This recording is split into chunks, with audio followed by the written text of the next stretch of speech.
Welcome back to the Encore Audio YouTube channel. I'm Taper Dave, and this is my channel. My name is Milt Loring. I'm an alcoholic. Can we start with a prayer?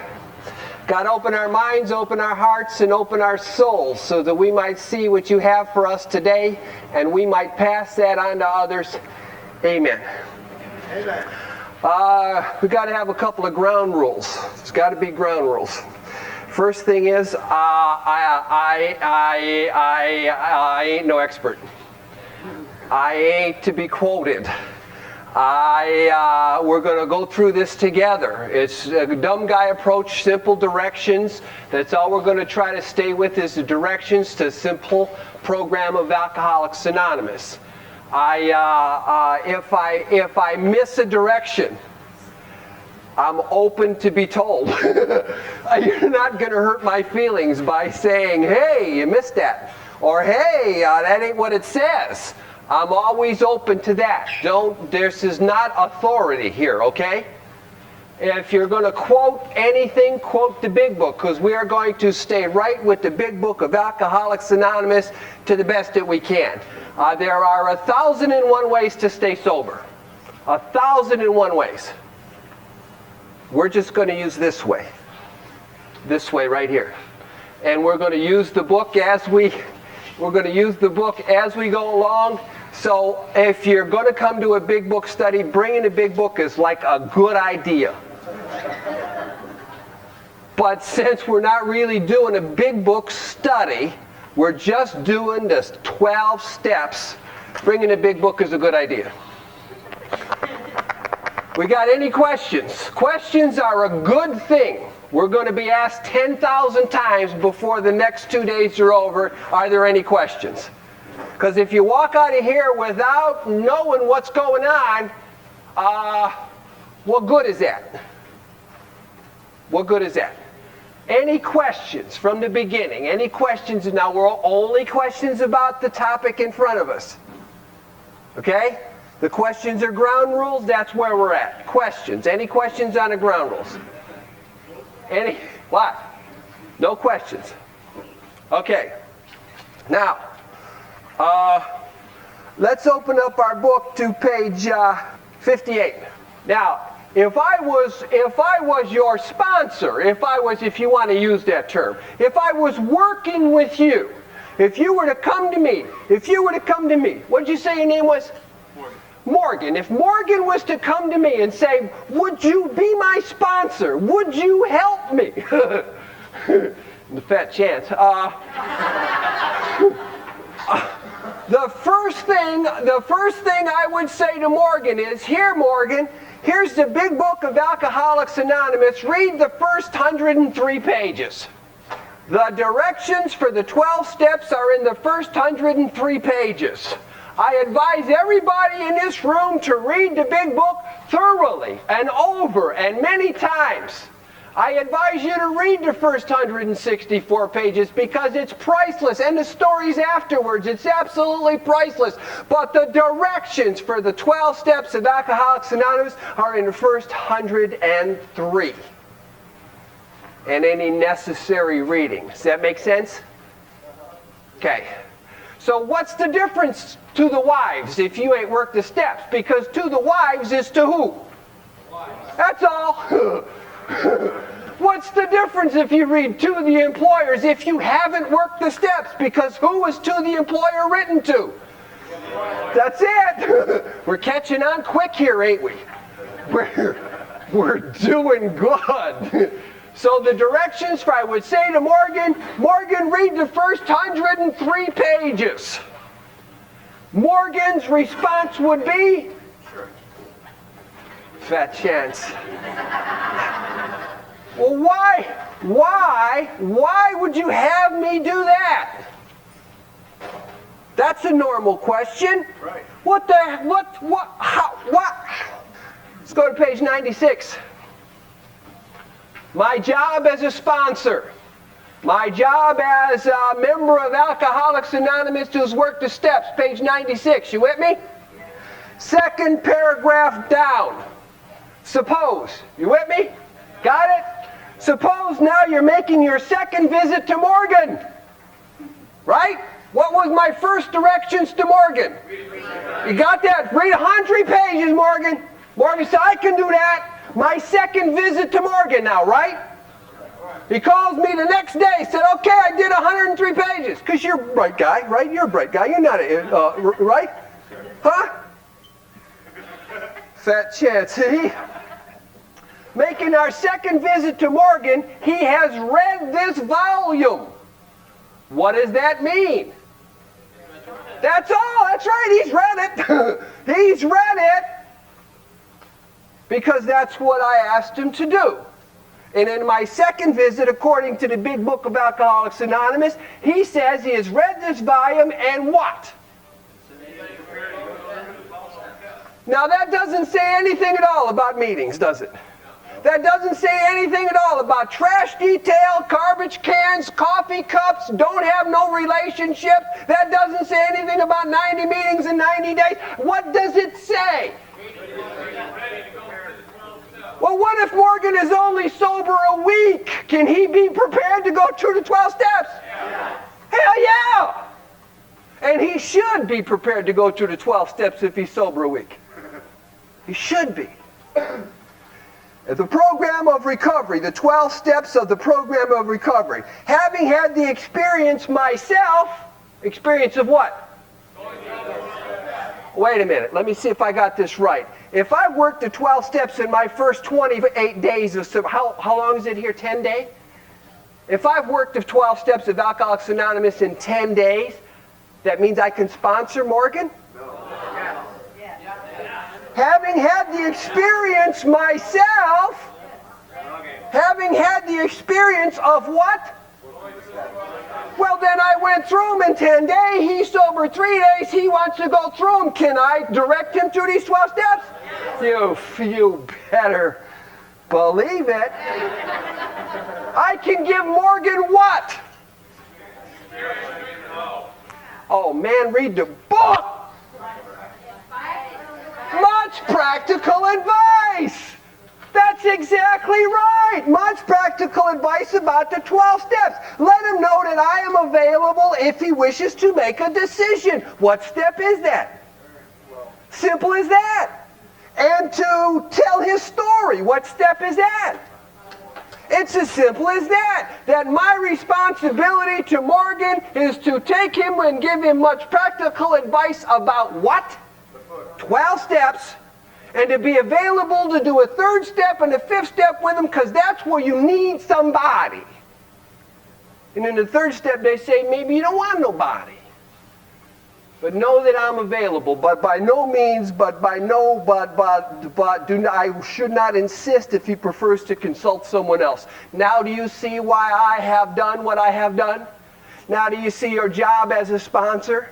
Do you see the directions I'm still going to give Morgan? Make sense? Nothing to do with me, is it? Just following directions, ain't I? Yes? No? Maybe? Yes. Any questions? You brought a big book. He's ready. All right. Let's go back to 58. Now, Morgan has read the big book of Alcoholics Anonymous. Yes? Yes. Okay. Second paragraph down. Our discourse. Two word, one word. Our stories are disclosed in a general way. What we used to be like, what happened to what we are like now. If you have decided you want what we have, who is making that decision? You are. Or the person you're sponsoring. Morgan, have you read this book? Have you decided you want what we have? Whose decision is it? So when should Morgan start working the steps? When he has what? When he has made the decision that he wants what we have. Does that make sense? If he's sober 3 days and he wants what we have, should I tell him, oh, no, you got to wait till I say you're ready? How do we know that? We just read it. We just read it. If you have decided you want what we have, now here's the trick question. How How is he going to know what we have? He's read the pages. Morgan, you are sharp. I take everything back I've said about you. He's sharp as a tack. He's read the pages. He knows exactly what we have. And that's the only real way to know what we have. If you have decided you want what we have and are willing to go to any lengths to get it, are you ready to go to any lengths to get it? Whose decision is it? It's your decision. It's the guy you're sponsoring's decision. It's nothing more difficult than that. That's as simple as it is. You want what we got? Yeah. How do you know what we got? Well, I seen so-and-so in the meeting. That's good, but this is what we got. This is what we got.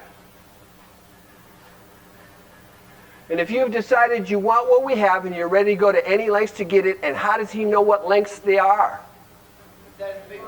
He's read the book. He has read the book. He knows exactly what he's supposed to do. What's going to be entailed.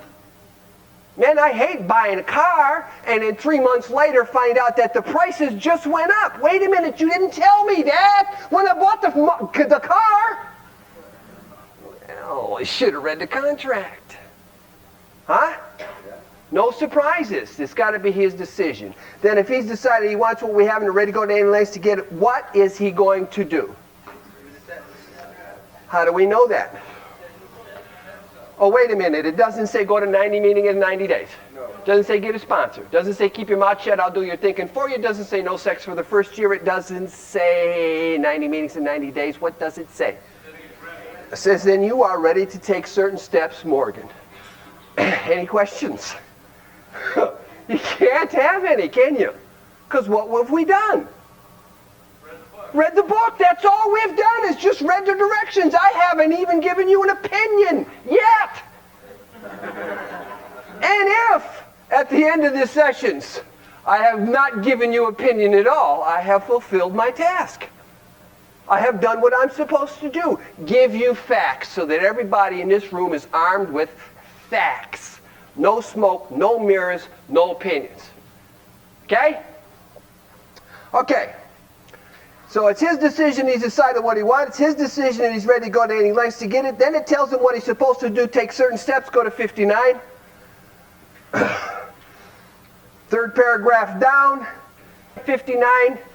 What does it say?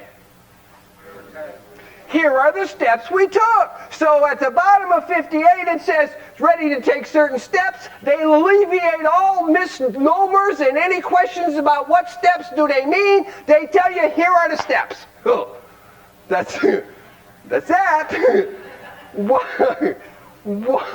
What steps do you think they mean? These steps. That's exactly right. These steps. These steps. Turn the page. Page 60. Now please read everything in between. We don't have time to read. It's not a big book study. All we're doing is following the directions. There's going to be very few times I will take you outside of the specific directions. Very few times. Third paragraph down. Our description. You with me? Yeah. Watch how important it is to read the big book of Alcoholics Anonymous if you're going to work the steps out of the big book. If you want to do 1,000 other ways, you do not need this book or pieces of it or parts of it. But if you're going to follow the one way, the directions of the big book of Alcoholics Anonymous, then it's very important that you read it. It says our description for the alcoholic. What chapter is that in? First 4 chapters. The chapter to the agnostic, where's that at? First 4 chapters. It's very important that you read this. It's very important that you read this. And what? What? I didn't hear you. Were you talking to me? Oh. Oh, it's a woman thing. Somebody get a mirror. So here we go. What? It doesn't. If we don't have fun doing this, it's going to get boring, ain't it? It's going to be boring, and I might be some things, but boring I'm not. I might be honest, might not be honest, brave, clean, loyal, reverent, cheerful, or anything else, but I'm funny. Funny. A description of the alcoholic, first 4 chapters. Chapter to the agnostic, first 4 chapters are personal adventures before and after. And Bill Wilson is the very first thing that comes out of the book of Alcoholics Anonymous is a personal adventure. Makes clear 3 pertinent ideas. 3 pertinent ideas. A, that we're alcoholic cannot manage our own lives. B, that probably no human power could have relieved their alcoholism. C, that God could and would if he were sought. I love California. I love it.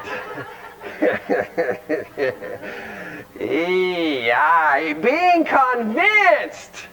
Being convinced of what? A, B, and C. If you are convinced of A, B, and C, what step are you on? Whoa! They call this pertinent ideas. Are you telling me that these 2 steps are ideas? Yep. Yep. How long does it take you to have an idea? I am not saying that his sponsor is wrong. I'm saying that there are 1,001 ways to do it. We're just going to do it this way. I have absolutely no argument with the way anybody else does it. I'm not here to say they're wrong, and I'm not here to say they're right. I'm here to say this is what we're going to do here. So that no matter what you think of me, you are going to be armed with facts. And no one can blow smoke up your... no one can... What? No one can... I don't know how to express that without saying that. No one can hoodwink you. Pull the wool over your eyes anymore. Okay, 3 pertinent ideas. They're just ideas. Let me ask you this. Do you need to read the first 4 chapters to be convinced of the 3 pertinent ideas? No. Oh, you'll have those on your own experience.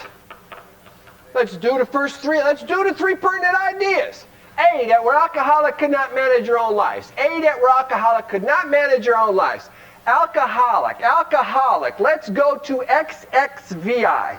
Doctor's opinion. XXVI.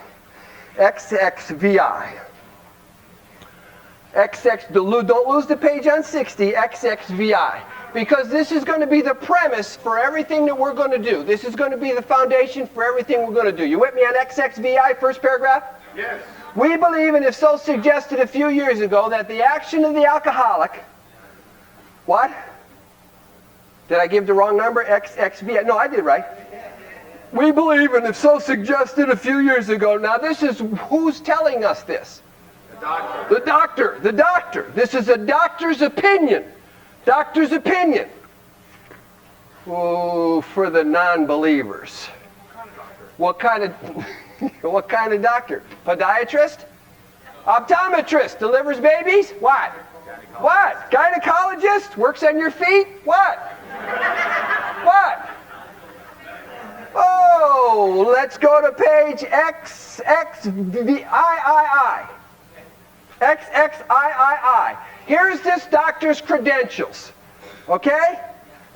This is the doctor. He's a well-known doctor. Well, so's Kevorkian, right? Yeah, right? Yeah. I mean, would I go to Kevorkian for my alcoholic problem? Yeah. But it says here's credentials. He's a chief physician. Now that gives him some credence, don't it? At a nationally prominent hospital specializing in, now this means he's a specialist, alcoholic and drug addiction. This guy I would trust. I wouldn't want him to deliver my old lady's baby, but I would trust him with what he says about what? Alcoholism and drugs. You with me on this? Yes. So we're on XXVI. So this guy's got credentials. You know he's not some kind of charlatan, not some kind of snake water salesman. This is a big time shoot a dime guy with big time shoot a dime credentials. He says this: we believe, and is so suggested a few years ago, that the action of these chronic alcoholics is a manifestation of an allergy. Now pay real close attention. That the phenomenon of craving is limited to this class and never occurs in the average temperate drinker. If you have ever had, ever once, the phenomenon of craving, what are you? Alcoholic. According to who? Doctor. Doctor's opinion. And he's a big-time shoot-a-dime guy. Yes, no, maybe? Yes. Absolutely. Absolutely. You see what we're trying to say here? We're not giving you no kind of take this on faith. We're not doing faith yet. We will get to faith later on. Right now we're dealing with facts. This doctor says if you've ever had the phenomenon of craving, you are an alcoholic. Let's go back to 60. That we were alcoholic and could not manage our own lives. Alcoholic. All you got to do is identify just once the phenomenon of craving that, then you fit into what category? Alcoholic. If you can see the phenomenon of craving in your life, it's ollie in free from there on in. You do not have to, guess from here on in, yes, I am one of them. Yeah, okay, alcoholic. Hey, what triggers the phenomenon of craving? Drink. Just the first drink. Nothing else triggers the phenomenon of drink. Nothing else. The first drink, the drink of alcohol is the only thing that triggers the phenomenon of craving. Nothing else triggers the phenomenon of craving. If I take a drink of alcohol right now, I'm sober 26 years, 9 months, and 24 days. If I take a drink of alcohol right now, what's going to happen to me? You're going to crave. I'm going to develop the phenomenon of craving. Why? Because I am an alcoholic, and this doctor says that's what happens to alcoholics when they drink. Does that make sense to you? Yes. I think so. I think so. I think so. I have a sickness, an illness, a malady. Something wrong. An allergy. An allergy. That when I drink alcohol, I respond. My response to alcohol is the phenomenon of craving. That's my response to alcohol. Anybody here got any allergies? Yes. What are you allergic to? Grass. Any other allergies? Any other allergies? What happens when you take penicillin? She gets a rash. What happens when you get around grass? Get a rash. Any other allergies? Yeah. Bee stings. What happens when you get around bee stings? Get very sick and die. What are you allergic to? Cats. What happens when you get around cats? The what? His eyes water and you break out in tears. Sounds like a San Diego freeway. Did you ever drive down a freeway? I've never seen more women cry and drive at the same time. I call it the highway of tears. I want to stop the car, baby. What's the matter?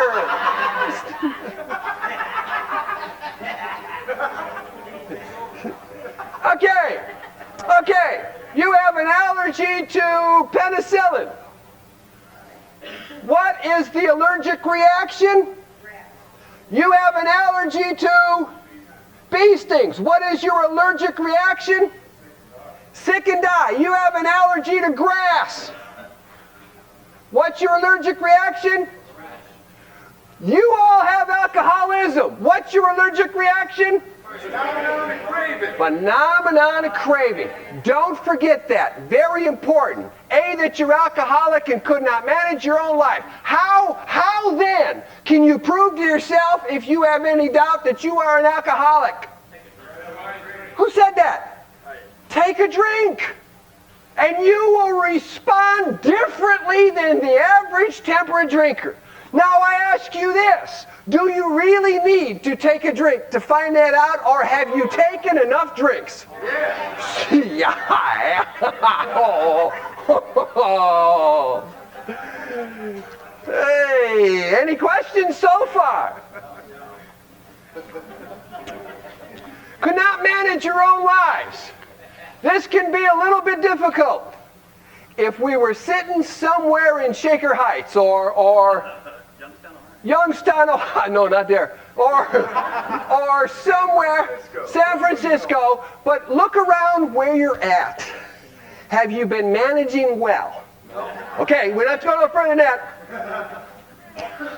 Okay, so you know you cannot safely take a drink of alcohol because you developed a phenomenon of craving, and that means you are an alcoholic. You look around at your surroundings, and that means you could not manage your own life well because you ain't doing so hot. That's as simple as it is. B, that probably no human power could have relieved your alcoholism. Ooh.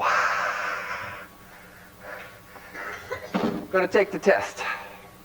Gonna take the test. They're broken. Who cares? We're not going back. All right. Fifth of whiskey. Fifth of whiskey. 30 shots of whiskey. 30 shots. How many's in a fifth? That's right. I got some good drinkers in here. I like men who are knowledgeable. 30 shots of whiskey. We're going to take the test to find out we're alcoholic. We're going to take 1 shot of whiskey a day. Just 1 shot of whiskey a day for the next month. It's worth the test, ain't it, to find out if you are or you not. Now that doesn't mean we're going to take 1 today and none for the next 7 days and then 7 all at once. That doesn't mean we're going to drink all 30 now and then not have none for the next 29 days. No. We are going to take a shot of whiskey, boom, before dinner. Like an appetizer. Like a cocktail. Like a cocktail, like an appetizer. Do you think you could do that? Just one. Just one. Why don't you think you can do that? Phenomenon of craving. That's book shit. What? Our history has told us we cannot do that. And if you read the first 4 chapters explain in great detail why you cannot do that. 30 shots of whiskey, can't do it. My past has proven I can't do it. It's Saturday night. Let's take the test. Here's what the big book of Alcoholics Anonymous says. Start drinking and quit abruptly. The hell's that mean? We're going to be done here at 4. Take your shower, shave, put on that stuff, put on all that stuff that you wear, put on that gold you've been hiding, slide into them blue jeans. That thing. And go down to wherever it is you drink.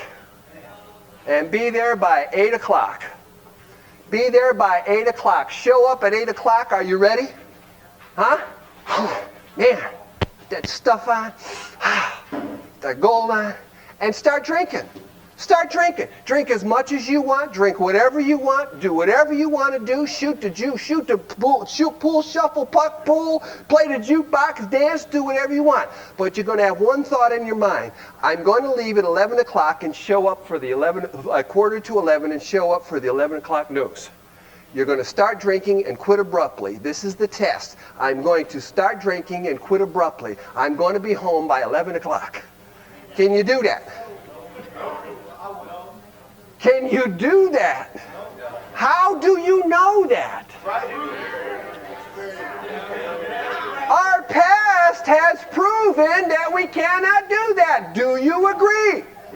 No problem at all. I got 30 shots of whiskey sitting in front of me. The second pertinent idea is that no human power could have relieved my alcoholism. I already know that if I take a drink of alcohol, what am I going to get? Craving. I'm a phenomenon of craving simply because I'm alcoholic.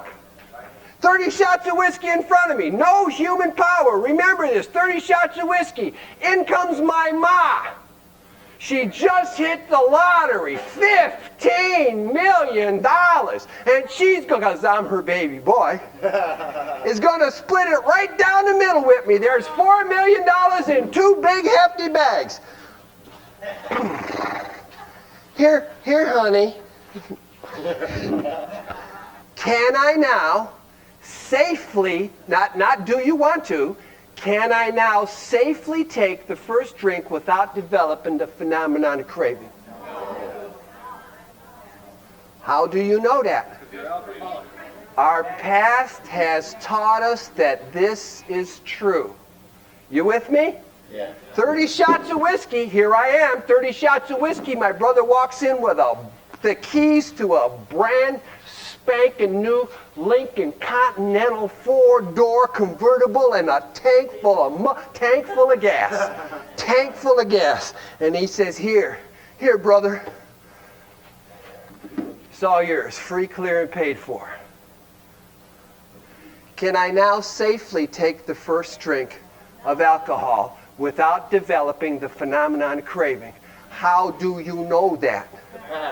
Your past has proven to you that you cannot safely take the first drink without developing that phenomenon of craving. Here comes Lonnie Anderson. She's free. She's free now, you know. Yeah, and she likes men with no hair. We know this. We know this. And Lonnie says, sit right here on my lap, big boy. And I'll do anything you want, anytime you want, and I will never leave your side. Can I now safely take the first drink of alcohol and not develop the phenomenon of craving? No. How do you know that? The past. Your past has proven that. What could I give you? Could your mama give you? Could your boss give you? Could your brother give you? Could anybody give you that would enable you to safely take the first drink? Nothing. Then there is no human power. Then there is no human power on the face. And intelligently, you're sitting here and saying, that's true. That's true. Yes, I agree. There is nothing on the face of the earth that we could give you that would allow you to safely take the first drink. Yes? No? Yes. Watch this. Sitting here at the Dumb Guy Approach Saturday afternoon at 1:35, you know that to be a fact. And I swear to God, a month from now, when you got a minimum wage job, you got that first check, you got a 92 Dodge with ball-headed tires and a broad with no teeth. You forget everything we just talked about and believe now, I'm okay now. I got $110 and a tank of gas and a piece of paper that says I graduated from 10-day. Questions? I know you are. Let me put it to you this way. Let me put it to you very simply. Has there anybody here ever took a shot of whiskey a day in their life? At least one, of course you have. Does that mean you're going to get rid of or not get rid of HIV, or you're never going to get it? No. No. So if we want to play hypothetical, we can play until we drink again. If we want to do with facts, then we're going to deal with these facts. And I'll tell you, if you work with these steps, and I mean this, the chances of you getting HIV or VIH or any of that other stuff is really, really reduced. I don't mean to be a wise guy, but we can play hypothetical all day long. Let's deal with facts. Facts. Any questions about B? Are you convinced about B? If you're convinced of A, that alcoholic cannot manage your own life. B, that probably no human power can relieve all. C, that God couldn't, would if he were sought. There are two ways. There are two ways that you can become convinced of C. Two of the most popular ways. The first one is to read the first 4 chapters of the big book of Alcoholics Anonymous, and that is the attempt, as we read earlier, to convince you of that. And the second way is, ask any alcoholic who's ever worked the steps what kind of power he has. And he will tell you that God could, and God would, and God has, and I've sought him. Any questions on C? Now we're getting into faith now, aren't we? Now we're getting into faith. And that's going to be the key to our recovery. Faith and facts. Faith and facts. Being convinced, we're now at step 3. And that means if you are convinced of these 3 pertinent ideas, you are now at step 3. Now, we're going to do some reading here, which is something I really don't like to do. But the fact of the matter is there's such a massive, grave misinterpretation about step 3, and I unfortunately have perpetuated that by not doing this reading, and it's very important that we do this reading, so let's read it. Because at the very last line of that paragraph it says this, just what do we mean by that, and just what do we do? So they're going to explain in great detail just what do we mean. Somehow it got to be like God wants me to do this, and what is God's will for me? And I was talking to a friend of mine today. She says, I don't know what God's will is for me. I want this guy, and he got her, and I don't know what God's will is for me. Just what do we mean by that? Just what do we do? Here's what it says. The first requirement, going into the third step. The third step is nothing more than an idea. Once again, an idea, a change of thinking. We are going to have an idea. The first requirement is that being convinced that any life run on self-will can hardly be a success. That's what you're asking you to do. Just look at your life or anybody else's life around you and realize that being a self-willed person has not been such a successful idea. Got it? That's all the requirement is. It says on that basis, now we're going to read, that was the direction we gave you. That was a direction going into third step. Let's read because I think it's very important you know exactly what we're talking about. It says that on that basis we are almost always in collision with something or somebody, even though our motives are good. So if you ever get in a collision with something or somebody, know that you are running your life on self-propulsion. Know that you are doing not what God wants you to do, but what you want you to do. Just know that from the big book of Alcoholics Anonymous. Do not take my word for it. Read the book. Here's what it says. This is us. Very important. Because it says, what do we mean by that? Each person is like an actor who wants to run the whole show. Do you ever catch yourself trying to dictate to someone what they should do? Even though your motives are good, you are becoming a director. Our job is to be an actor.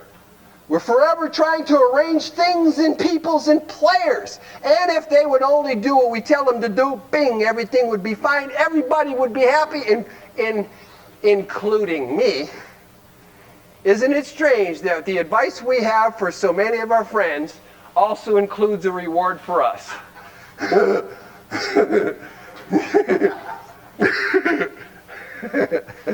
You think I don't pay attention? Life would be wonderful. What usually happens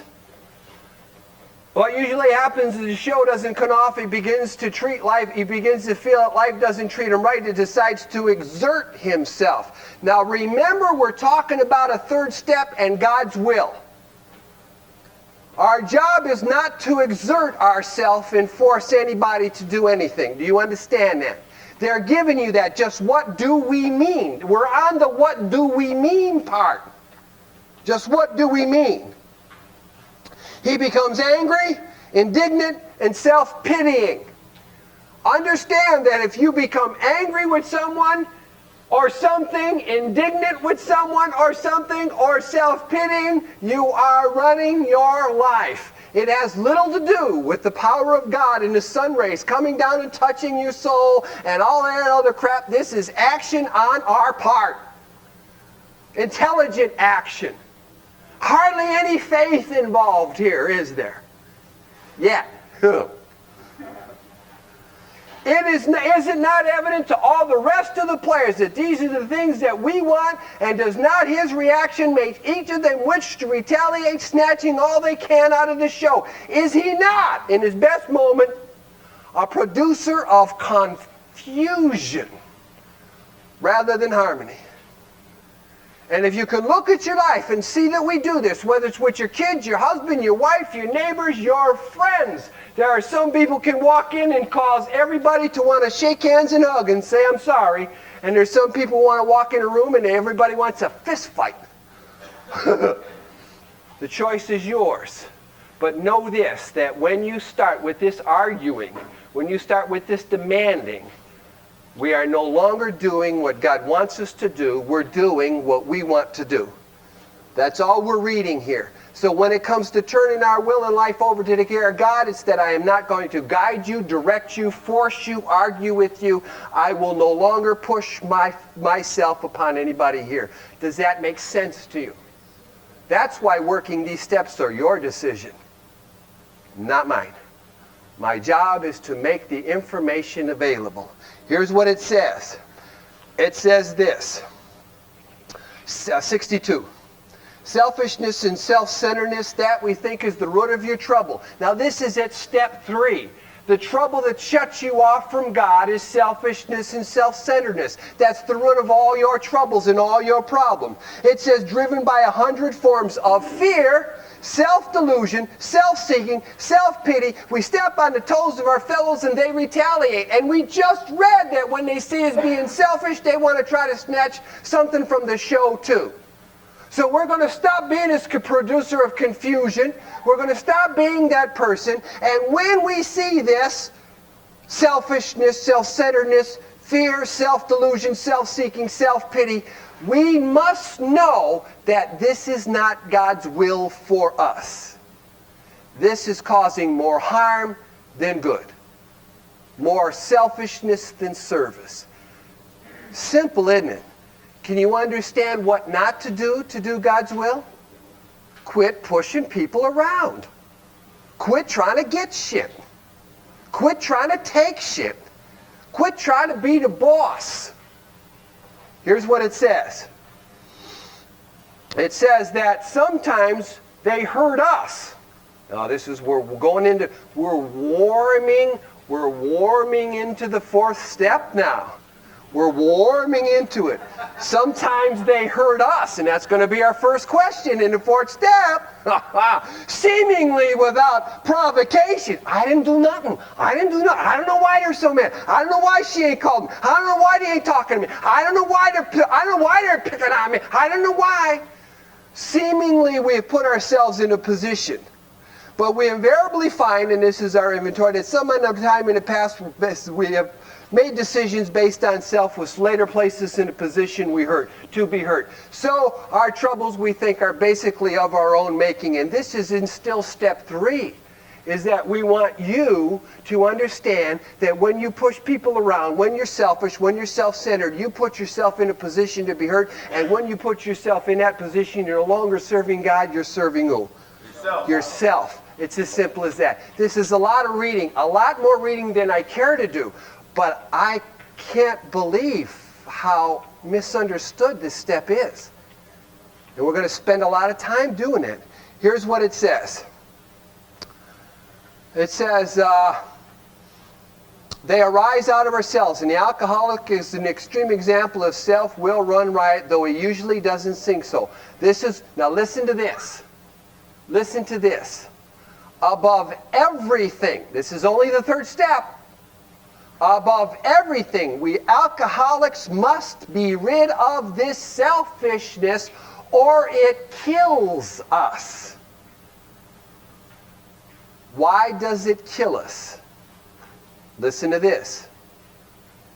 We must, or it kills us. God makes that possible. And there often seems no way entirely to get rid of self without His help. Neither could we reduce our self-centeredness or trying on our own power. We had to have God's help. Because if we shut off God with selfish and self-centeredness, we are subject to drink. And when we drink, for an alcoholic, what do? We die. Oh, not quickly. That's the bad part about it. If we died quickly, 10-day would be 3-day. We die slowly, very slowly. We didn't get here one day. We worked our way down here, and that's a death in itself.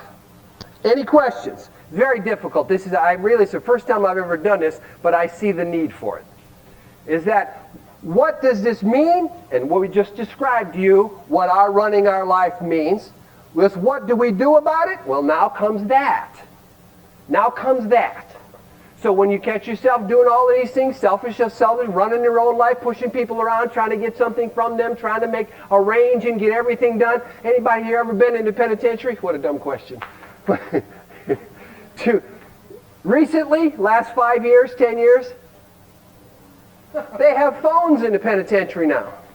It's true. It's true. I know you don't believe that. They got phones. And you listen to these guys on the phone. And here's what I want you to do. I want you to call them up, and I want you to put the money in the bank. And I don't want you that I am sitting in the penitentiary telling this woman who never broke a law in her life what to do about running her life. Is there something wrong with that picture? And we're the producers of confusion rather than harmony. Does that make sense to you now? Yes. Okay. This is the how and the why of it. Now remember that line, because we're documenting everything. Just what do we mean by this? Now here's just what do we do. Here's the just what do we do. This is the how and the why of it. First of all, you and I, have to quit playing God. And how do we play God? We just described that, didn't we? We spent 15 minutes of valuable time describing how we play God. Arranging, manipulating, selfish, self-centered, jealousy, suspicion, bitterness, whatever terms we used here. That's how we play God. And now we say we're willing to stop doing that. You got it? It didn't work. Why should we quit playing God? Because it didn't work. Next chapter in his drama life, God was going to be our director. What's our job? Actor. What's his job? That means actors don't direct. We got to quit giving orders. You got that? Yes. That's what they're saying here. It said he is going to be the principal, we're going to be his agent. He's going to tell us what to do, we're going to carry out the directions. And we already know what not to do. To find out what to do, we're going to work the rest of these steps. or hopefully we're going to work the rest of these steps. But what not to do, we already know, don't we? We read that. We already know what not to do. You got to do this. I don't have to do that. Well, you better do. Now, I'm only saying this for your own good. Really? Well, man, get your hands off of me.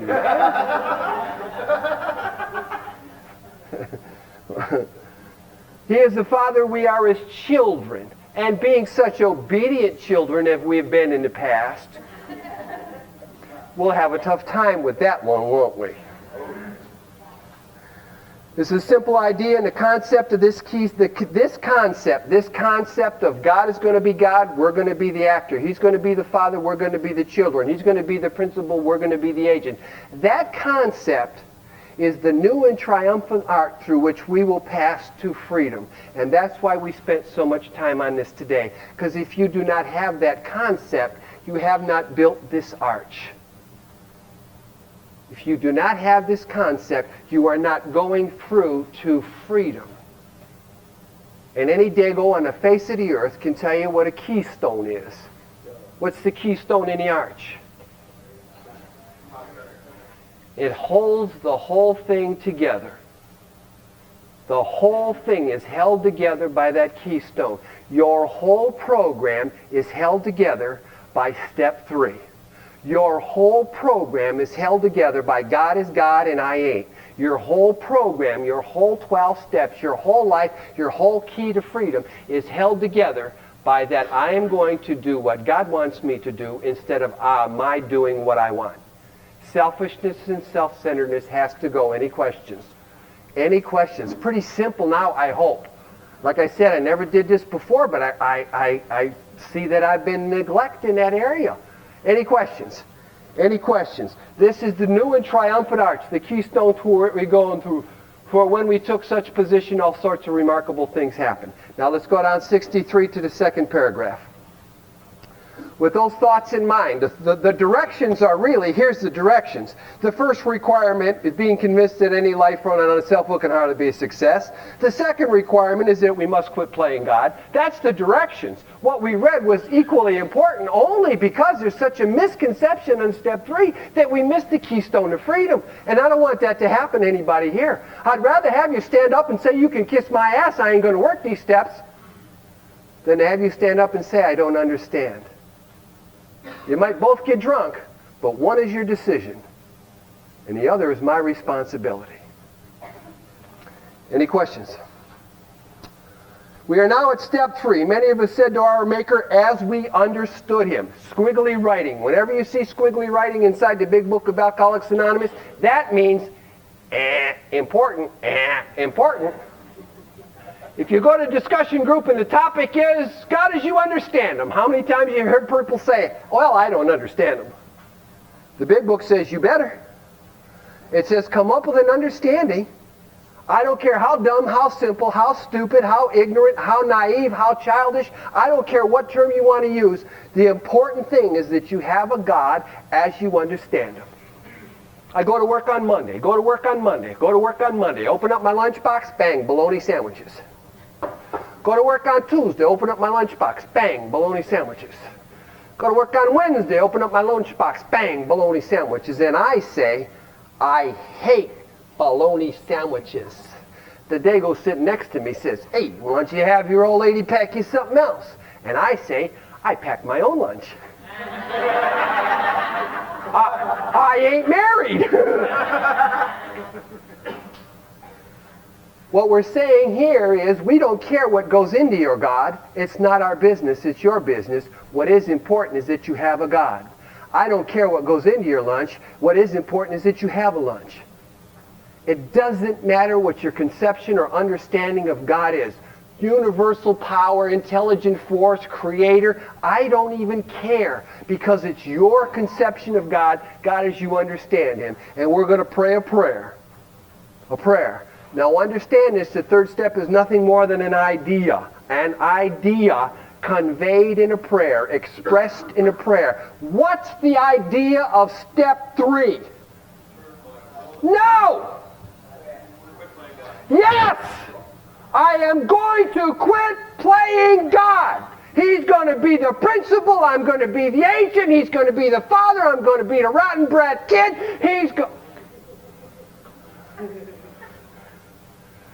That's the idea that we're going to now express in a prayer. You gotta have that or you miss the keystone. I'm going to quit playing God. Here's the prayer, which is just an expression of the idea. God, I am going to offer myself to thee. We have an understanding, and we understand that this, we being the boss, ain't been such a good idea. To build with me and do with me as thou wilt. Do whatever you want to do with me. Build whatever you want to be with me. It's not my job, nor not my business. I will do whatever it is you want me to do. We already know for a fact what we ain't going to do, right?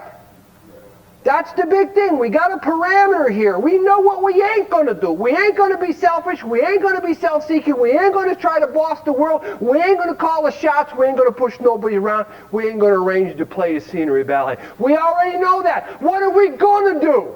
The rest of the steps. That's the law. That's the law. Relieve me, build with me as thou wilt. We're going to ask God to relieve me of the bondage of self so that we can be happy, joyous, and free. Huh? Huh? No! No! So that we can better do His will. That's exactly right.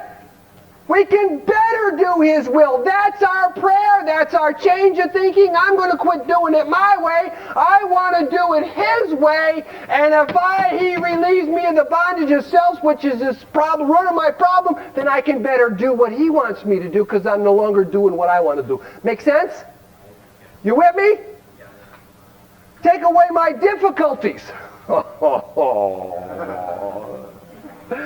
Sears and Roebuck has 10,247 stores in the continental United States. They cannot take away your difficulties. They can fix your lawn motor, but they cannot take away your difficulties.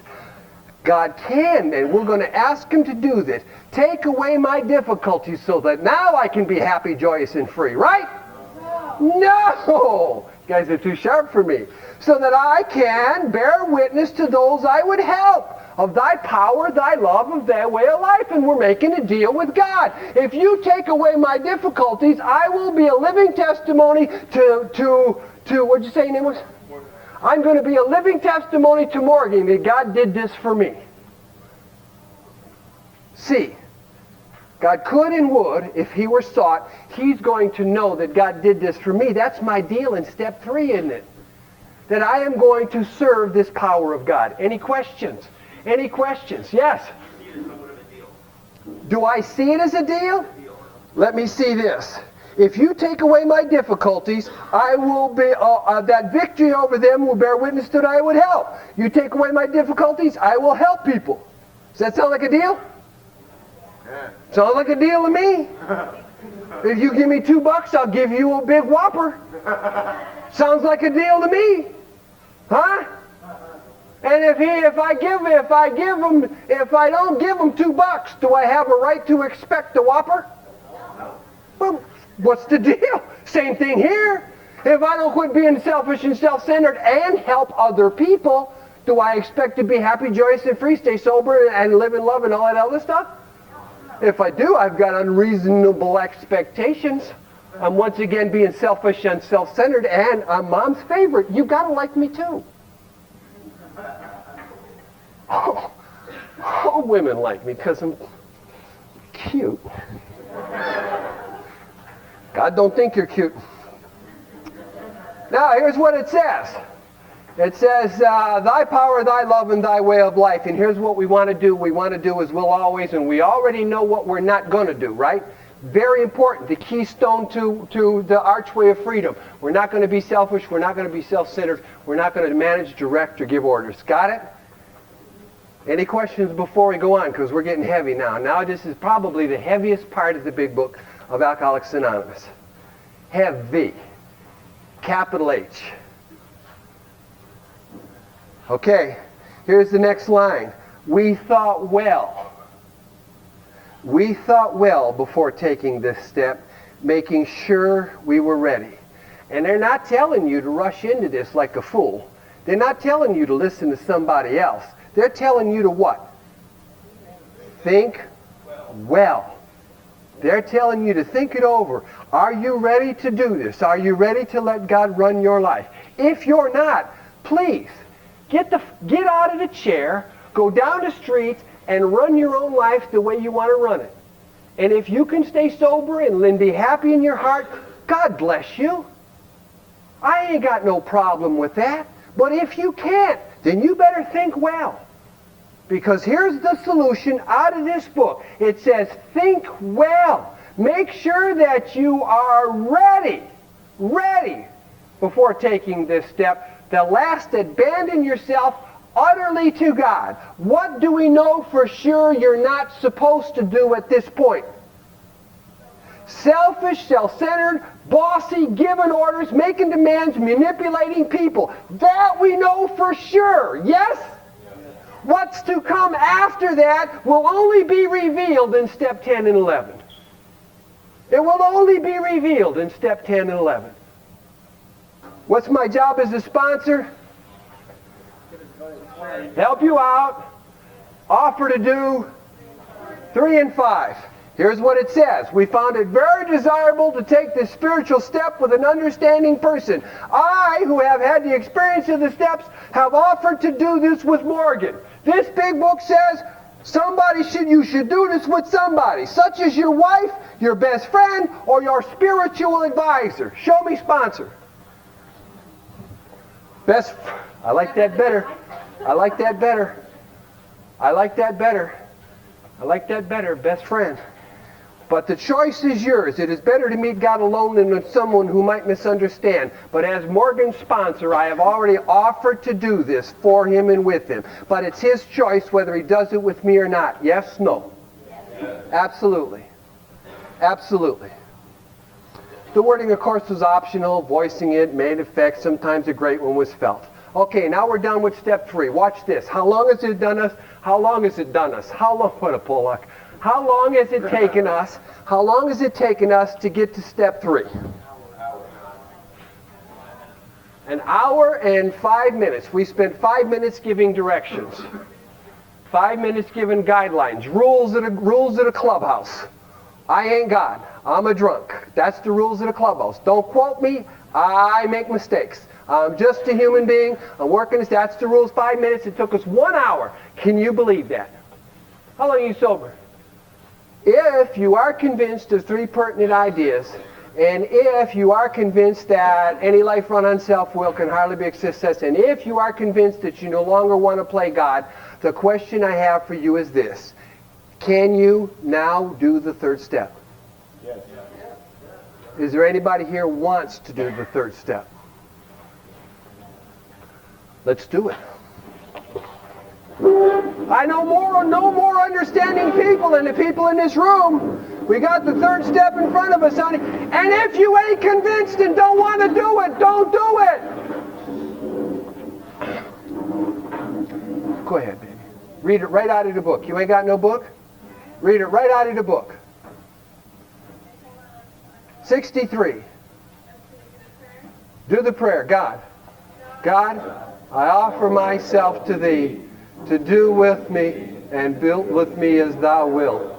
Relieve me of the bondage of self, that I may better do Thy will. Take away my difficulties, that victory over them may bear witness to those I would help of Thy power, Thy love, Thy way of life. May I do Thy will always. Amen. Amen. All right! Now, I don't care if you feel it. I don't care if you feel it or not. The point is that we have followed the directions to a T, and that means we will get results. Whether we feel it or whether we understand it, we're doing the directions. Does that make sense to you? Yes. Any questions? No.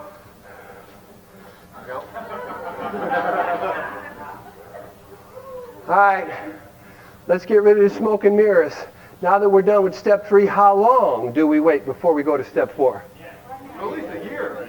At least a year? Have you ever heard that one? At least a year? No. I've heard that a million times. Wait a year before you do your 4th step. Stay on the 1st step for 6 months. Stay on, we already discovered this, ain't it? It's always your decision, isn't it? Yes. It's always your decision. 6 days. 6 days. What's your name? Judy? What a pretty name, Judy. 6 days. You have just done step 3. You ever been to AA before? I bet. More than once? More than twice? More than 3 times? More than 6 times? Breaks my heart. She should have had this done in her first time she come here and done 6 days. You ever done this before? We're killing our own. Don't get ahead of me, Tony. Don't start pushing me around. Stop pushing me around. Turn the page 64. Huh? 64, top of the page. Judy, do you feel it? Can you feel it? It doesn't matter if you do or not. You are doing an intelligent approach to your recovery. It's not shoot in the dark and let's hope we hit something. We ain't doing that. We ain't shooting craps with our lives. Not me. Not me. Though our decision, what decision? Nothing more than a decision. There's no action to the 3rd step except a change of thinking and an expression of that thinking in a prayer. That's as fast as it is, and we did that in an hour. Though our decision was a vital, remember what I told you, it's the key to everything, vital and crucial.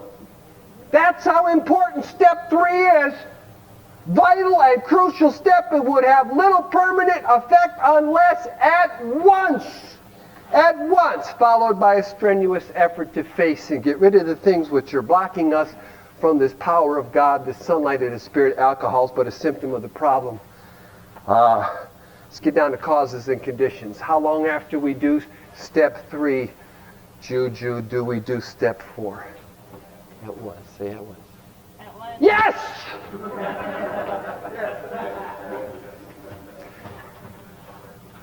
I ain't making none of this up, am I? No. All we're doing is reading the big book, ain't it? Facts. It's facts. I ain't making any of this up. And now, questions. Okay, So that means at once we are going to get in to step 4. At once means right now. Right now. That's it. That's all there is to it. If anybody in this room has knelt down and prayed a 3rd step prayer and is convinced of the things that we talked about, your job now is to do step 4. That's all there is to it. Step 4 is this, a personal inventory. A personal inventory. It can get difficult. It can get funny. It can get confusing. And we're going to get rid of all of those things that we just talked about, because here's the directions. 3rd paragraph down. We did exactly the same thing with our lives. You got it? You with me? We took stock honestly. That's what we're going to do. We're going to take stock honestly. We're going to search out the flaws in our makeup which caused us failure. Being convinced that self, now we've already discussed that, we've seen that, we know where self comes in, us trying to manage and push and get our own way. We already made a deal with God, we ain't going to do that anymore. We made a deal with God, we're going to serve Him. Yes, no? Yes. Absolutely, no doubt about that. Being convinced itself manifested in various ways is what has defeated us. We're going to consider its common manifestations. Now remember this, that self has got a lot of manifestations. The first manifestation we're going to deal with is resentment. It's the number one offender, destroys more alcoholics than anything else. Please understand this. It's not the only manifestation that destroys alcoholics, and by no means is it the only one we're going to look at, but it says that there are 3 areas of our life we're going to look at: sexual conduct, we're going to look at fear, we're going to look at resentment, and we do resentment because it knocks more people out of the box than anything else, and that's what it says in the big book of Alcoholics Anonymous. We covered step 3, we're going into step 4. Any questions? Any questions on what we've covered so far? Any questions? Any questions? Okay. Simple? Simple? Not too difficult, certainly. No, not too confusing, certainly. 4th step. 4th step, 3 areas of our lives are covered. 3 areas of our lives are covered. Sexual conduct, fear, and resentment. The 3 areas of our lives that shut out the sunlight of the Spirit. The 3 areas of our lives that allow us to continue to hurt other people. The 3 areas of our lives that allow us to continue to be hurt. Placing ourselves into a position to be hurt. We're going to address these 3 areas. Sexual conduct, fear, and resentment. For right now, watch this. You're going to love this. For right now, we're not going to do sex. Yeah, watch this. We're going to get even dumber guy. We're not going to do fear. For right now, we're going to do resentments. There are 4 or 5 columns, depending on how you look at it. In resentment, we're not going to do the last 4 columns. Last 4 columns of resentment. What are we going to do? First column. Why? Why? We're going to ask the Pollock. Why, Melanie? Why? You got an apple back there? Are there any apples? He's there. He got it. You got an apple? Okay. Okay. Apple. Orange, I'll take it. Orange, I'll take it. Anything you got. Oh, I'd love a cup of coffee. Put some cream in it for me, will you? Just one. Okay. We have an orange. We have an orange. Have an orange. What would you say? What would you say if I was to give this orange to this little girl? What's your name? Felicia. If I was to give this orange to Felicia, and Felicia was to go like this, what would you say to Felicia? That's why I like an apple. What would you say? One bite at a time, Felicia. Don't try to jam it in all at once. We don't even want you to look at anything else except the first bite, the first column, the first set of directions. Because sometimes it gets so scary it consumes you. Here, Felicia. Here's the first set of directions. Resentment is the number one offender. From it stems all forms of spiritual diseases. Now let's get into some real clear-cut stuff here. We not only have been mentally and physically ill, we have been spiritually sick. And here's what it says. When the spiritual malady is overcome, we straighten out mentally and physically. So what we are doing in these 12 steps are spiritual matters. We're attempting to straighten out spiritually. And I solemnly assure you, the longer you take to work these steps, the longer you stay crooked. That makes sense, don't it? That ain't even tough. That's what we just read. If you straighten out spiritually, you're going to straighten out the other ones. It says we list people, institution, or principles with whom we were angry. Now let's keep this in mind, that this is called resentment. I'm not sure if you know what a resentment is. And the reason I say that is because I know I didn't know what a resentment was. They said this to me, these intelligent people. Well, resentment comes from a Latin term. Well, that helps me.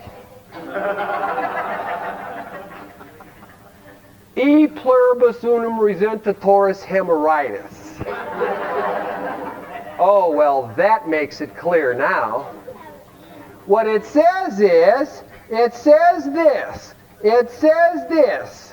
It says this. In dealing with resentments, we set them down on paper. Automatically, we know we're going to need a few things. Pencil. Paper. Okay. We set them down on paper. We were with principles, institutions with whom we were angry. So if you do not know what a resentment is, you sure as hell know what anger is, huh? Who are you angry at? Isn't that the question they're asking? That's all they're asking you. How about this one? How about this one? We're hurt. You understand that? How about threatened? How about sore? How about burned up? These are all the descriptions for the first column of the resentment inventory. Any questions? Hardly any at all. Anybody's first name begins with mother, put them on the list. Yes. Here's what it says. We went back through our lives, nothing counted but thoroughness and honesty. Bottom of the page is 65. Okay? Go back through your life. Nothing counts but thoroughness and honesty. That's all we want you to do. Has anybody ever hurt you? Has anybody ever burned you up, made you mad, threatened you, made you sore, made you angry? That's all we're looking for. Does that make sense? Okay. That's a dumb guy, ain't it? That's a dumb guy. My dad hurt me so bad when I was little because he wouldn't get me a three-wheeler. Are you still mad about that? Well, write that down. Or don't write it down. Remember this. It's your inventory. No one is going to grade your paper. Does that make sense? And I'll give you this. There's no wrong answer. Easy task. Piece of cake. So, our first column is, who are you mad at? Make me a list in the air. A shopping list. Shopping list. Read it off. Give me a shopping list. Groceries? Yeah. Yeah. Milk. Milk. Bread. Bread. Butter. Chocolate cake. What do we notice? It's going down. That's exactly right. Notice that we are listing. We are listing. That's all we're doing is we're listing. Got it? Who are you mad at? Who are you mad at? My dad. Dad. Who are you mad at? Mom. Ex. Who are you mad? Judge. Judge. Cops. If you ain't mad at the cops, I'd be happy to know that one. The bartender. Cops. IRS. Bartender. Boss. Dealer. Scout, Girl Scouts, what'd you say?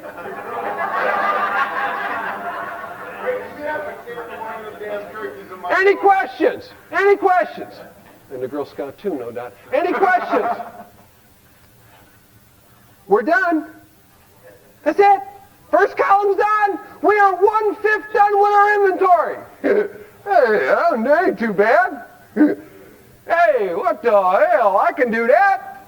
Yes? No? Sure. What real men do is when I ask real men who they're mad at, we're doing an inventory. Hey, man, and nobody. Really? Really? You know your ex-wife's coming to spend the weekend with me. That's that bit. Put her down. Put her down. Because remember, nothing counts but thoroughness and honesty. This is your program. This is your inventory, and it is also your recovery. Just keep that in mind. Don't blow any smoke up your own ass. Let's say we got 25 names. Done? Yeah. What's the next column? Cause. What'd your dad do to you? What'd you say? Hold it. Hold on. What did you say? What did you say? Oh, I thought you said pissed you off. If I write down rip me off, how thorough am I? Not thorough at all. You did good. You did good. That's exactly what people write down. I'm mad at my ma because. That's all. Not, no. Mad at your dad because he left you. Left you. What else did he do? Beat me. Beat me. Beat me. Beat your ma. Beat your ma. What else did he do? Oh, man. We got a problem now, don't we? What's the problem? Out of paper. We're out of paper. We got a line here. Oh, no. Here's what I did. I can't do this shit. I swear to God. I swear to God, no one gave me what I'm giving you. I have 25 names. Got it? This is America. We have absolutely no shortage of paper in America. Take one piece of paper and put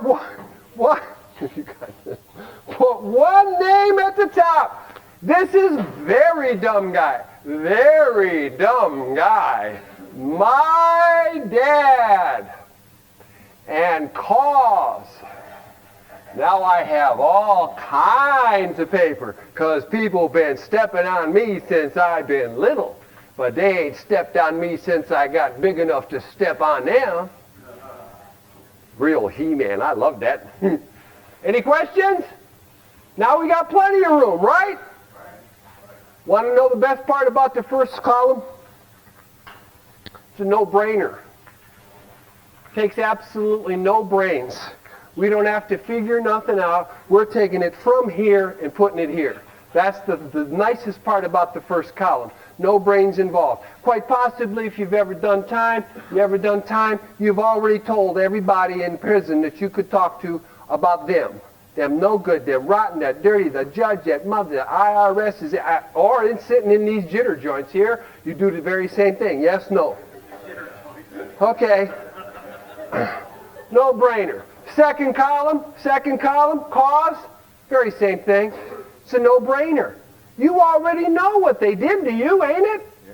Yeah, all we're doing is taking it from here and putting it here. We're going to write down all of the things that they did to us. Any questions? No-brainer. No-brainer. Now, we don't give a shit. Here's what a lot of people do. Well, I ain't mad at them anymore. Or I did more to them than they did to me. I don't care. That's not the point. The point is we just want you to write that down. Does that make sense to you? Yes. Okay, third column. Third column. What's the third column? Affects my.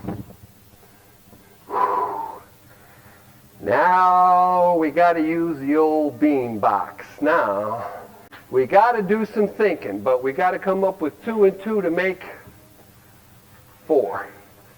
4. We got to do some thinking. You want to know the nicest part about the third column? Multiple choice.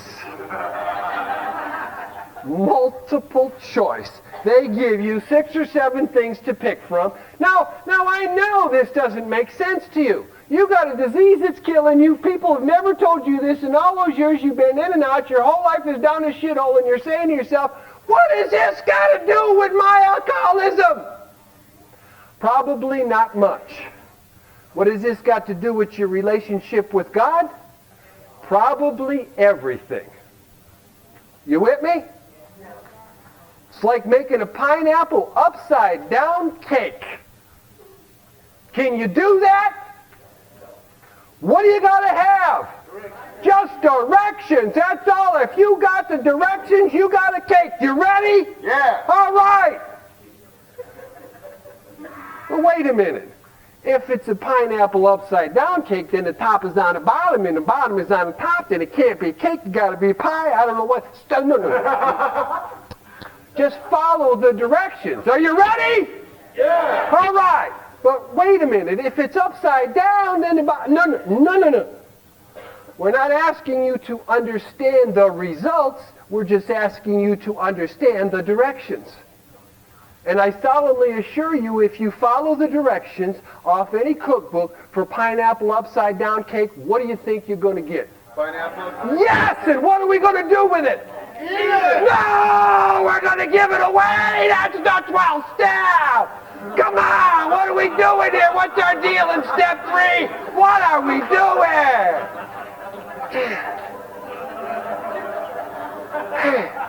That was a trick question. Sure, I'll walk you into that. Okay, here's my dad. Here's what my dad did to me. My dad said I was so stupid to get out of the garage. I was 4.5 years old. Among other things. Did that affect my sex relations? No. Self-esteem? Well, this ain't even hard, is it? Security? Fear? Pride? Ambitions? Want to know what? It's my inventory. It doesn't matter if it makes sense to you. What's important is that it makes sense to me. You got that? So you cannot come up with a wrong answer. Isn't that strange? No one grades your paper. Isn't that strange? This is between you and between God. The pencil and paper. It's your answer. Can you come up with more than one thing to that act? Yes. Absolutely. Absolutely. But what's important is that you are going to decide, you are going to think what their effect upon you has been.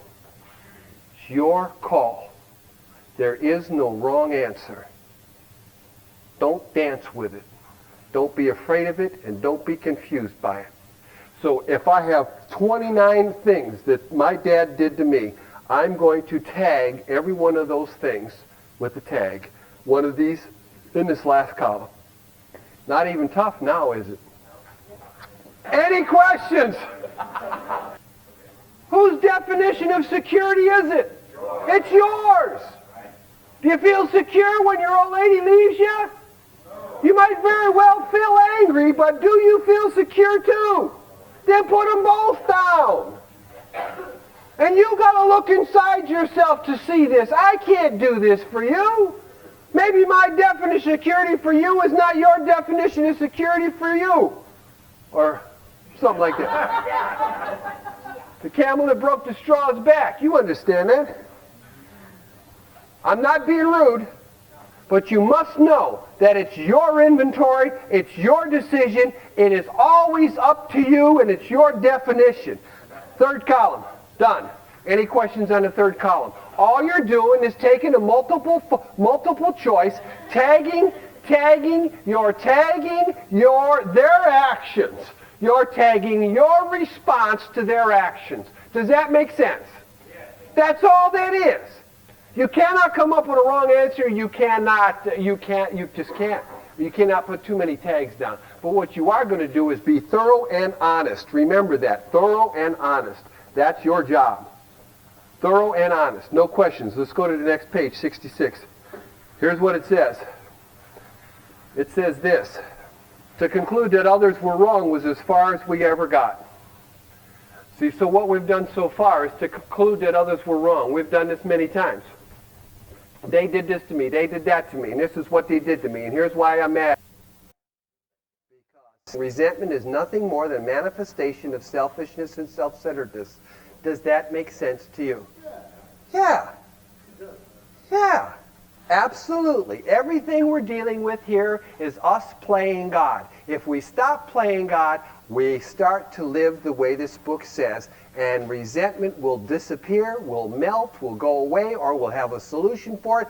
I don't know. Everybody's different. But if we follow these directions, we will get results. It says, to the precise extent that we permit these, this futility and happiness, this resentment, this selfishness and self-centeredness, do we squander the hours it might be worthwhile. But with the alcoholic whose hope is the maintenance of a growth of a spiritual experience, and that's our goal, the maintenance and growth of a spiritual experience, this resentment is infinitely grave. And here's why it says that.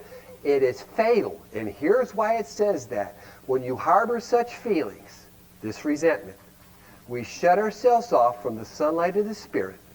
And for an alcoholic not to have the sunlight of the Spirit, the insanity of alcohol returns, and when we drink, we die. We die. Now, I mean this sincerely. If it takes you 2 years to work these steps, in that 2-year period, your resentment is shutting off the sunlight of the Spirit, and the chances of you getting 2 years are very slim. Very slim. How many times have you been in and out, little Juju? Quite a few. You want to know why? Because you absolutely wanted to get drunk more than you wanted to get sober. Do you believe that shit? No directions. You've been told that? No directions. You're going to be presented with directions now. You no longer have to let these things shut you off from God. You can be free. You can walk through the archway of freedom. And that's what we read, ain't it? Get ready, boys and girls. No more pain. And I ain't talking about Valium.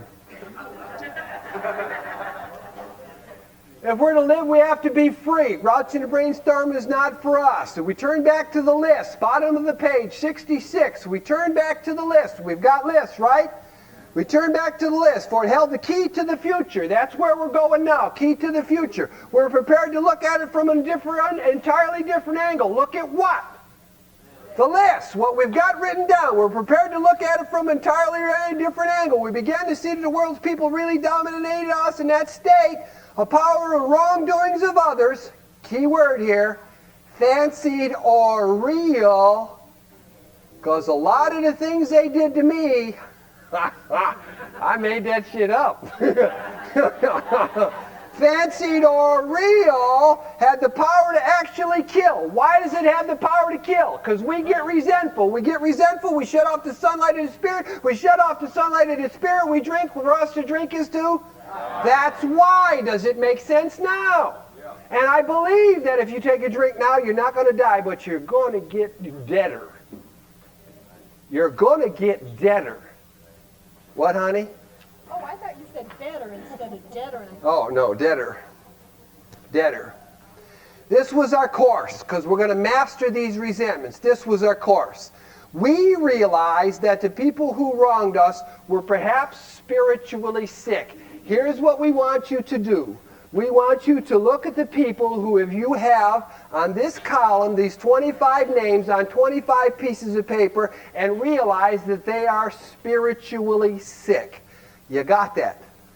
That's all we want you to do, is realize that perhaps these people are spiritually sick. It's not hard to see in some cases it is, maybe it isn't.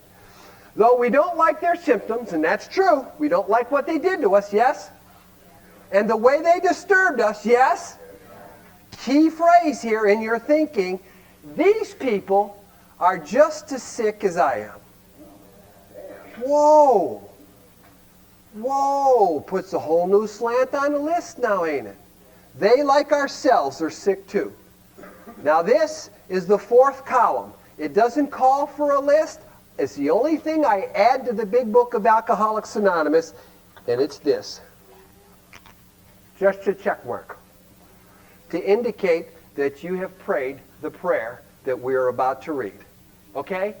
If you do not want to put the check mark, because the big book don't call for it, don't put it there.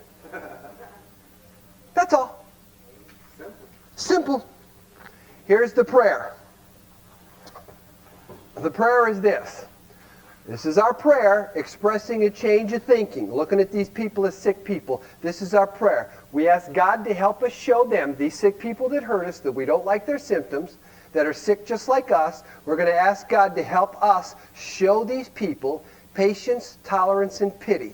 The same patience we would cheerfully grant a sick friend. When a person offended hurts my feelings, makes me mad, we say to ourselves, this is our part, this is a sick man. And then we say, how can I be helpful to him? Instead of, how can I be helpful to the people who hurt me?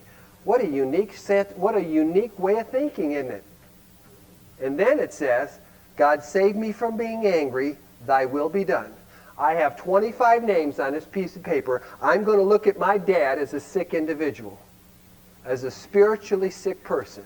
And I am going to pray a prayer. And who am I praying for? Really? Here's the prayer. God help us. God help us. We're praying a prayer for us to treat these people different. We're not praying a prayer for God stop them from hurting me. I don't know how many times you ever heard, you're mad at that guy, pray for him. You heard that? Not what this says, does it? It says what? And what are we praying for?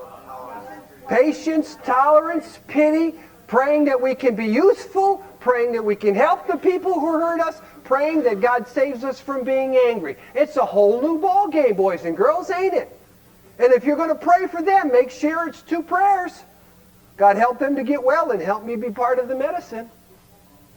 Make sure it's 2 prayers, because if we continue to pray to God to have these people stop hurting us, we are being just as selfish and just as losing the whole idea that God is here for me, and my job is to help them, whoever them is. Any questions? Yeah. No. If anybody tells you to pray for the people who hurt you, make sure you pray 2 prayers. One for them, that they get well, and this prayer for us. Got it? Any questions? A whole different ball game now, ain't it? That we're going to be able to look at the people who hurt us and try to be useful to them. Any questions? None at all. Pretty simple. Easy? Easy. Oh, no. Oh, no. Does it work? Yes. Oh, yes. You want results? No, absolutely. Then let's follow the directions that's in this book. Now we have responsibility. We're mixing faith with facts. You understand that? Faith with facts. I have a responsibility that couples with my change of thinking. I am going to avoid argument and retaliation. What the hell's that about? Well, what's our deal in step 3? I'm going to quit pushing you around. I'm going to quit being God. I'm going to quit trying to manipulate you. Yes, no. And we avoid argument and retaliation because we can't win, right? No! Jesus, Mary, and Joseph. If we do, we destroy our chance of being helpful. That's our 3rd step, ain't it? That's our purpose in life now, ain't it? You take away my difficulties, I will be a living testimony to your power. To the people that I help. Yes, no. Yes. We ain't making a distinction between who we help. We're going to help them all because we're all God's little kids. If we do, we destroy our chance of being helpful. We don't treat sick people that way. Does that make sense to you? Are you sure? Yeah. Oh, you want the dumb guy approach? Mitchieism. Mitchieism. Here's the Mitchieism. Mitchie's old lady's having a baby. She's on the bed. She's in the stirrups. She got her feet in, and she's in pain. and she's screaming, "Ah! Ah! Oh, you motherfucker! I hate you! I hate you! I'll kill you for what you've done to me!" Anybody ever been there? Well, yeah. What does Mitzi do? "It's okay, baby. It's okay, baby. Count to 3. Deep breathe. Count. What can I do for you, baby?" Why? Because she's in the bed. She's in the bed. You got that? Take her out of the bed. Put her in the kitchen 3 weeks later. And she's screaming at Mitzi. "Ah! Ah! You mother! I hate you for what you've done to me! I'm going to kill you!" What does Mitzi do? Whoa! Wait a minute. Very same girl, very same pain, very same words, and very same action. But she ain't in the bed. Is she just as sick in the kitchen as she is in the bed? And that's our change of thinking. Does that explain it to you now?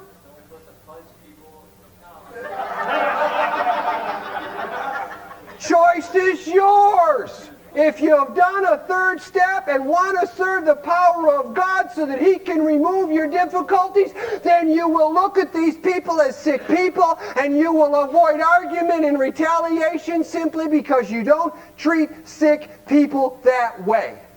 Any questions? And the reason we don't treat sick people that way is destroy our chance of being helpful. That's exactly right. And that's what we're here to do now, is to be helpful. That's the deal we made. See how we keep going back to step 3? That's the deal we made in step 3. Any questions? If we do, we destroy our chance of being helpful. We can't be helpful to all people. Everybody knows that. You can't help everybody. But it says this: at least God will show us how to take a kind and tolerant view of everyone. Our action, facts, and faith being combined here. Got it? Pretty simple. Our actions, facts, and faith now coming together. We're using our brains, and our beliefs are starting to increase. Okay, here's what it says. It says, referring to our list again, another column. You with me? Here's our dad. Here's cause. Here's effects. Glad you guys are with me. Glad you guys are with me. You don't want to put the check mark? Don't do it. Don't do it. That's nothing more than an indication that you have prayed this prayer for every person, concerning every person on the list. Once again, who's the prayer for? Us. That we start looking at the people who hurt us as sick people. We start trying to grant these people who hurt us patience, tolerance, and pity. We ask God to save us from being angry, and we try to be useful to the people who hurt us.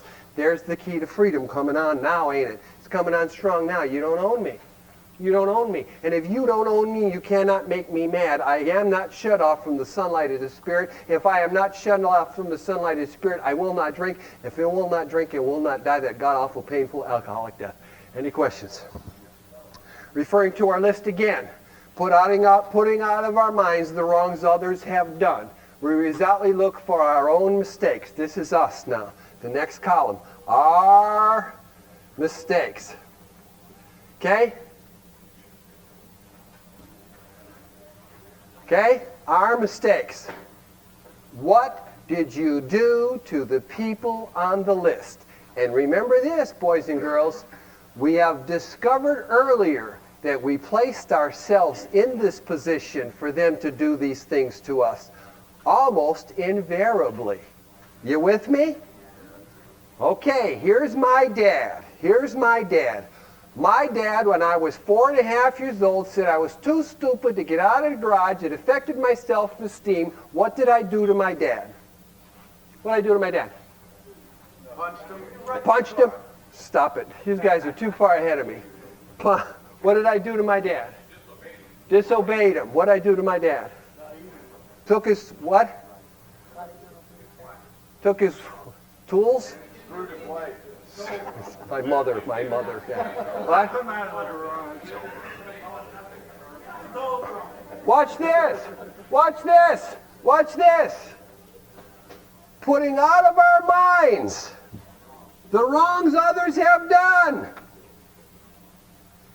We look for our own mistakes. I'm not trying to figure out what I did to make my dad do what he did. It's not a tit for tat thing. I am just going to write down the things that I did to my dad, the mistakes that I made, just like his mistakes. I make mistakes too. We're all human beings. What did I do to my dad? That's all. I stole his car. Stole his truck. Stole his truck. Truck. Stole his truck. No. Who said 4.5? We're not doing 4.5. We're putting out of our minds what they did to us completely. Just what did I do to him? Ever. Ever. What did I do to my dad ever? Stole his truck. I stole his truck. I left a... I was disobedient to my dad. I stole his money. Broke his heart. What? What'd you do? We're going to go there. Trust me, we're going to go there. What else did I do to my dad? I was cruel to his pet. Shot the neighbor's cat with a BB gun. Hey! What else did I do? Shamed him. Shamed him. There's a parent. Shamed him. What else? Hurt his wife. Blew his house up. Who said that? Ran away. Ran away. Oh, well, you don't do that here, do you? You throw them out. Lied. Whoa, whoa. Lied about him. Okay, you got it? That's all I'm doing is writing down my mistakes. All I'm doing is writing down what I did to him. Not tit for tat, not 4.5. There is no sequence of events here. Just what I did to him, period. Period. And then I'm going to tag that. It wants to know where I've been selfish, dishonest, self-seeking, or frightened. When I stole my dad's truck, was I selfish, dishonest, self-seeking, or frightened? Very selfish. Now, only I know this. Only I know this. Only I know that I had 4 brothers and sisters, and that when I took my dad's truck, he missed a day's work. And in the 50s, missing a day's work with 4 or 5 kids, everybody suffered. You don't know that, do you? Only I know that I did this, don't I? And only I know that I never gave them a thought. You know what I thought? I want to drive. I want to drive.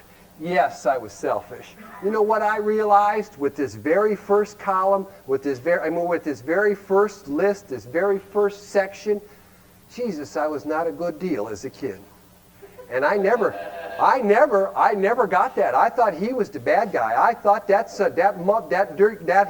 all, you know, if I would have had Ozzy from Ozzy and Harriet as a father, I would have been a great kid.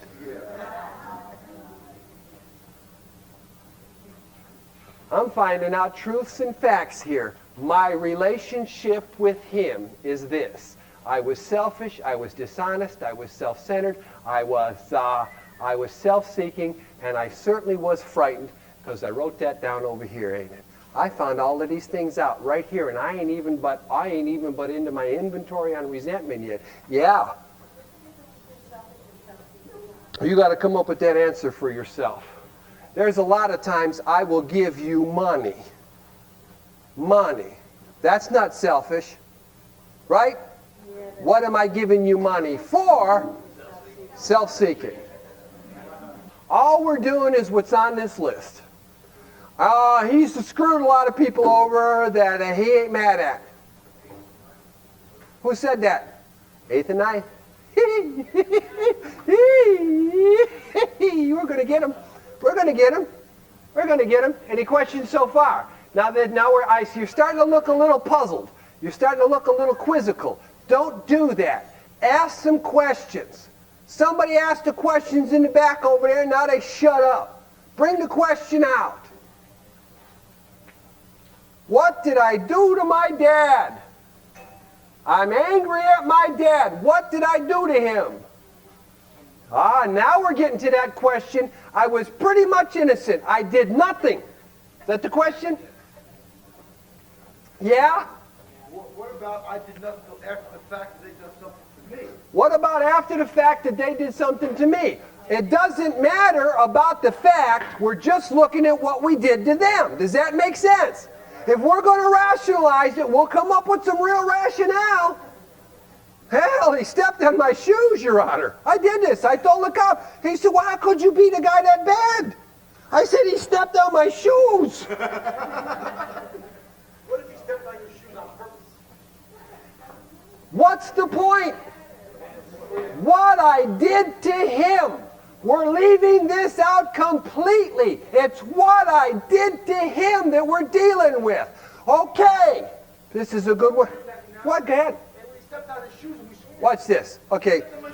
Hold it. Hold it. Hold it. Let's think about this. Let's think about this. Because this is legitimate. This is 100% legitimate. Women in particular. Women in particular. I'm mad at my dad. What did he do? What did I do to my dad? Now, if you let go of the molestation, the question is, what did I do to my dad? If your answer is still nothing, I've never lied to him, I've never hurt him, I've never stole his stuff, I've never done nothing. What do we know for sure about your dad? Second. The fifth column, do I owe him amends? No. If he has molested me, and I stole his car and stole his truck and stole his wallet and did all of those things, do I owe him amends? The molestation doesn't even interfere with it. No matter if they step on my shoes, smash my truck, it's what I do to them I have to make the amends for. Got it? I know this is difficult and no one's saying it's not, and it's going to tell you that when you get to the 9th step. But all you're doing at this point is this. We placed him before us in black and white. We're willing to admit our wrongs honestly, and we're willing to set the matter straight. At this point, we're only willing to set the matter straight. Any questions? Any questions? Answer your question. Does that answer your question? Not everyone who has hurt us have we done something to, but everyone who has hurt us we can look at as spiritually sick.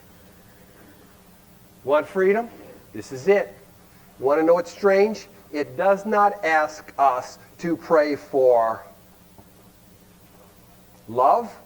It does not ask us to pray for forgiveness.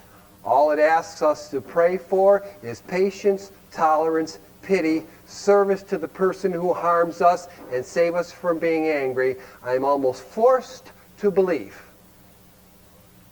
that love and forgiveness will come with service to those who hurt me. Go ahead. Okay? Want no secret? We're done with our 4th step on resentment. Taking that bite, taking that apple, one bite at a time, it's not such a big deal, is it? No. No. The hard part is honesty. The hard part is thoroughness. The hard part is us looking at them as sick people. Any questions? Any questions? We're done with resentment. Go ahead. One bite at a time.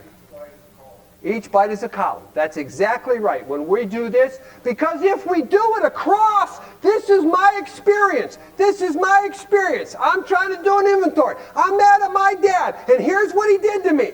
And you want to know, I never got past that point, because every time I started to think about what he did to me, I'm telling you, I got into furious rage. I'll kill that motherfucker. And when I do it this way, I got to run and start.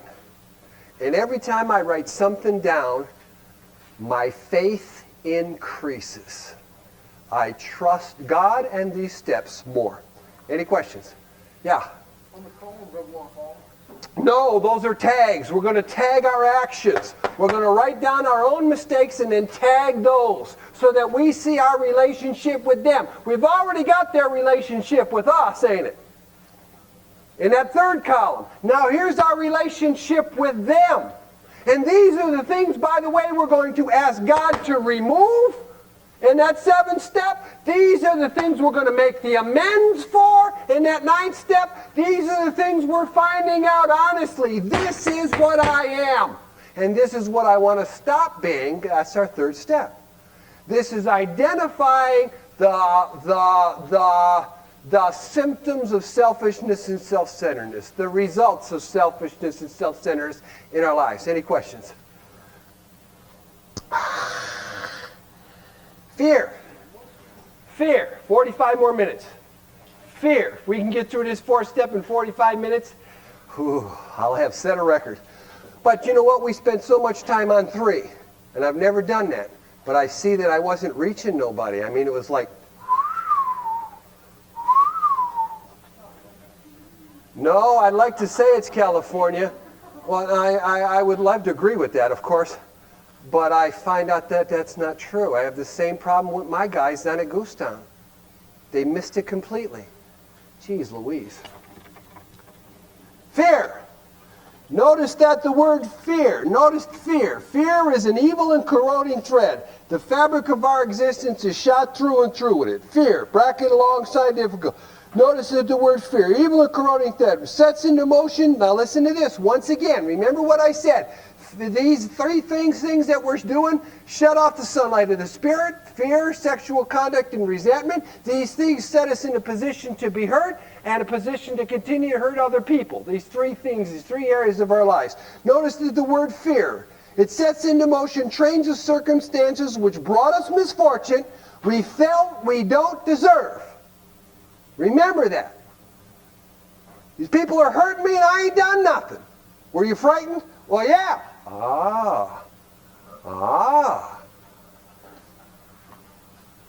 But then we ourselves set the ball rolling. Sometimes we think fear ought to be classified with stealing. And that, my friends, means that stealing is not good. It seems to cause a lot of trouble. Okay, here's directions. Here's directions for fear. We have taken all our resentments, these columns, these pieces of paper, we've put them over here. We're done with that for now, okay? We're not throwing it away. We're just moving it aside. We're going to need it later. There's a guy in Cleveland, his sponsor told him to burn his inventory. It's a true story, honest to God.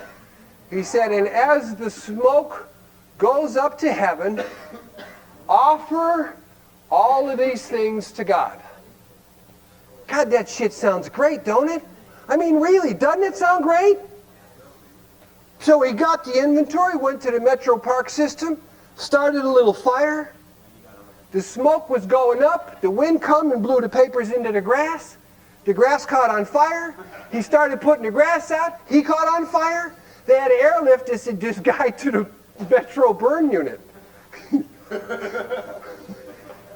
And if it said in this book, to set all of this resentment on fire, I would tell you to set it on fire, but wear asbestos. But it doesn't say that. It doesn't say that, yeah. You know, you want to know what the problem was with this story I just told you? He didn't have directions. He trusted a human being instead of this book and God. He trusted a human being instead of this book and God. And I swear to you, when we get done here tomorrow, no one can blow smoke up your ass. You might let them, But you can't say, I didn't know. You can't use that anymore. I didn't know. Here's fear. Here's the directions for fear. We have our inventory put aside. Here's fear. This is a heading on our piece of paper. Fear. Got it? Here's the directions. Here's for fear. Before we get into directions, let me clarify a couple real fast things on here. One school, say page 69, middle of the paragraph. One school allows no man, no flavor for his fare. The other would have us all on a straight pepper diet. It says this: I want to stay out of Morgan's sexual conduct. I will not be the arbitrator of anyone's sexual conduct. Whatever Morgan has got to do or got to get done or whatever it is, it's not my job. I want to stay out of this controversy as to how you should do it. Here's what it says in this book. We want God alone to be the judge of our sex situations. That's his job and God's job. Sometimes talking with others is a good idea, and that's what it says in the book. But we avoid hysterical thinking and advice. First thing, I'm not going to tell you what to do. Not ever. If I can help it. Directions now. Any questions on that? What does that mean? What is it? Let's dumb guy it. Let's dumb guy it. No sex for the first year in Alcoholics Anonymous. Anybody ever hear that? We want to stay out of this controversy. We don't want to be the arbitrators of anyone's sexual conduct. Let God alone judge your sexual situations. Does that answer that question? Did that dumb guy it for you? Okay, let's go to page 68. You got me? We review our fears thoroughly. How you got me to sex, I'll never know. It must have been that blouse falling off her shoulder, and that's it. That's all it took.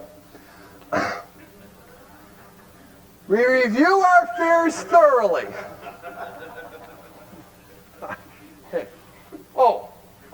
I'm not a human being? Sure I am.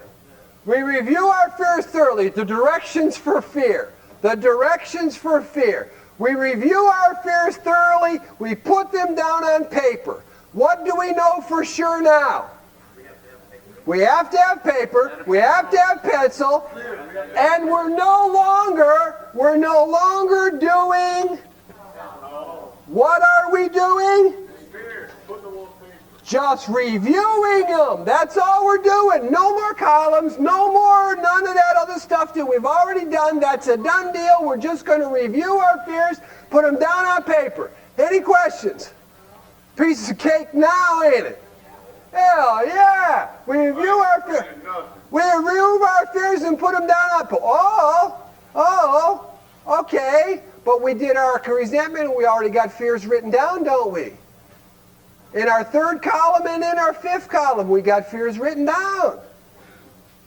Part of the multiple choice, part of the things that we tag, and what our actions was to them. Okay, we review our fears thoroughly, put them down on paper, even though we had no resentment in connection with them. So we got fears that we've got written down in resentment. Now we're going to put our fears that we have written down whether there's no resentment with them or not, right? Yes, no? Yes. Yes. What? Okay, what are you afraid of? Snakes. Relapse. Overbear. You don't like women at all? Overbearing women. Pigs. Scared of pigs? Pigs. What? Controlling men. What are you scared of? You scared of? Car wrecks. What is it? But, did you have resentment with the IRS? We've already got that, ain't it? Huh? What else? Death. Oh, a good one. Death. Hardly anybody ever mentions that. Death. The dark. Boogeyman. Hey, it's your inventory. Are already taken care of under damage if you don't put it on? We've already got it written down. We've already got it written down. You got that? We already got it written down. You want to write it down again? Write it down again. I don't give a shit. Write it down again. Okay, now does that give you an example of fears? Jason? Yeah, I'm sorry. Okay? Any other questions on fear? All we're doing is reviewing our fears and writing them down on paper. Any questions? Simple. Simple. What? What, baby? What? Here's what it says. It says, we asked ourselves why we had them. Why do you have this fear of snakes? Got bit by one. Got bit by one. Why do you have this fear of cops? Got arrested by them. Why do you have this fear of the dark? Because I was in it. Wait, whoa, whoa, whoa, whoa. What the hell? We all right? Oh, okay. Here's what it says. It says, now listen to this. Listen to this. It says we asked ourselves why we had them, and then it gives us the answer. Because all it is, you can question at any given time. Maybe that's true, maybe that ain't true, maybe, I don't know why I'm afraid of the dark. I have absolutely no why I'm afraid of the dark. Turn the light on, it's not there. Turn the light off, it's not there. Turn the light on, it's not there. Turn the light off. It's irrational, isn't it? But we still have that fear, don't we? Here's what it says. It says this. It says, we ask ourselves why we had these fears, and it wasn't because self-reliance failed us. Now just think about that for a split second. I have every fear that I have because I've been trusting myself to get rid of it, and I ain't powerful enough to do that. Was you ever afraid of riding a two-wheel bike? Did you get over that fear? Would you write down two-wheel bike? Why? Because you got over it. Who did you turn to get rid of the fear? Simple as that, isn't it? I don't need God to get rid of that fear because I got rid of it myself. So every fear that you have is simply because you're not strong enough to get rid of it. Here's what it says. This is what it says. Self-reliance, which is what we talked about the bike, right, was as good as far as it went, but it didn't go far enough. Some of us had once had great self-confidence. That's me. That's me. Damn near cocky.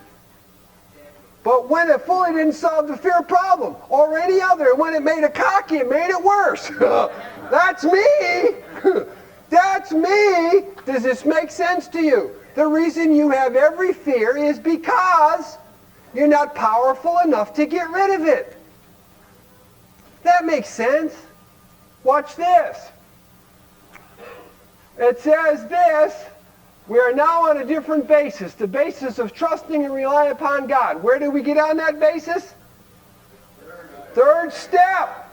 We trust infinite God rather than finite selves. Well, again, third step. We are in the world to play the role that He assigns. He's going to be the director, we're going to be the actor. He's going to be the father, we're going to be the children. We're reinforcing that third step, the archway to freedom. Once again, just to the extent that we think He would have us and humbly rely upon Him, does He enable us, you and I, to match calamity with serenity. So when you and I come up against calamity and serenity, if we match that calamity with serenity, we're trusting God. If we match calamity with this insane response of violence, that was always my violence. I'm not trusting God at all. I'm trying to get rid of the fear myself, ain't it? We can laugh at those who think spirituality a way of weakness. Paradoxically, is a way of strength. The verdict of this is no directions. There's no directions. Paradoxically, it is the way of strength. The verdict of the ages means that faith means courage. All men of faith have courage. They trust their God. And remember what I told you. Every time you write something down on this inventory, your faith increases. You trust God more. And what we just read is this. If your faith increases, what do you become? Courageous. Your courage increases. That's what we just read. Here's directions now. Ready?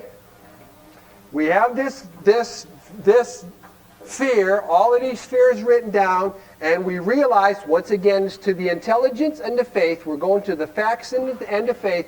The intelligence is this. We write down our fear. The intelligence is this. We realize that we have these fears because we're not strong enough to get rid of them. The faith is this.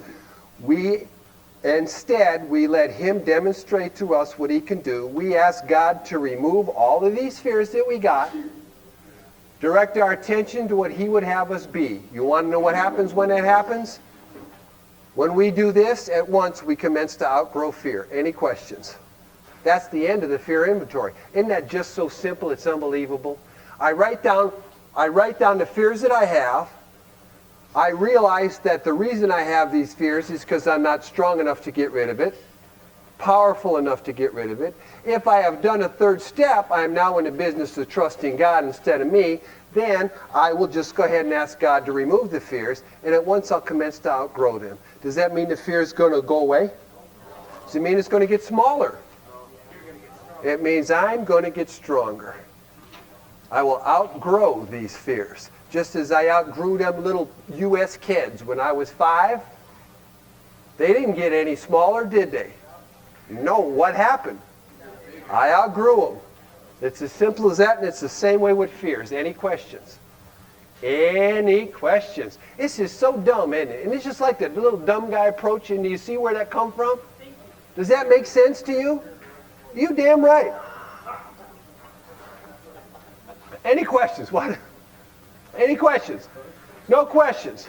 Okay, here's a secret. You ready for a secret? We're done with fear. Take this, what we have written down, and put it on the side over here with resentment. We're done with it. Any questions? Nothing? Anything? Something? Nothing? It's almost self-explanatory. It's not even a mystery anymore, is it? I mean, hell, who couldn't do an inventory? Is there anybody in here could not now sit down and write this shit down with the information that you got? No! It would be impossible. Where did my little Juju go? Did I scare her out? She ran away. Bathroom. I'm on her fear list. Okay, what's next? You bet. Now about sex, and that means this. That means this. Got it? That means we got another piece of paper, another tablet of paper, whatever you got of paper, and we're going to put sex as the next heading. The third area of our life that shuts out the sunlight of the Spirit. The third area of our lives that allows us to continue hurting people. The third area of our lives that allows other people to continue to hurt us. We place ourselves in that position. It says, many of us need an overhauling here, no directions. But above all, we tried to be sensible about the question. No directions, except to be sensible. That's the only thing they're asking you to do. I already pointed out in advance that you and I are going to stay out of the controversy. We're not going to be the arbitrators of anyone else's sex life. That's our business. That's what it tells us to do. Our business is not, your business is not my business. My business is to take you through these steps if you need help. Here's directions, page 69, page 69. Second paragraph down. Second paragraph down. Any questions? I'm glad we ain't got no wise guys in here. There's always a wise guy.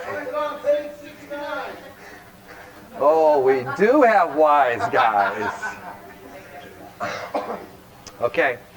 Well, the fact of the matter is, anybody ever read a first edition of the Big Book of Alcoholics Anonymous? It's not on page 69. Somehow when they redid the reprint, a lot of things got taken out of context. A lot of things got mixed up. Same way with this inventory. You know those columns we did and how they end at the bottom of the page?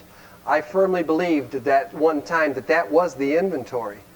And it ain't. And in the first edition, that's only the halfway through the page, so that you know there's more directions after that. I was just confused. Sex. This is our directions for sex. We're ready? We're ready.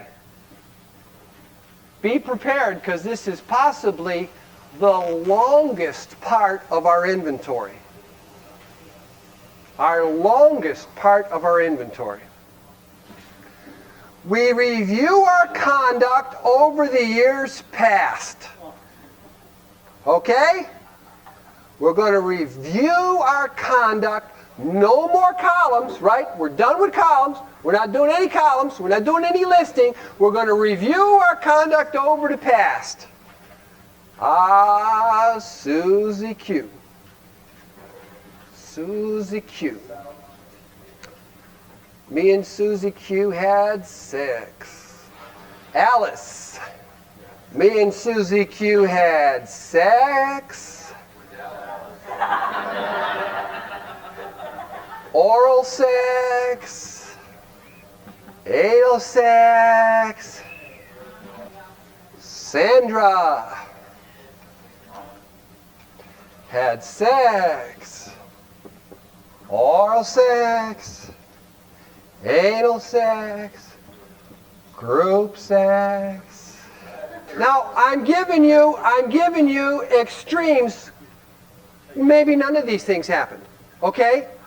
I mean, maybe you just had sex. I did an inventory with a guy, and I'm doing curls, and I said, okay, next direction is review your conduct and put down who you had sex with and what you did. I said, get going. He said, okay, I'm done. I said, what do you mean you're done? He said, I've only been married twice. That means he's only had sex with women he made commitment to. With women he's been married to. Holy shit. Huh? The fun? What's up with the fun?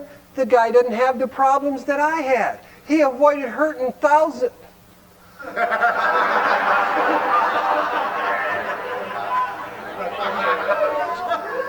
He avoided hurting a bunch of people.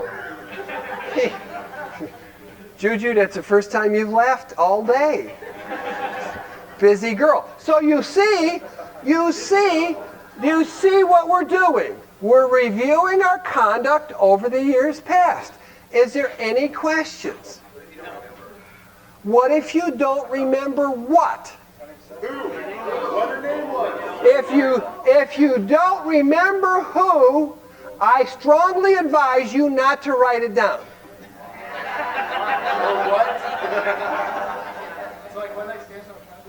Oh no, not if you were married or engaged and that's the only person you had sex with. You just don't have to do a lot of this writing. He did the same directions I'm about to give you. I'm only staying with the first direction so far. Okay? First direction so far. Because we're going to review our sexual conduct. Okay, any questions on what we've done so far? Here's what it says. Review our conduct over the years past. This is our conduct. Okay? Okay, here's what it says. It says this. We want to know where we've been selfish, dishonest, or inconsiderate. We want to know whom we had hurt. We want to know, did we unjustifiably arouse jealousy, suspicion, or bitterness? We want to know this. Where were we at fault?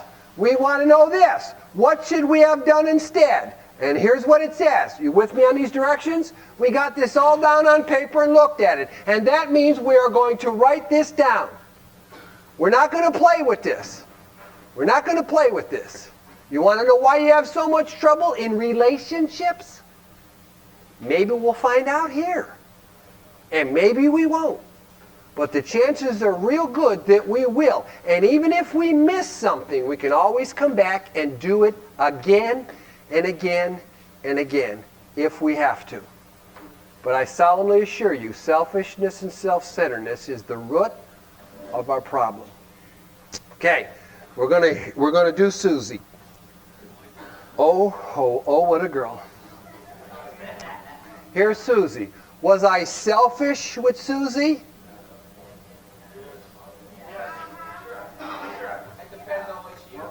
No, I wasn't. I was madly in love with Susie. It wasn't a casual affair. We were just absolutely together, and I thought it would last forever. Was I selfish? Whose inventory is this? You got to decide. You got to decide if you were selfish. Was I, now let's just say I don't even know a Susie, but I do want to convey this message on how to do this to you, okay? Was I dishonest with Susie? Was I inconsiderate with Susie? After a very short time, I started taking Susie for granted. I started looking at her as my possession. I started looking at her as less than important. Does Susie put up with that shit? Am I still with Susie? If I find out that this is the reason my relationship with Susie was destroyed, then when I come to ask myself, what should I have done instead, what's the answer? Don't be inconsiderate. How does that sound? Isn't that wonderful? And all we're doing is writing down our conduct. If I was selfish with Susie, then what should I have done instead? Don't be selfish. If I was dishonest with Susie, what should I do instead? Don't be dishonest. Was I inconsiderate? Don't be inconsiderate. Whom had we hurt? I hurt Susie. And I hurt Susie's mother because she liked me. And she hated the fact I treated her daughter like dog shit. Do I owe her mother an amends? Betcha. Did I feel I owed her mother amends before I did this? Do I feel I owe Susie amends before I did this? Are we looking at something big here? A lot of writing. I'm not arguing with that. And a lot of thinking. Here's what it says. Did we unjustifiably arouse jealousy, suspicion, or bitterness? Only you know that. Only you have to look at every one of these cases and say yes or no. And then later on you're going to ask yourself, what should I have done instead? Any questions? A lot of looking and a lot of writing. And it tells you we all got these problems. In this way, what should we have done instead? What should we have done instead? We did that, didn't we? We did that, didn't we? I wasn't dishonest with Susie and I wasn't selfish with Susie. Give me a definition of inconsiderate. It's your definition. I just gave you some real rough material to deal with. I hate these cheap teeth. Any questions? Any questions? Huh? No columns. We're not doing columns. We're reviewing our conduct and we're asking ourselves certain questions. That's all we're doing. And then we're going to ask ourselves, what should we have done instead? We got this all down on paper and looked at it. Yes? How do we keep denial out of this? Beg your pardon? How do we keep denial out of this? Well, if you look back and see that you didn't do that, then that's all that counts. Does that mean every relationship I got into, I was selfish, dishonest, inconsiderate, that I hurt somebody, that I unjustifiably aroused jealousy, suspicion, or bitterness? You can kiss my Pollock ass if you ain't done none of these things in a relationship. You're a lot better man than I. You're a lot better man than I, but only you will find these things out, ain't it? And these are human traits, and every one of us does that. I don't care how much in love you are, or whether you're not in love at all. What you're going to find out is some facts. And that's all we want you to find out, is what causes your problem, what you did to cause your problem. Because if you're at all like me, I swear to you, I stood there and said, I didn't do nothing. I loved her and I wanted to be with her, and I didn't do nothing. I never cheated on her. Oh, I might have got a little, but I never like cheated on her. Oh, well, I might have teased and flirted with the waitress and her sister and her mother and her aunt. But I didn't do nothing. That's right. Oh, really? Jesus, when I finally did see that I was doing this, I can see why my relationships fell apart. I can see why I was in such a tragic condition with women, because I was inconsiderate. I was constantly teasing and flirting. I can tell you 5 things. I can tell you 5 things without opening my mouth. Didn't say a word, did I? Did I? Did I? Did I say anything? Oh, did I? See what I mean? I mean, it's easy. Do I catch this? No. Did it take me years to catch it? Yes. Did I stop trying? No. No. I knew that all of these broken relationships couldn't have been their fault. I just didn't know what part I played. Does that make sense to you? Yes. You're damn right. So we're going to redo this inventory. We're going to find out what's wrong. We got this all down on paper, and we looked at it. And the reason we're doing it, the reason we're doing this, because in this way we're going to try to shape a sane and sound ideal for our future sex life. So if I know I did this and it was a failure, and this and it was a failure, and this it was a failure, and this it was a failure, then in my future sexual conduct I'm going to try not to do this, this, and this. Does that make sense to you? Any questions? We only got a few more minutes. Don't get rowdy. Question in the back. It doesn't matter what the relationship is. Remember I told you I took you to extremes here. I've never had group sex. I've never done these things. But these things happen. And I want you to go to the extreme so you know that this is all we're looking at. Good relationship, bad relationship, marriage, or just a one-night fling. All we're looking for is facts. Our sexual conduct. We're asking certain sex questions so that we know where our failure was and that we can change our future sex life. We subject each relationship to this test. And remember this, because this is the root of our problem. Was it selfish or not? We subject each relationship to this test. Am I in a relationship right now that's selfish or not? The answer is yours. It's not mine. If you already know that you are in a relationship that's selfish, then you already know that it's doomed to failure. Because that is what the root of our problem is, ain't it? We ask God, here we go, we subjected each relationship, we ask God to mold our ideals and to help us to live up to them. Now hang on baby, hang on. Here's my ideals. I'm going to get involved with Susie. I'm not going to be selfish. I'm not going to be dishonest. I'm not going to be inconsiderate. I'm not going to have, this is my particular ideal, I'm not going to have sex with any girl. Any girl. Unless it's an affair of the heart. You know what that means? I'm going to have to put something in a relationship I have never put into a relationship before. You know what that is? Time. Time. I'm going to have to get time to know you, to see if I like you, to see if I want to be with you, to see if I even care about you. And a lot longer than, what'd you say your name was? A lot longer than that. This is just my particular sexual conduct. Any questions? Yes. Oh, no, legitimate. I got no problem with that. She said it was okay and I said it was okay. Hold it.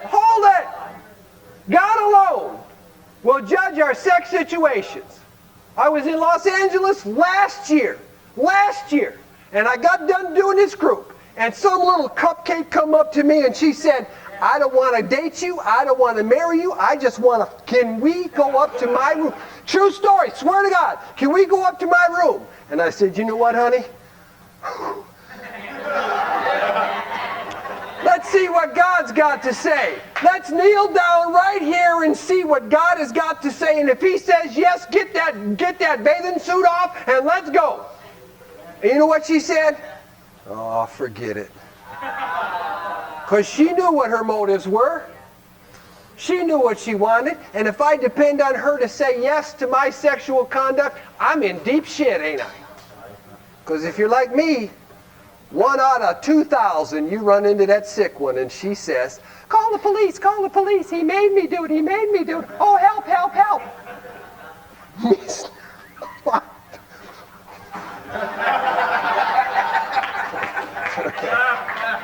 Oh yeah, you get resentment. Oh yeah, you get afraid. But you'll also say, what did I do wrong in this situation? How did I put myself in that situation? And then maybe you can grow from there like I did. Okay, and we must be willing to make amends if we've harmed anyone, provided that, back up, third paragraph. We ask God to mold our ideals, we just covered that, and to live up to them. You got to do that with God. God, is this the right thing you want me to do? But we got to keep this in mind. Now, here's our parameters. Our parameters are this, is that we remember that our sex powers are God-given, therefore neither to be used lightly, nor to be used selfishly, nor be despised or loathed. And that's our parameters. When we got to come to some kind of conclusion, I ain't having nothing to do. No more sex ever again. It's bad. It's bad. Well, they're saying here that ain't true. They're also saying here, where's your question at, honey bunny? What if she says it's okay and I say it's okay? Is that light use of my sexual powers? And that's a parameter. We got to find somewhere inside that, we'll ask God to give us that. You know what that means, don't you? That our relationship from step 3 to step 4 has increased greatly, ain't it? Yeah. Our faith has increased tremendously because now we're going to ask God, remember His will for us? But we already know what we ain't going to do. Now we're going to ask God, what should we do? And that's going to continue on for a lifetime. Whatever ideals our turns out to be, we must be willing to grow toward it. And that means the ideals we have are greater than the ones we had before. We must be willing to make amends. Are you willing to make amends for these things that you find out to Susie's mother? All you got to do is be willing. Provided there's no further harm in doing so. In other words, we treat sex just like we did this fear and just like we did with resentment, ain't it? We're ready to straighten it out, whatever needs to be done.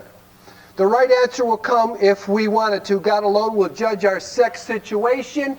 Counsel with other person is often desirable, and that's what we talk about with a friend, a sponsor, spiritual advisor, I don't care who. A priest or a minister, I don't care who. But we let God be the final judge. We realize that some people are just goofy about sex, as others are loose. They want to go with gerbils. We avoid hysterical thinking and advice. Now, as we're all human beings, we're going to finish this up in 4 minutes. Watch this. As we're all human beings, so we're going to have sex problems. No.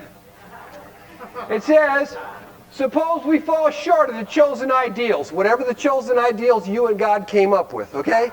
And stumble. Does this mean we're going to get drunk? Let's say we pick up some broad. Let's say or a guy, or whatever the case might be. Or let's say we pick up a partner. All right. Let's say we have sex with that partner on the very first encounter. And when we get all done, I don't know, I knew I shouldn't have done that. Oh man, it didn't feel good. Let's just say that. You ever had that feeling? God, I hate myself for that shit. Okay? Okay? Here's what it says. Does this mean we're going to get drunk? It's only a half-truth. It depends upon us and our motives. If we are sorry for what we have done, there's the key. It all depends upon us, ain't it? If we are sorry for what we have done, and if we have an honest desire to let God take us on to better things, we believe we will be forgiven and will have learned our lesson. And if we are not sorry, and our conduct continues to harm others, we're quite sure to get drunk. These are facts out of our experience. So if you walk into Alcoholics Anonymous, and if you do a 4th step here, and you come up with a new conduct for yourself, and let's say the conduct don't live up to quite snuff, or par, or ain't right, and when you find out that you're wrong, all you got to do is this. But you also got to say, I ain't going to do that no more. It's all up to you, and it's all up to God. Any questions? To sum up sex, big deal. We earnestly pray for the right ideals. This is us. We pray for guidance in each questionable situation. for sanity and for the strength to do the right thing. And before I get involved in an affair with a woman, I will pray for these things. These are the things I will pray for. We think strength to do the right thing. If sex is very troublesome, and sometimes this happens, we throw ourselves harder into helping others. And that means if we're having trouble with sex, help a drunk, help your mother, cut the grass, help the neighbor, help someone else. Here's what it says. We think of their needs and work for them. Not just helping them, but in our 10th and 11th step, God, who can I help? What should I do? Where should I go? That's what we're talking about in here. And that quiets the imperious urge. Want no secret? We're done with sex. Any questions? I told you this one on sex was going to inquire a lot. It's going to take a lot, didn't I? And you can see it. But believe me, you're going to discover a lot of facts. Yes? No. If my having sex, if my sexual relationships is causing me a lot of trouble, instead of getting involved in a relationship, I'm going to help someone else and think of them and their needs, the person I'm helping. That's a way to look at it. We're going to get out of our sex. Some people tell you to take a bath, ain't it? Cold shower. All right. I heard those cold showers arouse you more. This book here says, think of others and their needs. Serve other people. That's what it says. Which, once again, we're going back to step 3, ain't it? We'll always go back to step 3. Any questions? And here's what we hope. We hope you are convinced that God can remove whatever self-will has blocked you off from Him. Remember what I said, those 3 areas? We hope that God will remove self-will that blocks you off from Him. If you've already made a decision, step 3, an inventory of your grosser heck, step 4, you have begun to make a good beginning. And that's all this is. And from there on, you've begun to swallow and digest some big chunks of truth about yourself. And that's what we've discovered, haven't we? Chunks of truth about ourselves. No questions? No. Hold it. Got one. Yes. Stay with the big book of Alcoholics Anonymous if you choose to. If you choose not to, it's your choice. Okay? Do I suggest that? What did the book say? Well, then I just spent 3 hours going over the directions so that you could do this. Okay? What should we do now? No, let's pray. Let's pray. Our Father, who art in heaven, hallowed be thy name. Thy kingdom come. Thy will be done on earth as it is in heaven. Give us this day our daily bread, and forgive us our trespasses, as we forgive those who trespass against us. And lead us not into temptation, but deliver us from evil. For thine is the kingdom, and the power, and the glory, forever. Amen. Thanks, guys, for letting me be here. We'll see you tomorrow, 1 o'clock. 1 o'clock.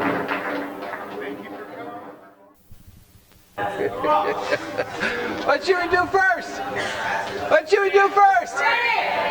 God, open our minds, open our hearts, open our souls, so that we might see what you have for us today. We might pass that on to others. Amen. Amen. Okay, questions on what we did yesterday. Any questions? Okay, good. Then let me tell you what I missed. Possibly the most important part of what we were supposed to do yesterday. I just ran out of gas, or I got confused or something, or I don't know what. Let's go to page 70. No questions? 70. No questions. 70. 70. Page 70. 70. Would you make me a cup of that with little cream in it? Here we go on 70, the last paragraph. 70, 70. Now here's what we have done. This is a summation. This is going to give us our step into tomorrow, our step into 5 and 6 and 7 and 8. This is what we have done. They're going to sum up what we have learned among many things. We have learned many things. If we've been thorough about our personal inventory, we have written down a lot. We agree with that. See, so yours is like your checklist. Did I do this? Yeah. Yeah. So if you don't feel like you're going nowhere, it doesn't matter. Because you're following directions. We have listed and analyzed our resentments. We've begun to comprehend their futility and fatality. And now you understand, if you know that to have a resentment is useless and deadly, you're going to say to yourself, I don't want to have a resentment. I don't want to be mad at nobody. That's what you're supposed to have learned so far. Yes. We have commenced to see their terrible destructiveness. So if you are aware that being angry with someone is destructive, we're not going to do that. We don't want to do that to ourselves. Yes? No?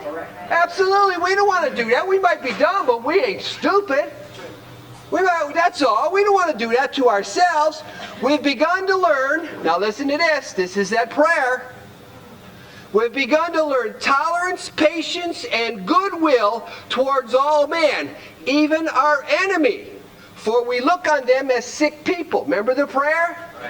The key to it all is right there. If you miss this prayer, you miss everything that's coming on in the future, because you're still going to be mad at everybody and not know how to solve it. Not know how to solve it. And if you can get this attitude as they are sick people, and my job with sick people is to help them. 15 years ago, the attitude was, he's sick. Screw him. Well, no. He's sick. Help him. That's the key. That's the difference. That's the change in us. Bless you. We are even our enemies, for we look at them as sick people. We have listed the people we have hurt by our conduct, and we're willing to straighten out the past if we can. That's all we're doing at is willing here. In this book you read again. Now pay attention, because this is what we're going to use 5, 6, 7, 8, 9, 10, 11, and 12. Remember, we're mixing facts with faith. Our actions and faith, the two are going to come closer and closer and closer together. If you, in this book, you have read again and again that faith did for us what we could not do for ourselves. But faith will never do for us what we can do for ourselves. And that's the part that we have to come to, that I will do whatever I got to do, but I'll take my directions from God. We hope that you are convinced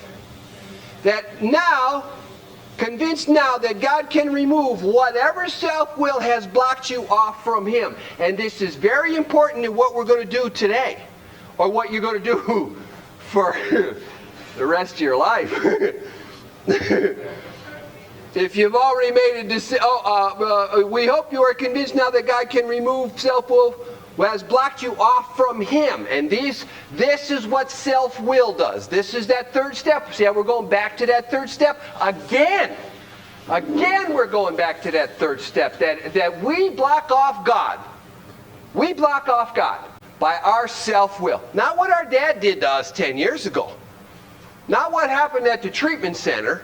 Not what that girl or that guy or that job or that boss. Our self-will blocks the power of God off. Let me finish this. I ran out of energy yesterday, I think. If you've already made a decision, we done that? Yes. And an inventory of your growths or handicaps, you've done that? Yep. Well, then you've done nothing more than make a good beginning.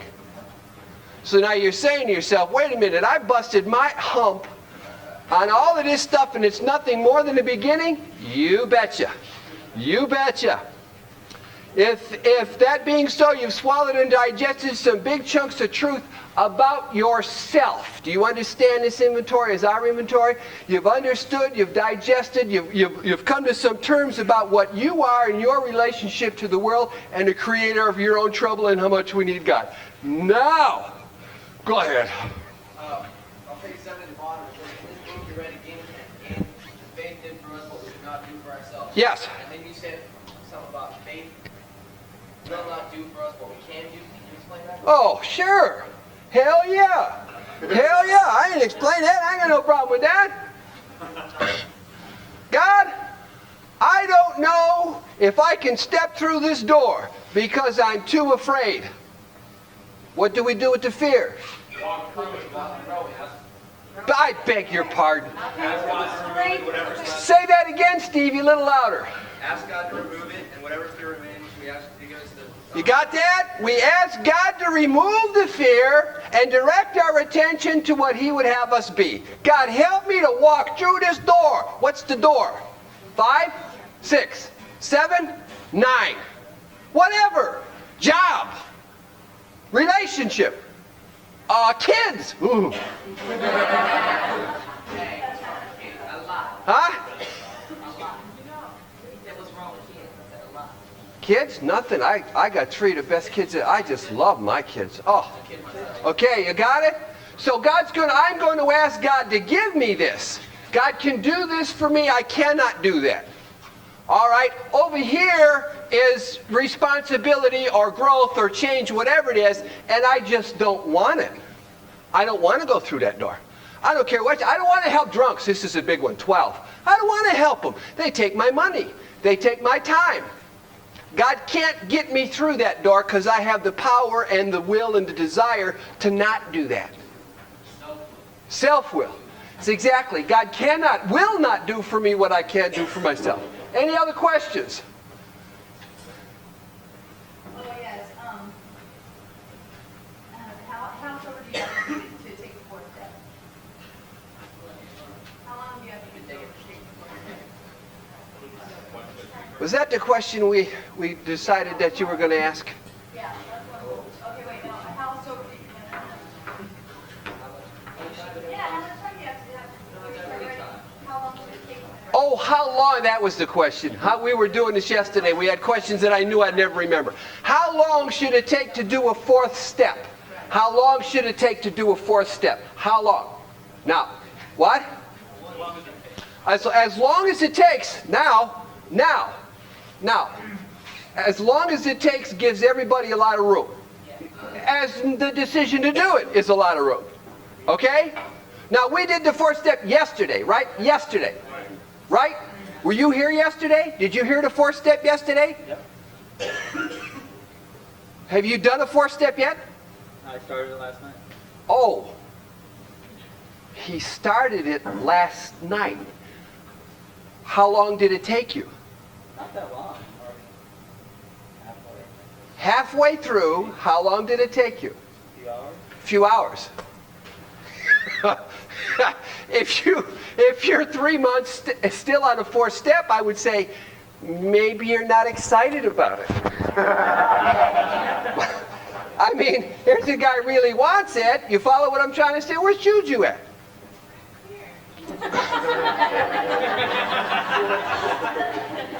In all the years that she's been in and out, or the multiple of times she's been in and out, right? You would think that she would say, I got the directions now. Let's go. Right?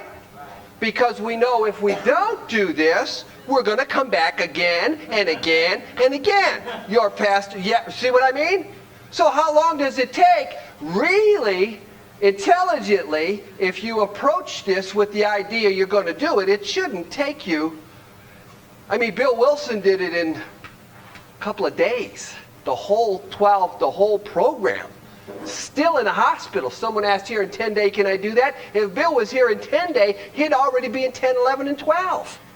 Yep. He'd already be in 10, 11, and 12. How do I know that? What's that? How do I know that? Book tells you that. I didn't know the guy. I don't even know if he's in AA. I never seen him in a meeting.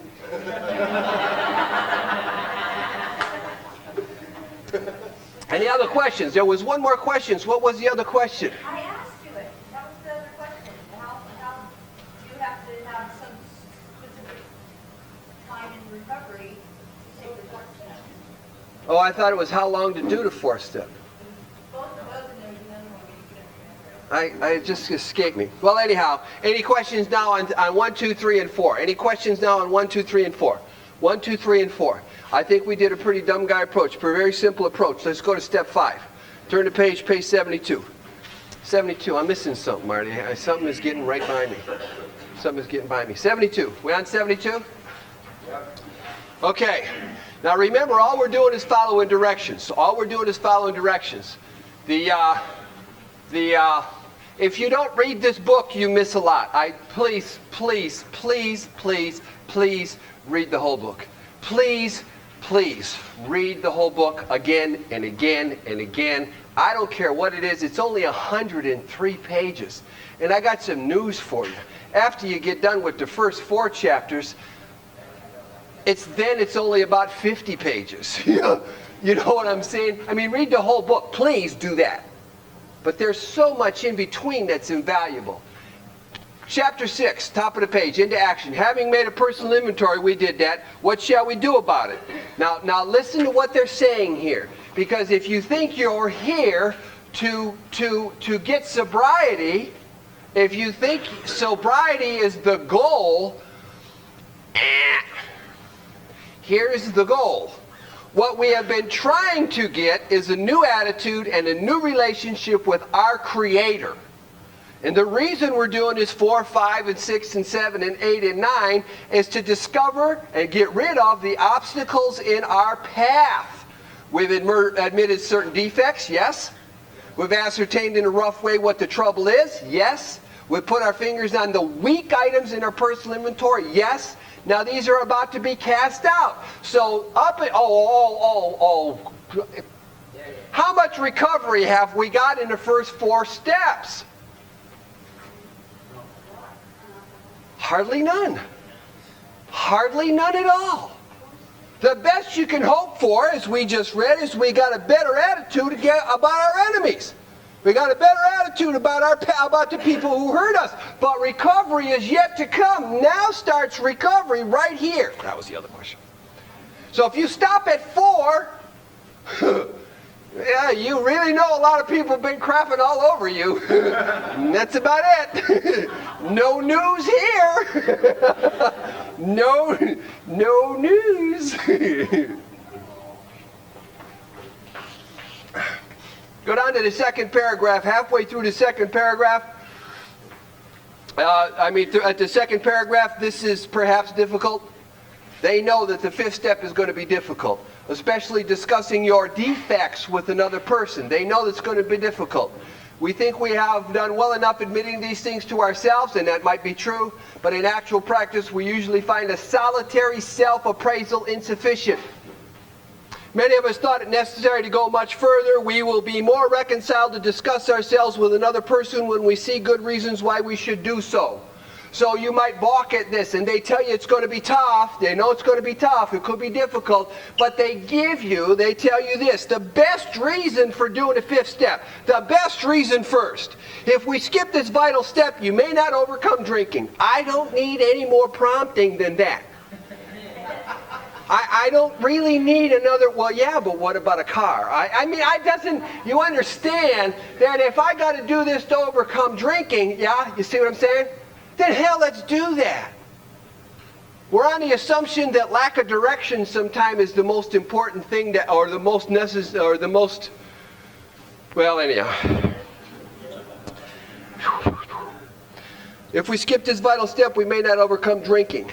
And for those of you who have not read this book or haven't digested it completely or thoroughly to any degree, they never give you a second reason. They say best reason first, they never say, and here's another reason. Okay? Any questions? Trying to avoid this humbling experiences, we've turned to easier methods. Give me an easier method than working the steps. Getting a job and going to work every day.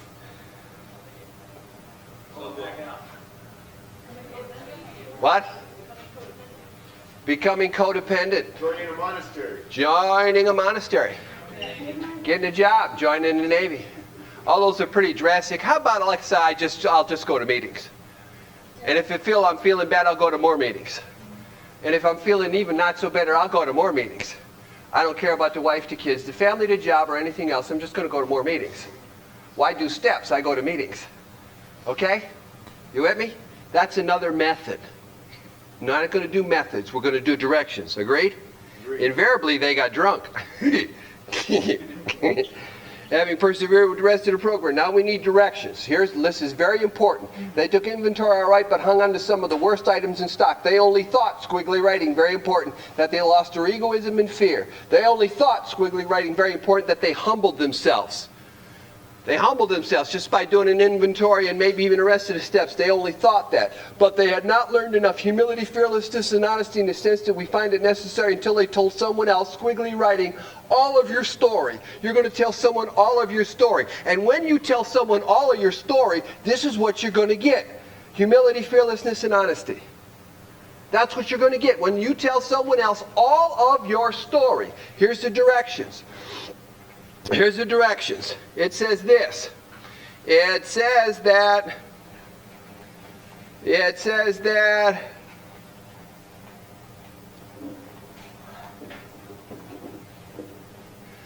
at the bottom of the page, 73. 73. You with me? We must be entirely honest with someone. This is going to be your job. There are 2 fifth steps here. There are 2 fifth steps. But this is your 5th step. You must be entirely, I got you confused? We'll straighten it out before we close.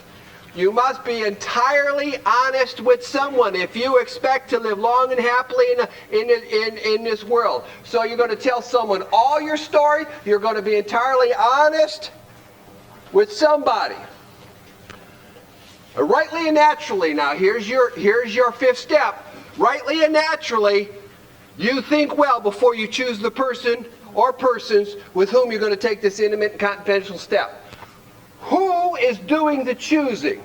We do. And they are asking you to think well. Choose the person.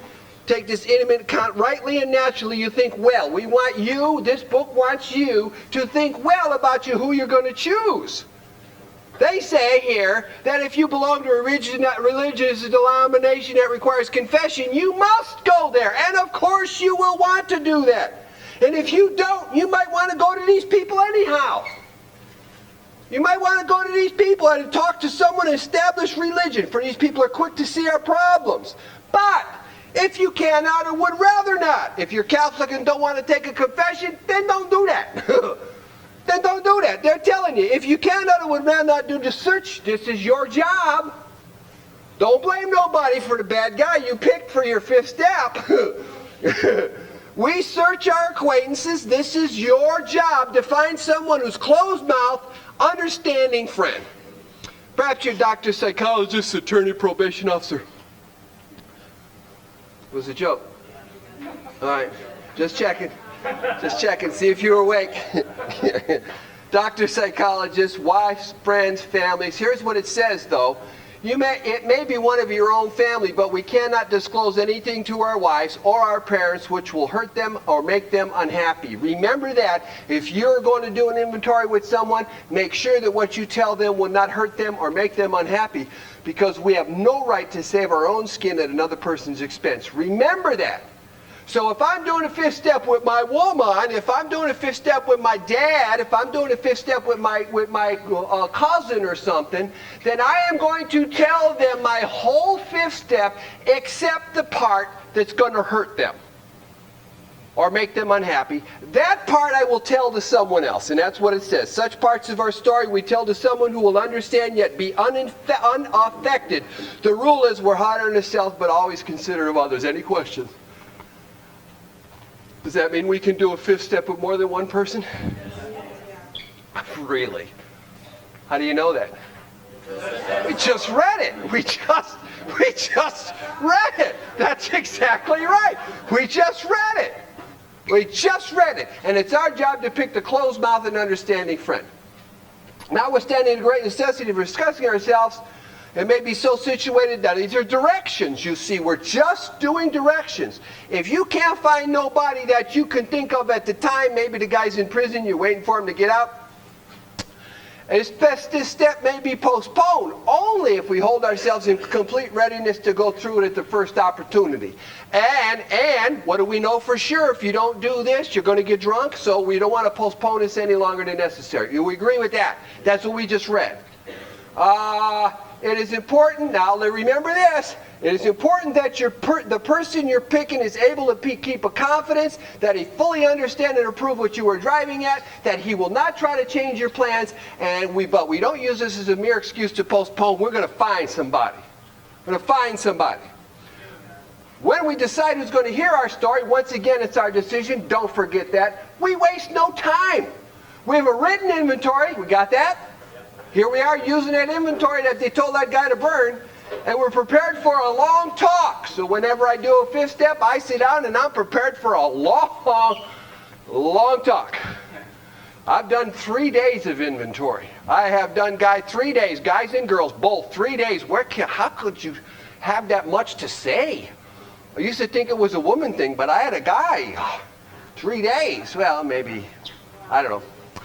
We explain to your partner what we're about to do. This is what you're going to do. You're going to explain to your partner. You want to find somebody who understands. He should realize that he's engaged upon a life and death errand. Most people approachable this way will be glad to help. They will be honored by our confidence. Now here's your directions. We are going to pocket our pride, and we're going to go to it. We're going to illuminate, this is our job as we do our fifth step. We are going to illuminate every twist of character, every dark cranny of the past.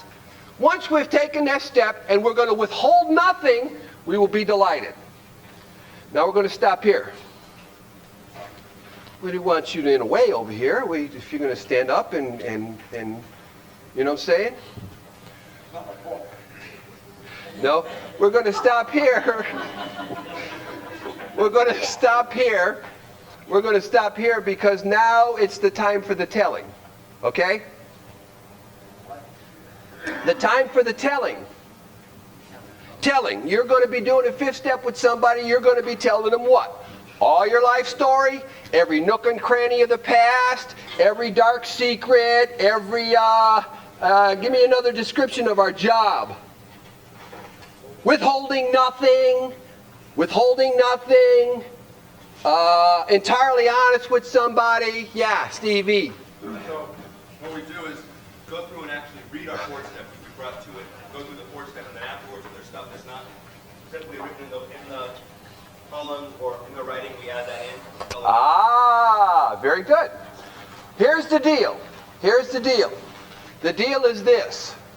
You're going to tell somebody all your life story, but you're going to use the piece of paper you got in front of you. Now, when I do a fifth step with someone, I try to make it as easy as I can. Now, we already talked about 2 fifth steps. Remember the 2 fifth steps? You give me that, what the hell's he saying? Now, look. Here's the second fifth step. The second fifth step, the first fifth step is the one we're taking with somebody. The one we're giving to somebody. The second fifth step is the one we're receiving. Oh? What's our job as a sponsor? Offer to do a third and fifth step. And if I'm going to do a fifth step with you, then I must be sure that I am closed mouth. I must be sure that I am understanding. I must be sure that what you tell me will be kept confident. And I must be sure that I will not attempt to change your plans. You got that? 2 fifth steps. The one you're giving and the one you're receiving. That's your job. If you can't keep your mouth...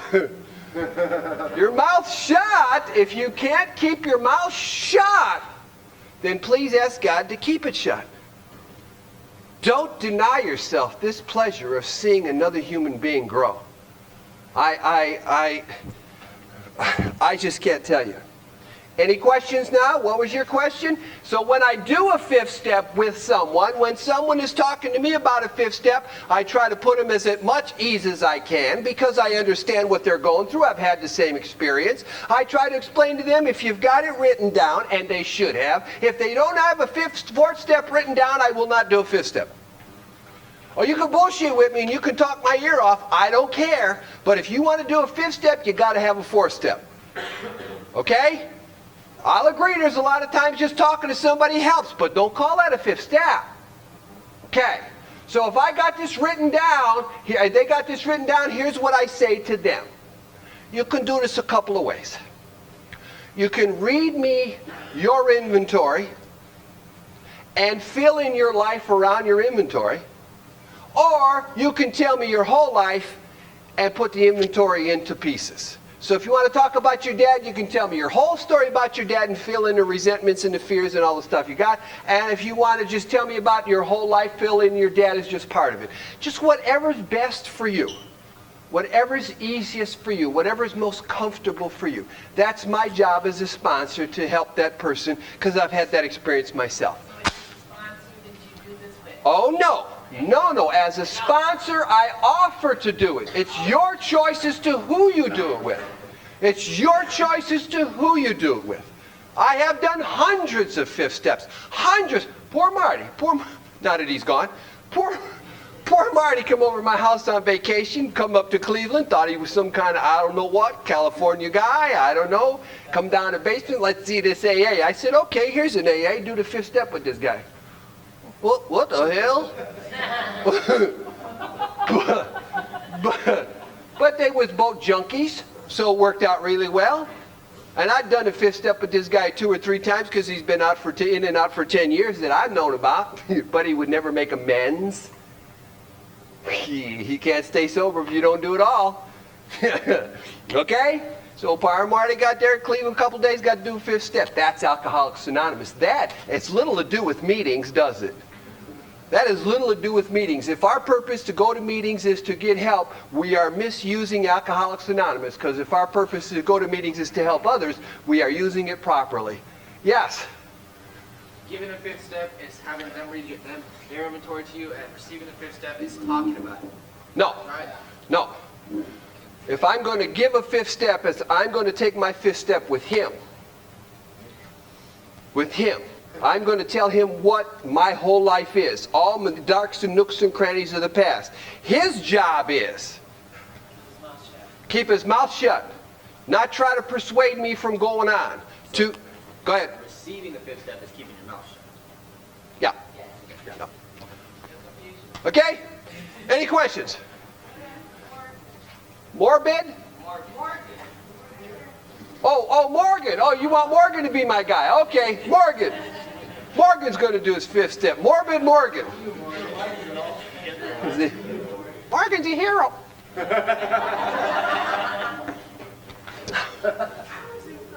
Okay? We pocket our pride. This is what you got to do. You got to pocket your pride. Go to the eliminating every twisted character, every dark kind in the past. Once you're done with this, taking a step, withholding nothing, you are delighted. Now that's where we stopped, and here's where we picked up. How long does it take to do a fifth step? However long it takes. But know this, be prepared. Be prepared for a long talk. I don't never take a fifth step if I got to be somewhere in 3 or 4 hours. I will just try to schedule it so that if they need whatever they need. I've had them stay at my house for days. Just days. Me and the guy was doing the fifth step. We both fell asleep together at the same time. That's a true story. Him talking, me listening. We both went out. We both woke up. Ooh, that felt good. Taking a little nappy poo in the middle of it. But you understand is that whatever needs to be done, let's do it. That's our job, right? We read that. Yes, my dear. Attic to attic, we can sell. Attic to attic, we can sell. You can do it in the attic, you can do it in the basement, you can do it in the garage. It doesn't matter where you want to do it. The question is, do they have to be in AA? Do they have to have gone through... Oh, no. Fifth step with anybody. A priest, a minister, your rabbi, your mother, your wife, your father. But they give you guidelines. They give you parameters. Whoever it is you're going to do it, don't hurt them. Don't take yourself off the hook and put them on the hook. Okay? No, hell no! Hell, given a choice, I'd rather not do it in AA, but, any questions? Now, here's what it says, and this is not directions. This is not directions. We will be delighted. We'll look the world in the eye, Our fears will fall from us, very important thing, but no direction. We'll feel the nearness of our Creator, very important thing, but no directions. And if you don't feel these things, trust me when I tell you, you're still following directions. You're still following directions. You're going to get that pineapple upside down cake, whether you feel like it's going to be right or not. All you got to do is follow directions. Oh, What?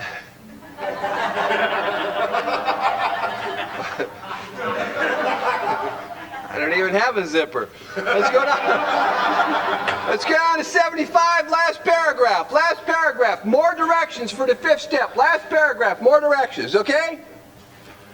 So you're done the 5th step at my home. You've told me all your life story. You've told me every nook and cranny of the past. You've swallowed your pride. You've been entirely honest with me. We've got all of these directions we've been with. My job is to keep my mouth shut, be an understanding friend, to be closed mouth, not to try to dissuade you. We've done both 5th steps there. Now you're going to leave when you're done with your 5th step, returning home. Now if you live here and you go to your room or whatever the case might be, it's a matter of semantics.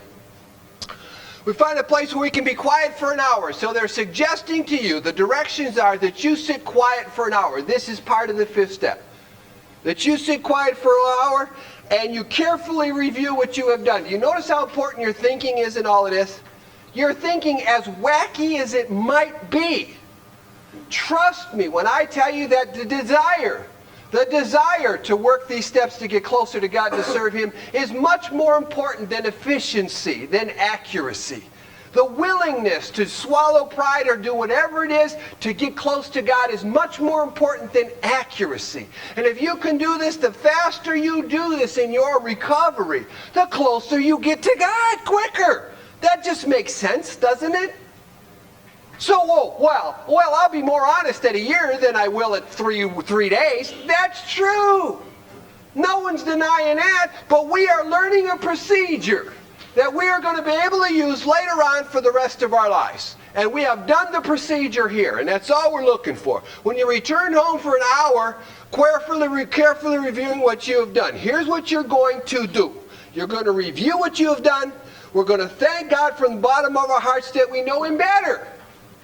Going to thank God for that. We're going to take this book down from the shelf or underneath the couch, wherever it might be. You're going to turn to the pages that contain the 12 steps. Do you understand that? They're giving you specific direction on what to do. Okay? You're going to turn to the 12 steps. You're going to carefully read the first 5 proposals, and you're going to ask yourself this: have I omitted anything? Have I left anything out? For we're building an arch through which we shall walk to free men at last. We're back to that 3rd step again, ain't it? We're back to that 3rd step again. This is what it said in that 3rd step. That's going to be the foundation of our entire recovery, right here in this 3rd step. Here's the question we ask ourselves: is my work solid so far?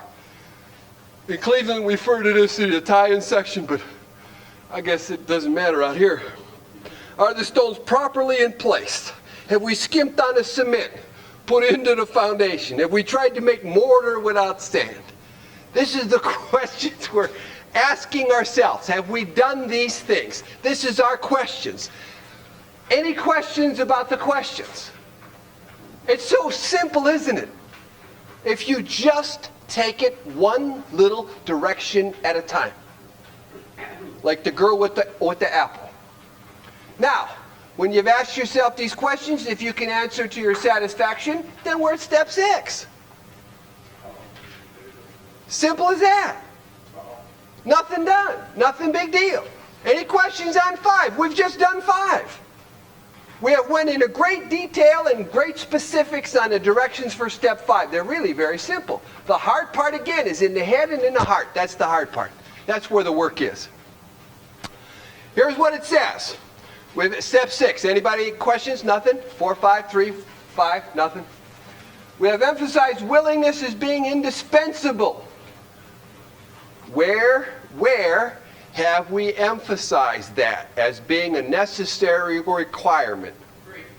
Oh, even before we got there, remember this. Do you want what we have? Are you willing to go to any lengths to get it? Right there. You made this decision right here, because it's going to get tough now. You made that decision to I'm going to do this no matter what, to go to any lengths a long time ago. Right? They're just reminding you that you said, yeah, I want to do this. Go ahead. That was when your sponsor asked you to read the first 103. That's when I asked Mighty Morgan to read the first 103 pages and asked him those questions. You want what we have? Are you willing to go to any lengths to get it? What he said. Hell yeah, big boy, I'm ready to do that. Now it says, we are now ready to let God remove from us all the things which we have admitted are objectionable. Where have we got this list and the admittance? Fourth step. I've got a list of the things that I find I don't like in my inventory. I got a list of the things that I want removed from me. All we're doing here is being ready to have God remove them. If we could remove them ourselves, we wouldn't have them on this list. We do not want these things inside ourselves. Can He now take them all? That's a question. Everyone. Can God have this stuff? Can God have my dishonesty, my inconsiderate? Remember we talked about the relationship being destroyed just because I was inconsiderate. Am I ready to have God remove this dishonesty that's caused me so much trouble in my life and everywhere else? Have I let God ready to remove this selfishness that I found put a big wedge between me and my dad and me and everybody else on the face of the earth? Am I ready to? The question is yours, you see. The question is yours. Can He now take everyone? Everyone, take them all, everyone. Whew. Yeah. But if you took away all my defects of character, I won't have any character left.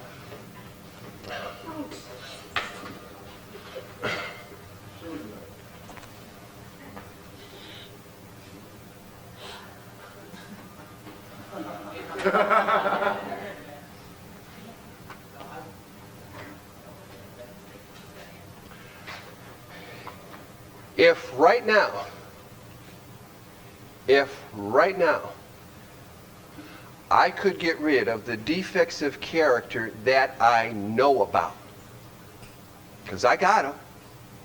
If right now I could give orders to God, see, I'm going to ask Him, but if I could give Him orders, get rid of this pride. Oh, God, I hate this pride, and I hate it with a passion.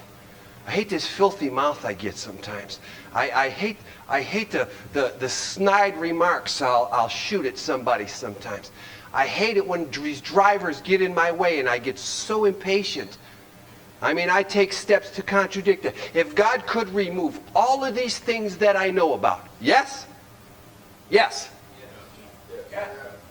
Then I would be able to see the ones that I don't see. Then I would be able to see the ones that I don't see. If you think that the list of defects I have today are the same list that I had when I first started, you're damn near right. But some of them have been removed. But other ones I have seen, because my thinking has raised to a higher plane, as it will in 10, 11, and 12. Okay? Does that answer your question? You're absolutely right. I will have no character left. You're absolutely right. But I will always find more, because that's the makeup of my being. Makeup of my being. Go ahead. Do you have a question? Okay. You're going to comment. No comments here. No comments. Except, hey, sit down. Okay. If we still, listen to this, very important, big time shoot a dime stuff, because this will never be done again. Once we do this, we are done with this willingness. You understand that? It says if we still cling to something that we will not let go, we ask God to help us to be willing. Remember back when we finished up, when I said I missed something very important, and I said down here, you read this book again, Faith and the Faith did for us, we could not do for ourselves. That's what we're going to do. We're going to ask God to do this. We're going to ask God to do this. We believe He can do this. We have found this to be true, and so what we've done so far. So if you were not willing, Alphonse, to let go of these defects, then ask God to let that, to do that. If you still cling to something you will not, we will ask God to let us be willing. God, just let me be willing to get rid of this. I won't have no character. I will not have any character at all. I will not, and personally, between me and you, it's a mixed group, so maybe we shouldn't even do this. But I often felt that if I let go of this right hand, what are you looking at? I'd be some kind of half a sissy and everybody'd walk all over me and then I'd be nothing but a punk tossed off to the wayside. And you know what I found out? When I let go of that, I become more of a man than I ever was. And you couldn't have convinced me of that. But I had to pray for this willingness. God, I don't want to hurt nobody no more. I don't want to hit nobody no more. I don't want to hurt none of your little kids no more. I don't want to beat up nobody no more. And that was one of those things that I had to pray about. Okay? When ready, and they're telling you that you got to be ready. It's your decision. And we already know that if you drag your feet on this, you're going to get drunk. You already know that. When ready, this is a prayer. My Creator, I am now willing that you should have all of me, the good and the bad. I pray that you now remove from me every single defect of character which stands in the way of my usefulness to you and my fellows. And please keep that in mind. That the prayer we're praying here is not, God, take this out of the way because I'm unhappy. The prayer is, God, take this out of the way because it's standing in my way of being of service to you and my fellows. That's the prayer. Third step again, ain't it? That's the deal we made in that step 3. We're right back to it all. We're reaffirming that on a greater basis, on a higher plane than ever before. I want to be of service to you and my fellows, and whatever stands in the way, remove it. Grant me strength as I go out from here to do your bidding. Strength. To do what? His bidding. His will. His work. Remember what I said we wrote down? We found out in that third step, not wrote down, but found out what we're not supposed to do? And that later on we'll find out what we are supposed to do. We're in that process right now. Faith and facts coming together. Us and God. Closer than we were just a few steps ago. And we're only talking a few hours. Because we're getting ourselves out of the way. We're gaining humility and honesty in that 5th step. That's what we talked about, ain't it? Okay.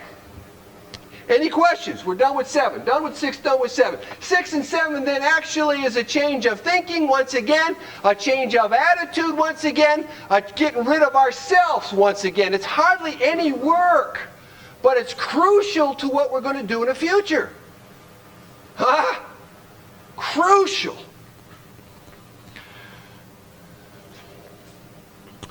Now we need more action. Without which we find that you guys ain't asking no questions. You're standing here like I know what I'm talking about. I'm just a drunk. Don't you start taking me for granted. Yeah, he said so. No. If I read it wrong out of the book, jump on me. Get deep in me. Yeah. Put your hand on. I answer no questions. I'm just kidding. Go ahead. This prayer that we just went through. That's Yes. Step 6 and step 7. Step 6 is willing. Step 6 is willing. Yes, I am willing to have God remove these things from me that stand in my way of service. And 7, we're going to ask Him to do it. 7, we're going to ask Him to do it. But we got to know what we'll be willing to do, and He tells us these things that are standing in the way. Get rid of every one of these things that we've listed in this 4th step and 5th step. That we found out in this inventory that we don't want. Get rid of it. Did that answer your question? Well then, you're saying that we will do it, we'll ask the willingness, then we'll say the prayer to ask God to get rid of it. But normally when we ask God to get rid of something, you're not supposed to touch it again. So how are you? Oh, no. No, no, no, no, no. No, no, no, no. No! No! Watch this. I am now willing. I really want God to get rid of this pride. Get rid of everything that's going to stand in my way of service to you. I am just willing to let him do this. I have asked him to do this. What if? No, I shouldn't do this. I don't want to get into what ifs. But we are going to be human beings for the rest of our lives. I don't know if you knew that. Yeah, that ain't going to change. Willingness to let this go in our lives will always be there. We will always have this in our lives. So whenever this thing pops up, whatever this thing might be, I'm not going to say, screw it, I don't care anymore. I'm sober as I'm...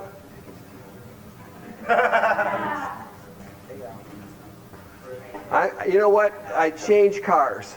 I was standing at the trolley station and I was going one way and then he come up and I got on another car and I was going the other direction. What were we talking about? We got finished? No, we didn't start. We didn't start? We're human beings. We're going to be this way. Oh, the defects of character. Yes, but when these defects of character arise, we will not no longer accept them. We will be willing to do something about them. That's the deal. That's the deal. We have identified these. We ask God to remove them. If I thought for 10 seconds that God wasn't doing his job with my pride, I would lose my faith in God. But I believe that whatever is going on inside of me right now, whatever I'm facing right now, whether it's with my pride, whether it's with my vulgarity, whether it's whatever it's with, I will use it to benefit someone along the line. I will always use it to benefit someone along the line. My mistakes are my greatest asset. I've made a lot of them. Okay? So you mean I don't have to work on my character defects? I just have to ask God to be removed? Now, does that mean we don't have to work on our character defects, that God will remove them? God, what? Is that what you asked? That's my point. That's what I'm saying. Oh, same thing. Oh, same thing. When these character defects arise up inside us, what do we do first? And what's our prayer? God, take this out of the way. What's our action?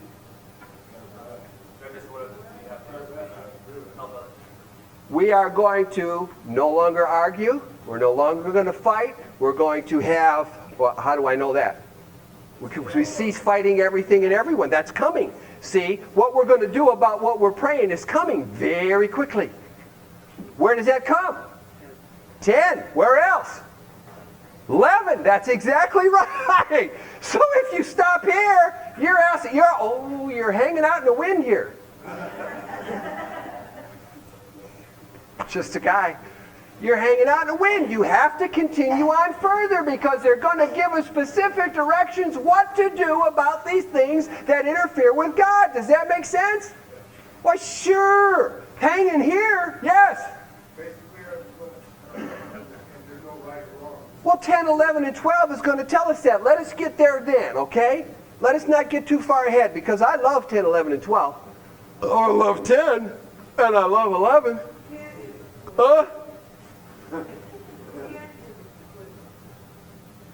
She called me a wizard? No. But she's, oh, 10 is exquisite. What? Oh, honey, we're not at 9 yet. We're not at. We're at 6 and 7. Yeah, we just finished 7. We're going to do 8 now. We're going to do 8 now. Okay. The question was defects of character. We offer, ask God to remove them. Then what do we do about it when they pop up? Well, that's what 10 and 11 is for. We have a program of action.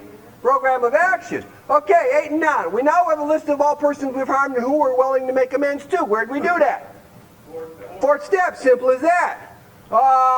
We subjected ourselves to a drastic. We made it when we took inventory. We subjected ourselves to a drastic self-appraisal. Now I'm going to tell you right here. From what I can see, this is the vaguest part of the big book of Alcoholics Anonymous. Because I know no one who has done a 4th step and have listed everyone that they need to make amends to. Because not all the things I have done have fear connected to it. Not all the things that I have done have resentment connected to it. Not all the things that I have done have sexual conduct connected to it. So obviously, there is more that needs to be made amends for than what I've already written. Now, that's why I'm saying it's so vague. Because it says here we suggested ourselves to a drastic self-appraisal in addition to the inventory. Okay? So I'm going to have to say, to the best of my interpretation, is that if you have done a 4-step, you subject yourself now to a drastic self-appraisal, adding more names to whatever it is that you got. Does that make sense to you, to make more amends? Don't nail me down on this. Go ahead. Also, if you come off of your fifth step, those people don't have the inventory to belong to people. 4th and 5th step, we got all of this stuff now. We're walking all the way to 8 and 9 with all of this stuff. Okay? 4th and 5th step, we got it. Just see, you'll discover more. You're going to discover more in your 5th step. But we've got the procedure and what to do with it coming up. Okay? Okay. We subjected ourselves to drastic self-appraisal. Now we go out to our fellows. This is our directions. Now we're going to go out to our fellows and repair the damage done in the past. This is what we're going to do. We're going to attempt to sweep away the debris that has accumulated out of our effort to live on self-will and run the show ourselves. Where are we back to now? Step 3. We're right back to step 3. You see, that's our self-will, is to run the show. And this is the debris that we have is created. Nothing more than our godlessness. Nothing more than our being the power. Nothing more than us trying to get our way. That is so simple. That are you telling me that I have screwed up this whole precious gift of life that I only got so much of because I'm selfish? And are you telling me that if I stop being selfish, I'll stop screwing it up? That's what we're reading here. Are we ever going to, what's your question, be completely unselfish? I don't think so. If you have been, I'm happy for you. Okay. That's what's important about what we're doing here, is that we must know that what has been done to us so far has been done simply out of self-will and us trying to run the show. If we haven't the will to do this make the amends, we pray until it comes. If you haven't the will to do this, we ask until it comes. Remember this. They're just giving you a little refresher course, and it goes into squiggly writing, and that means very important. You agreed, not me telling you to work these steps, not me telling you what to do. You agreed that in the beginning, squiggly writing, you were going to go to any lengths for victory over alcohol. They're going right back to our agreement that yes, I want to do this. It's your decision, always is. Always is. Squiggly writing. Remember, you said you'd do this. We look over the list of business acquaintances, friends, let's be assured that some people should not, or probably not, should be approached on the let's go to 76, 76 at the bottom of the paragraph, last paragraph. As we look over the list of business acquaintances and friends, you got that? Whom we have hurt, remember, who we have hurt. 76, the bottom. Bottom. We may feel diffident about going to some of them on a spiritual basis. Let us be assured. Now these are, let me outline this 9th step for you. There are areas of our lives that we need to make amends in. Agreed? Wives, business acquaintances, family, friends, cops, okay, ex-wives, okay, for us today to attempt to cover every one of these areas would be a long thing. So, right here underneath every amends is a foundation work. Okay? We are going to do the foundation work. If you have to make amends, and you do, then if you know what area, who have you got to go to? I got to go to my ex-old lady. There's a part in there about your ex-old lady. I got to go to, I stole from the boss. There's a part in there from where you steal from the boss. I've got to go to court. There's a part in there about going to court. Bless you. Okay? But under every one of these amends is this very foundation that we're going to do now.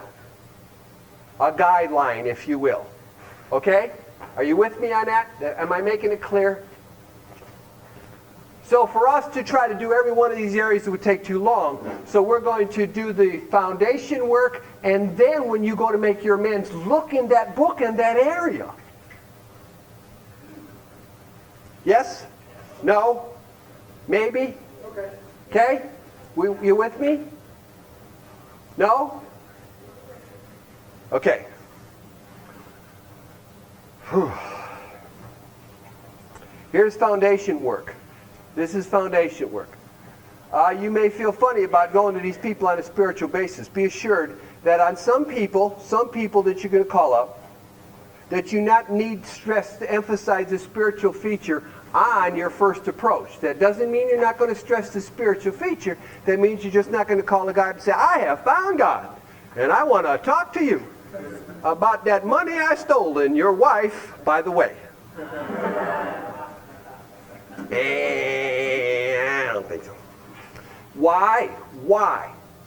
Because we might prejudice them. See, our job is to be of service. Remember that. At the very moment, here's what it says. At the moment, right now, we are trying to put our lives to order. You agree with that? But watch this.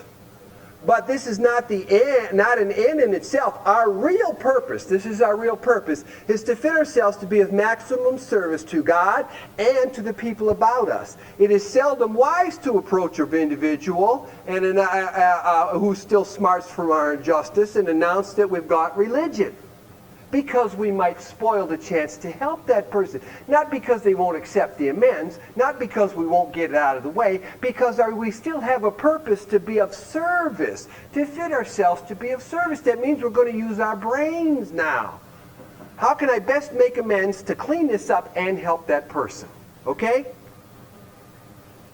That doesn't mean we're not going to approach these people who still smart from our injustice. We're not just not going to announce that we've gone religious, that we've gotten this power of God in our lives. Now, we will do this. We will do this. But not on our first approach.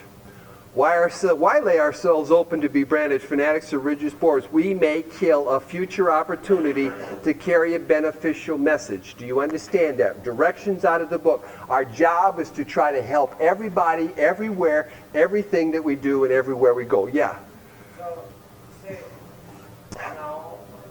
Let's hold on here. Let's not confuse the issue. We are going to make amends. If they still smart from our injustice, we're going to make amends. What they're suggesting is that we don't do is call up your grandma and say, Grandma, I got God in my life. Grandma, can I come and talk to you?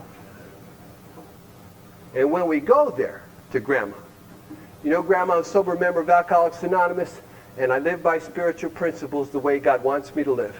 And two of those principles are restitution and amends. And I'm here today to tell you how truly sorry I am that I stole your wooden leg, and here's your leg back. Now, is she still smarting from the injustice? And limping too. But she now knows a couple of things. What are those couple of things? Sober member of Alcoholics Anonymous. Spiritual principles, I'm living with God the way God wants me to live. And that I'm willing to clean up the past, because if I don't, I will not remain sober. She knows those things without announcing that we have found God and gone religious. You're making a distinction between following a program and we need this to stay sober and talking about God. What we're doing here is trying to point out that there is a way to make amends and still be useful. And we need to use our brain to do that. Okay? To walk in and say, hey, here's the 20 bucks I stole from you. And walk out. Have you paid the 20 back? How useful have you been? We want to do more than just pay the 20 back. I'm a sober member of Alcoholics Anonymous. What the hell is Alcoholics Anonymous? I live the way God wants me to live. Who we giving credit to? Where did we make that deal? See what I mean? We're going back to that foundation. Always back to that foundation. Did that answer your question? Yes, thank you. Okay. At the moment, we're trying to put our lives in order. But this is not an end in itself. Our real purpose is to fit ourselves, to shape ourselves, to mold ourselves, to be of maximum service to God and the people around us. Here's your 20 bucks. Put my life in order. I'm a sober member of Alcoholics Anonymous, and I live the way God wants me to live by spiritual principles, and two of those principles is restitution and amends, and if I don't do this, I will not remain sober. Not only have I put my life in order, I have put myself available to let this guy know that God is the power of my life. Alcoholics Anonymous is what has made the change in me, and maybe he can do that too. Is that the beneficial message? That, As an example. yeah. An example. I am keeping my end of the bargain in step 3. What was the bargain in step 3? Relieve, take away my gift of difficulties so that victory over them may bear witness to those I would help of thy power, thy love, and thy way of life. We are just doing that which what we have agreed to do a couple of steps ago. The whole fun program, is part of the third. Okay? Yes? Let's read the book. Let's read the book. You ain't getting me stepping out there giving you my opinion. Okay. Why are they so? We may kill a future. Why are they so? Why 77? Why lay ourselves open to be branded fanatics and religious bores? Now that has nothing to do with pride, that has nothing to do with ego, it has to do with this. We may kill a future opportunity to carry a beneficial message. Does that make sense to you? Absolutely. Our man is sure to be impressed with a sincere desire to set things right. He is going to be more interested in a demonstration of goodwill than of our talk of spiritual discoveries. So that's why they say don't go in there screaming about God, go in there carrying God's message, carrying his example, his power, what you agreed to do, step 3. Okay? We don't use this as an example. Now this is foundation for every amends you're going to make. Okay? Foundation work.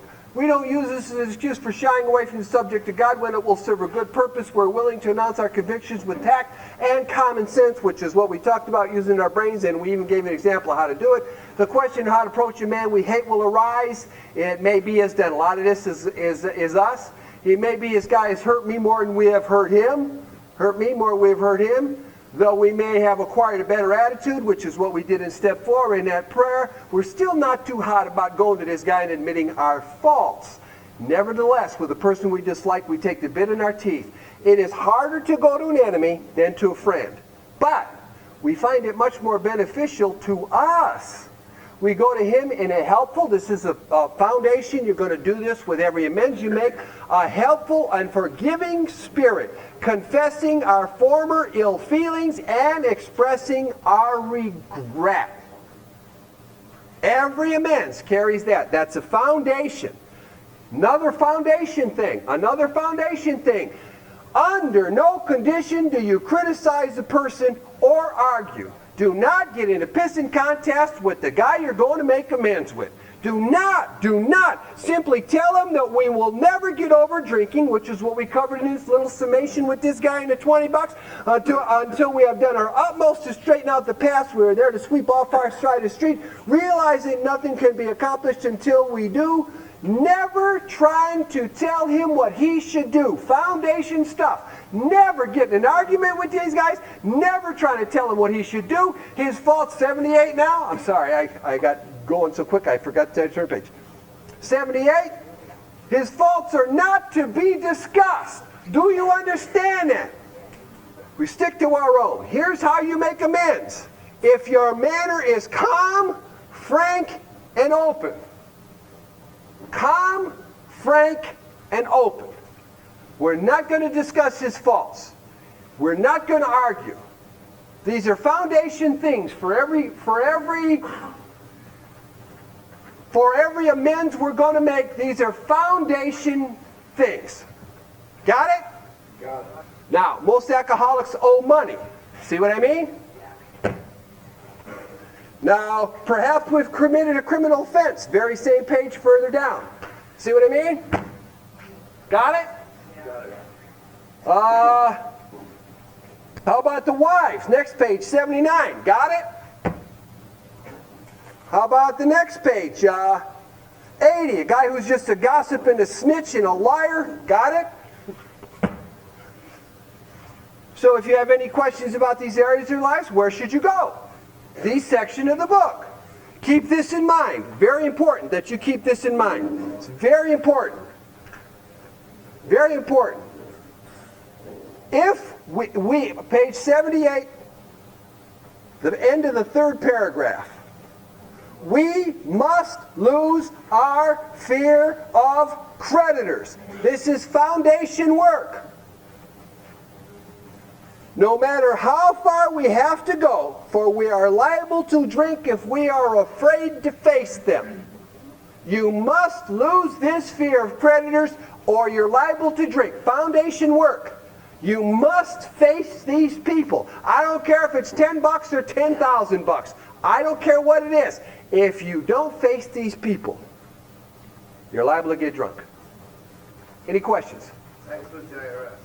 IRS should be at the top of your list because they are like God. They never forgive. They might forgive, but they ain't going to forget. They forgive. Oh, really? Really? I cannot tell you how many people I have known within the last 12 months that have gone to the IRS up to here. And the IRS says, let's make a deal. Give me 50 cents on the dollar. Really? There is a God. No, there is a program. God is always there. You have to lose the fear of facing these people. And I'll tell you a secret. When they send you a letter, you don't answer it. They send you another letter, you don't answer it. They get ugly. They ain't going to forgive you much. But when they show you're making an effort, not just an example, I don't mean to get into this, they're willing to work with you. Not from my own experience. I never cheated on my taxes.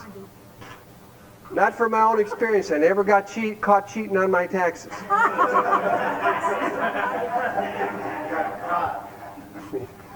Really, they're not going to audit a $10,000, $20,000 a year man. You know what I'm trying to say? Did you really give $300 to the VONA? $290? Okay? All right?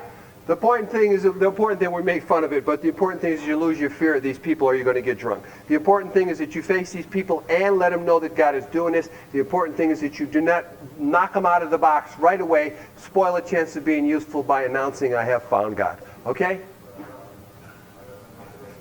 No, on our initial contact, do not walk in announcing that I have found the power of God and now that I'm on the right path and all of that. But we do, once we start to make amends, let them know. As I gave you the example, here's the 20 bucks, oh yeah, we've cleaned up our path. Oh yeah, the IRS, it doesn't, you know what, it doesn't matter. I'll tell you the truth. You might find this strange, but business people are still business people. And when they hear that you have joined Alcoholics Anonymous, they're either going to throw you out of the office, not know what Alcoholics Anonymous is, or say, really, my brother's in AA and it saved his life. I mean, I can't tell you. The stories are miraculous, but we let those be in God's hands. Because there's more directions here. Even if they do throw you out of the office, what's the difference? We have done the right thing. It tells you that right here. Somewhere. Somewhere. Well, there's so many directions for each amends that we can't cover it all. Any other questions? On 9. On 9. Yeah, okay, if they tell you to go to hell, so what? So what? Never tell your old lady who you're cheating on or who you're cheating with. Well, not because you're afraid of that you lose the relationship or something, because you're going to want to quit that anyhow. It's that we don't want to hurt her any further, and then we don't want to give her somebody to vent your jealousy on. We don't, and it gives you all of these directions in here. You follow what I'm trying to say? Yeah. Okay. Any questions on amends? There are specific sections that we want you to use for specific amends. But the foundation is what we just talked about.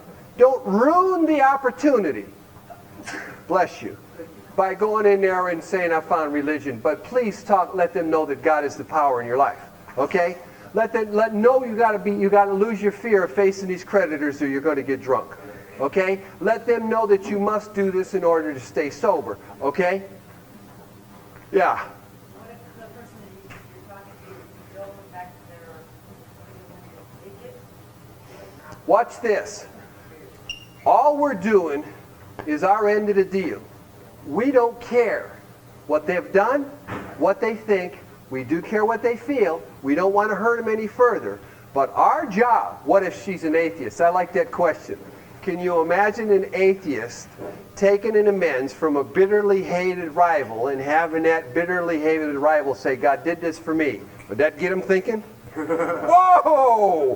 Whoa! Huh? Could you get a non-stop ticket to heaven? You convert that sucker? Woohoo! Take the express! I'm just, it's my own little religion coming out, okay?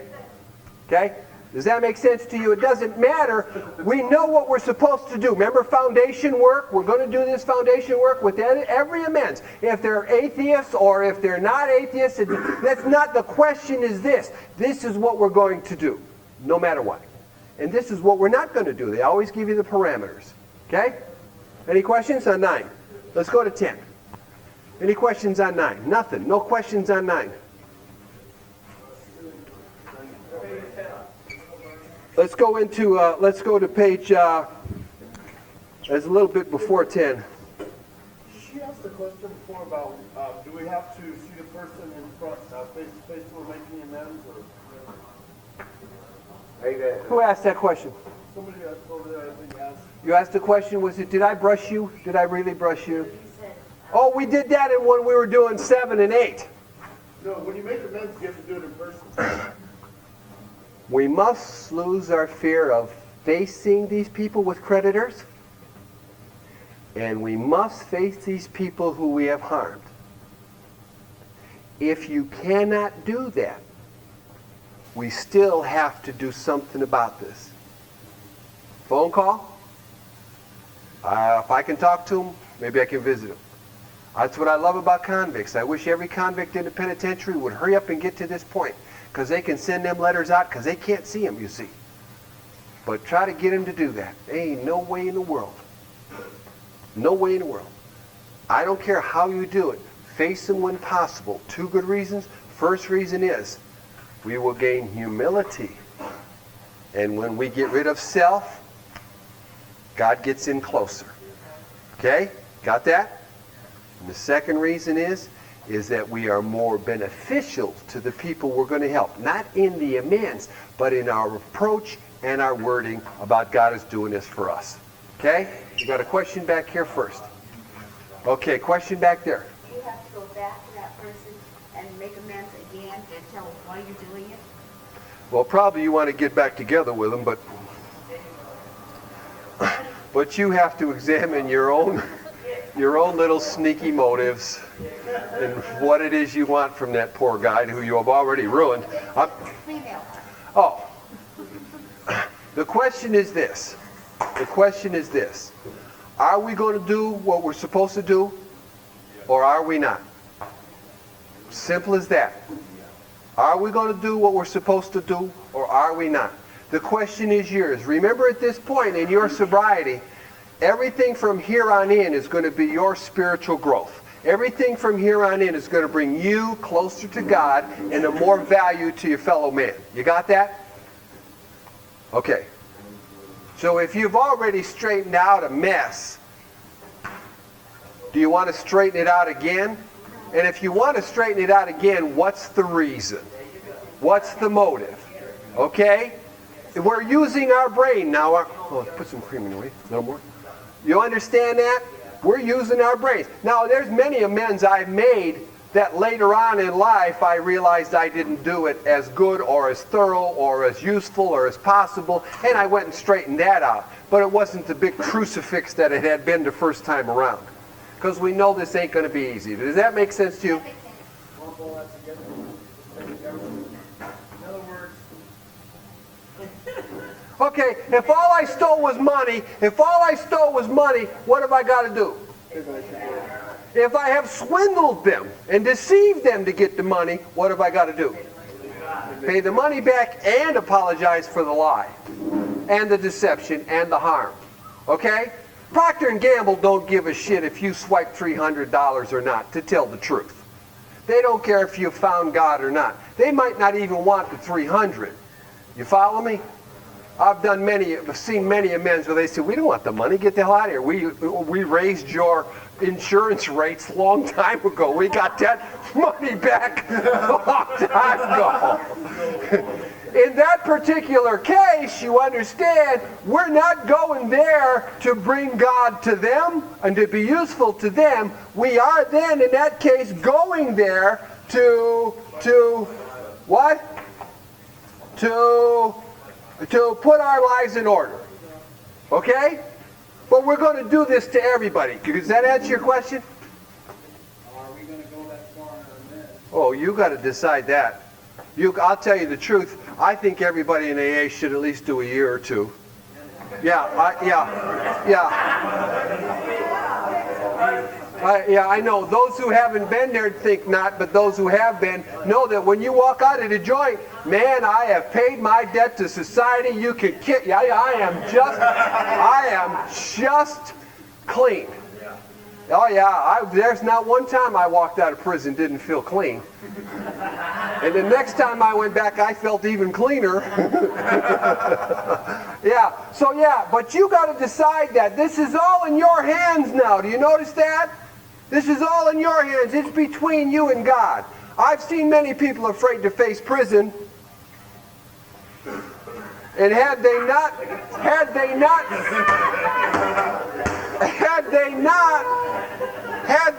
had faith in God and done this, they'd have cut and run or caused more trouble. And when they did face these things, we ended up walking anyhow. Because God did for us what we could not do for ourselves. Okay? He took care of us. Okay? I'm sorry. Hang on. You hang on. Did that answer your question? Kind of, but I mean, I'm not talking about a year or two. Well, but that's between you and God. If you really believe that this is what you got to do, you got to do it. And if it's fear that's stopping you from doing it, then we know what to do with fear. If it's a lack of faith, then let your faith increase. But it's not for me to decide. We've given directions. Choice is yours. Okay? Choice is yours. Have I ever been faced with that choice? You bet. You bet. Have I chose to do whatever I got to do to overcome it? You bet. You bet. I mean, recently, the choice is to cut and run and never get caught. I mean, really, never get caught. Or to face up to it and take whatever needs to be done. And I faced up to it and don't do that. What happened to all of these years I was so scared of? Just the fear itself was greater than the punishment. Go ahead. Yeah, we already answered that question. That's something you got to ask yourself. You got to ask that inside yourself. Is it more useful for me to continue on with the part that I missed, or to just let it go and be a decent human being? We do that with our parents quite a bit. There's more I forgot I did to my mom. Well, if you take her garbage out every Wednesday, if you shovel the snow or sunshine or whatever you do every time it snows, and you call her up and you tell her you love her, and you're there to take her to the store, and you go to church with her and hold her hand while you pray the rosary, is it necessary to say, you know, Ma, I forgot that time I called your name? I don't know. But after we finish these amends, we are going to live a better life. I hear in California something I've never heard before. Living amends. What is that? Is that called decent living that we do 10 and 11? Well, then let's call it that. That's just nothing more than the 12 steps of Alcoholics Anonymous. Living amends, I haven't read that yet. It might be on page 900. I haven't gotten that far. But if I make amends to someone and then I live the rest of my life avoiding argument, retaliation, love and service is my code, what do you think the chances are that they're going to see a good human being? I think pretty damn good. Okay? Yes, Alphonse. Okay. Okay. You ready for this? I'm ready. It's going to be a good one. Come on with it. Okay. Now, you've got this amends that you need to make, and we're going to say there's money involved in this amends. Right? Money involved. Money involved. Money involved. And just say that this person was robbing your money on a regular basis, and you got mad and you did something to them that costs money to have fixed, okay? Yes. Now, in my mind, this person owes me this money, but yes. I'm going to make the amends to this person, and when I say to them, listen, is there anything that I can do to right the wrong that I've done to you? And they say, yeah, you got to pay for the stuff you broke. There's no conflicts involved here. Now, we start fighting, but it's kind of like dumb in this business mind I got. Don't I mention about the money that he should be paying me? His faults are not to be discussed. We stick to our own. Another line here. What about the money part? We are here to sweep off our side of the street. Okay? We do not criticize or argue. Okay? You with me? You with me? Are you with me? Yeah, no, it's not the business of yours. It's the business of our pride. It's the business of our own personal satisfaction for revenge, to get even, for justice, for what they did to me, but Lord forgive me for what I did to them. Is that sort of like the slogan, to keep it, you got to give it away? Here's the deal. The deal is this, and keep this first and foremost in your mind. Our job is to clean up the messes that we made. We're not supposed to discuss them. I can't tell you how many thousands I have lost, given away, swindled out of in Alcoholics Anonymous. And yet today I stand before you and I tell you, I got money I ain't spent yet. Maybe it's only $6. But I have peace in my heart, no need for revenge, and absolute love for my fellow man. Now, where can you buy that? Sears? No. That only comes from God. And if I do these things, I will get those things. And if I don't do these things, I'll be an unhappy individual. And that's as simple as it is. Any other questions? Let's take a break. Sorry to interrupt your viewing. Taper Dave here. Just wanted to take a second to ask you to like and subscribe to my channel. Let me know if you like what you're listening. I've got some very good talks here, and this one's a great one. Just curious, do you think this is better than Zoom? Tell me what you think. We ready?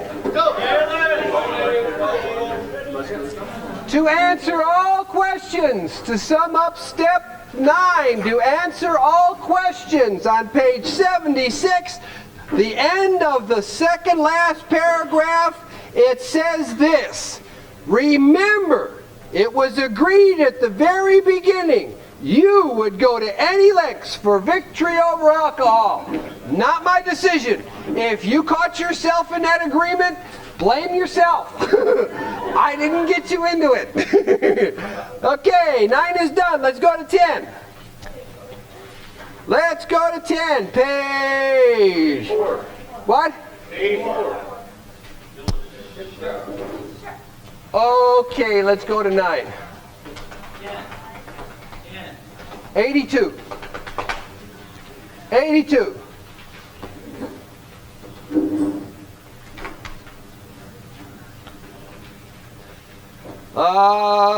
Second paragraph down, third paragraph down.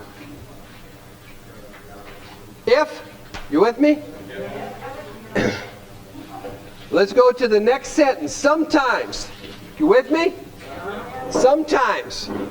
Sometimes we hear an alcoholic say that the only thing he needs to do is keep sober. Certainly he must keep sober, for there will be no home if he doesn't, yet he is a long way from making good. Wife, parents for whom he's so shockingly treated, passing all understanding. Mothers, wives, alcoholics. This has not been so. Many of us would have no homes, and possibly we'd be dead today if it wasn't for my wives or mothers and friends who took care of us. Listen to this. Listen to this. 83, top of the page.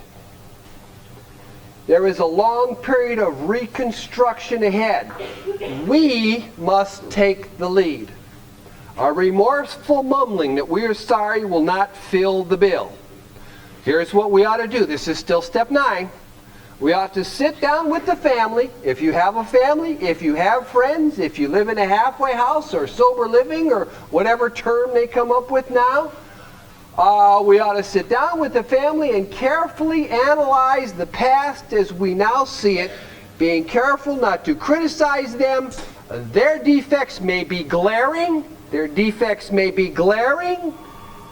But the chances are that our own actions are partly responsible. So we clean house with the family. Does that include brother-in-laws? So we clean house with the family. Each morning in meditation,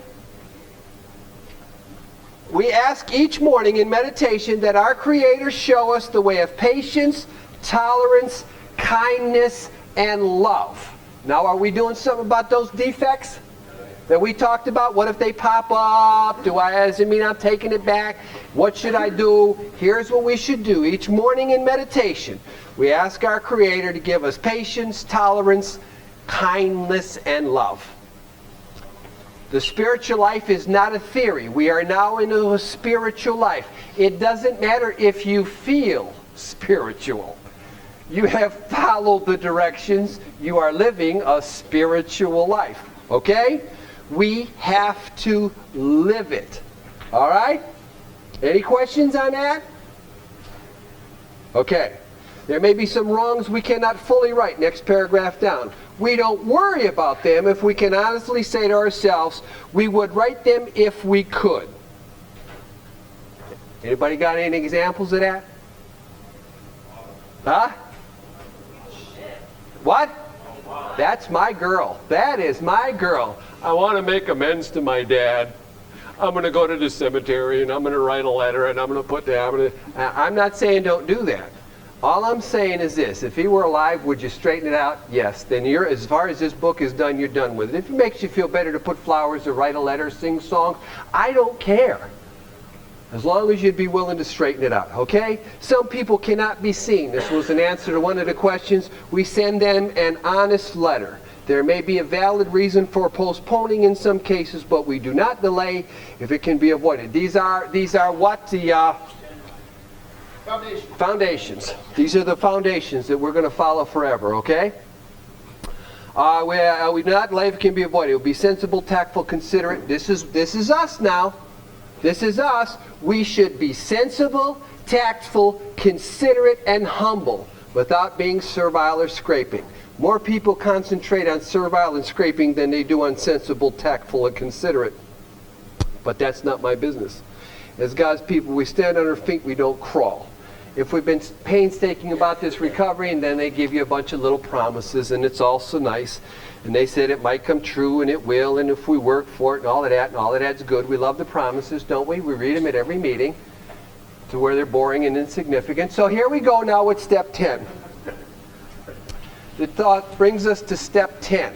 Now what we have done is we have done everything that we've talked about. We've done all this writing. We've done this 5th step. We've become willing. We've done this. We've made amends. We're making amends. We're doing all of these things. We continue to take inventory and continue to set right any new mistakes as we go along. We vigorously commence this way of living as we cleaned up the past. And that means we're going to do 10 and 11 and 12, this spiritual way of living, as we are doing 9. 9 is not a stopping point.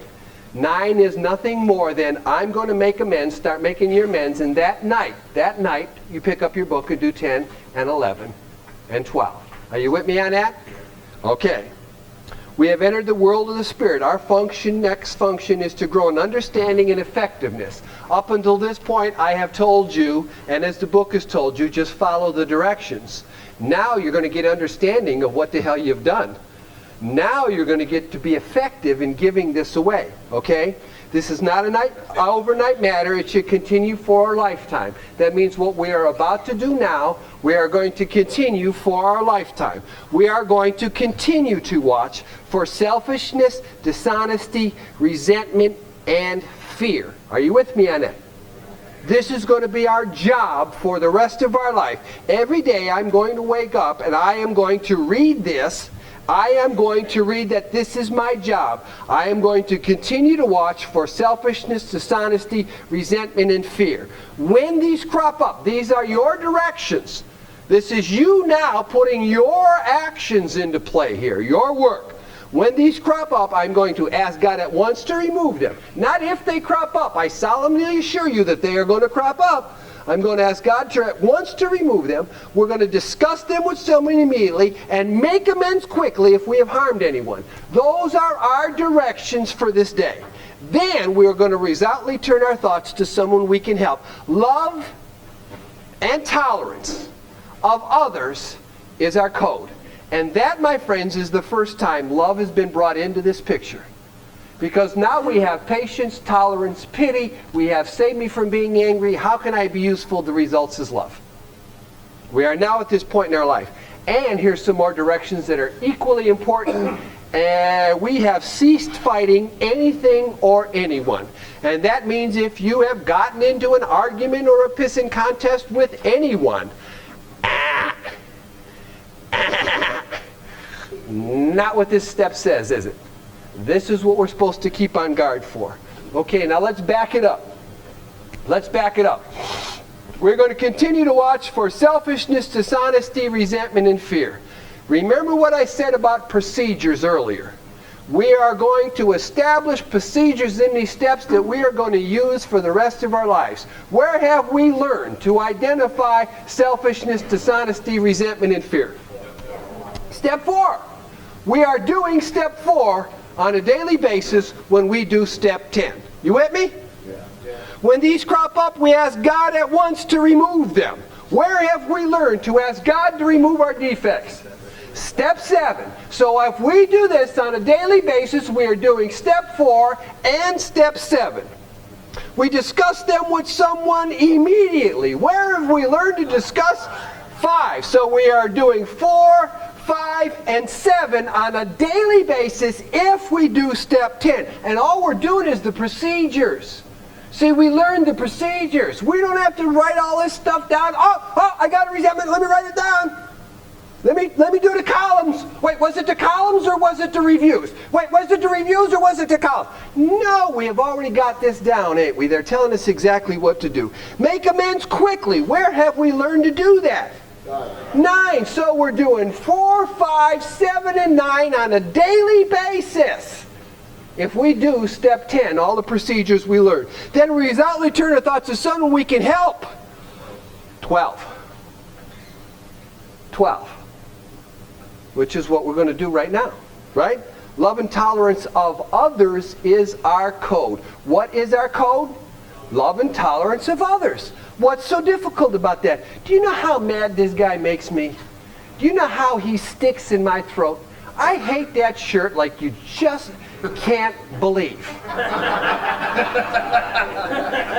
You got? Yeah, are you with me on that? Have you shared this emotion with me? Absolutely. Look at that ugly shirt. Who could blame me for being mad, right? Who could blame me for not liking this guy? But what is my job with this guy? Love and tolerance. If that's the shirt you want to wear, that's just fine. I want you to know that I really care about you. I hate your shirt. I didn't say it. I ain't from California. I didn't say it. But love and tolerance of him is my code that I'm going to live by. Got that?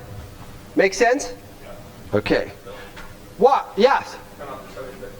This is your rule of thumb as a sponsor. Because 9 is a process. How far into 9 do you like people to be before they go towards 10? No. Let me say it again. Let me read it to you again. This is it.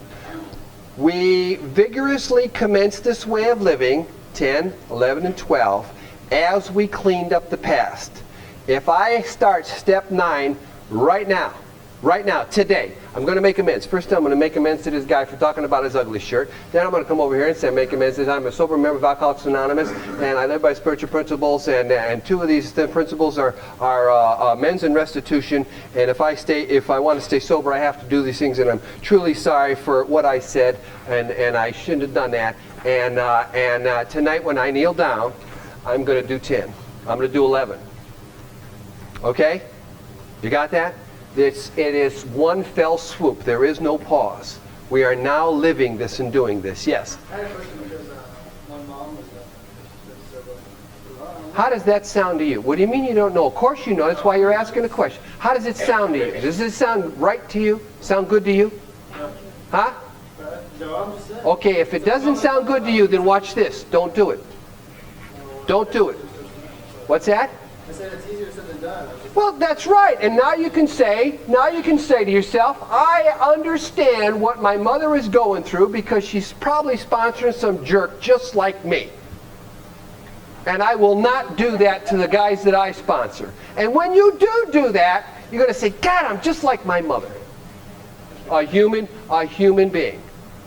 I have no idea that we're looking for perfection. All we're looking is for progress. Are there guys that I wouldn't sponsor? Are there guys I will not let in my home? Yes. Are there guys I won't help? No. Are there guys I will not let in my home? Why? Because they have done shit to my home that is absolutely incredible. Have I whooped them for it? No. Will I let them in my home? No. Will I help them with the steps? Yes. Yes. I don't owe you my kids. I don't owe you my home, and I don't owe you my job. Does that make sense to you? Yeah. That's all. I mean, I've had guys, I could tell you stories you wouldn't even believe. Go ahead. So if this guy really disrespected your household, you would work this test with them because love and tolerance of others is our goal. No, I would help this guy because my staying sober depends on helping other people. Yeah, my staying sober depends on my service to you and God. Okay? All right, we're not there yet. Okay? You with me? Yeah. Let's go to the next page. I'm sorry. I'm sorry. Let's go down to the bottom of 84. Because we've already given you 12 promises. We're going to give you something now that I think is far superior to the 12 promises, okay? And that is this, and this is at step 10. We have ceased fighting anything or anyone, even alcohol. And if you have worked these steps up until step 10, here's what you got. For by this time, sanity will have returned. If you have worked up to step 10, you are doing 10, 11, and 12 at the same time. You with me? And if you are doing 10, 11, and 12, sanity will have returned. We will seldom be interested in liquor. If tempted, we'll recoil from it like a hot flame. And I'll tell you, I like that crap. I like that from the bottom of my heart because I'm a drunk. We react sanely and normal, and we find this happens automatically. we will see that our new attitude toward liquor has been given us without any effort on our thought or effort on our part. Do you understand that we're not dealing with drinking and not drinking? We're dealing with letting God be God, and we're going to be a servant. We're dealing with serving Him and our fellow man, and then we stay sober automatically. Then that happens just by us becoming servants to God and our fellow man. We will see that our new attitude toward liquor has been giving us without any thought or effort on our part. It just comes. This, my friends, is the miracle of it. We're not fighting alcohol, and we're not dying to stay sober. We're trying to stop playing God and serve our fellow man, and then we get the miracle. It just happens. That's the miracle. We're not fighting it, neither are we avoiding temptation. We feel as though we've been placed in a position of neutrality, safe and protected. That's from not playing God. That's from that third step. That's from finding our peace and happiness, our joy, our service into our fellow man. Okay? We have not sworn off, instead the problem has been removed. Drunkenness has been removed. We're neither cocky nor are we afraid. Our experience, this is we act so long as we keep. Now here's the kicker. All of this that I just read you, all of this miracle and all of this promise, we will keep, and this will happen so long as we keep in fit spiritual condition. And that doesn't mean godly. That doesn't mean holy. What that means is that we are going to take these principles that we have incorporated into our life and use them one day at a time. Here's some more directions. It's easy to let up on a spiritual program of action and rest on our laurels. We are headed for trouble if we do, for alcohol is a subtle foe. Remember this, everyone here, we are not cured of alcoholism. We are not cured of alcoholism. What we have is a daily reprieve contingent on the maintenance of our spiritual condition. Have you got that? What we have is a daily reprieve on the maintenance of our spiritual condition. Where have we gotten a spiritual condition? These steps. These steps we have got. That's right, 4 through 9. That's right. I like it. That's even better. I'll try to remember that. That's where we've gotten our spiritual condition. And now here, listen to this. Every day, I'm not sure this is the direction as much as it is an order. Every day is a day when we must carry the vision of God's will into all of our activities. How can I best serve thee? Thy will, not mine, be done. What step? Right back to where we began, isn't it? It's all here. So if we do a 10th step on a daily basis, we do 3, 5, 7, 9, and 12. You got that? There it is. There it is. It says this. These thoughts must go with us constantly. This is our job now, isn't it? It's totally our work now. These thoughts that we're having, we got to keep in our head. How do we do this? Well, we exercise our willpower along the line all we want. It's the proper use of the will. That's how we do this. We now take this will that we have, our motives and our intentions that are higher and greater than ever before, and we say to ourselves, I'm going to do this. Proper use of the will. Not often referred to as gangster AA. Script, take that off the tape. Why do I put that down? Okay? That's 10. What, dear? I was asking where you were. Oh, okay. Where we are is on page 86. No, we're on 86. Now,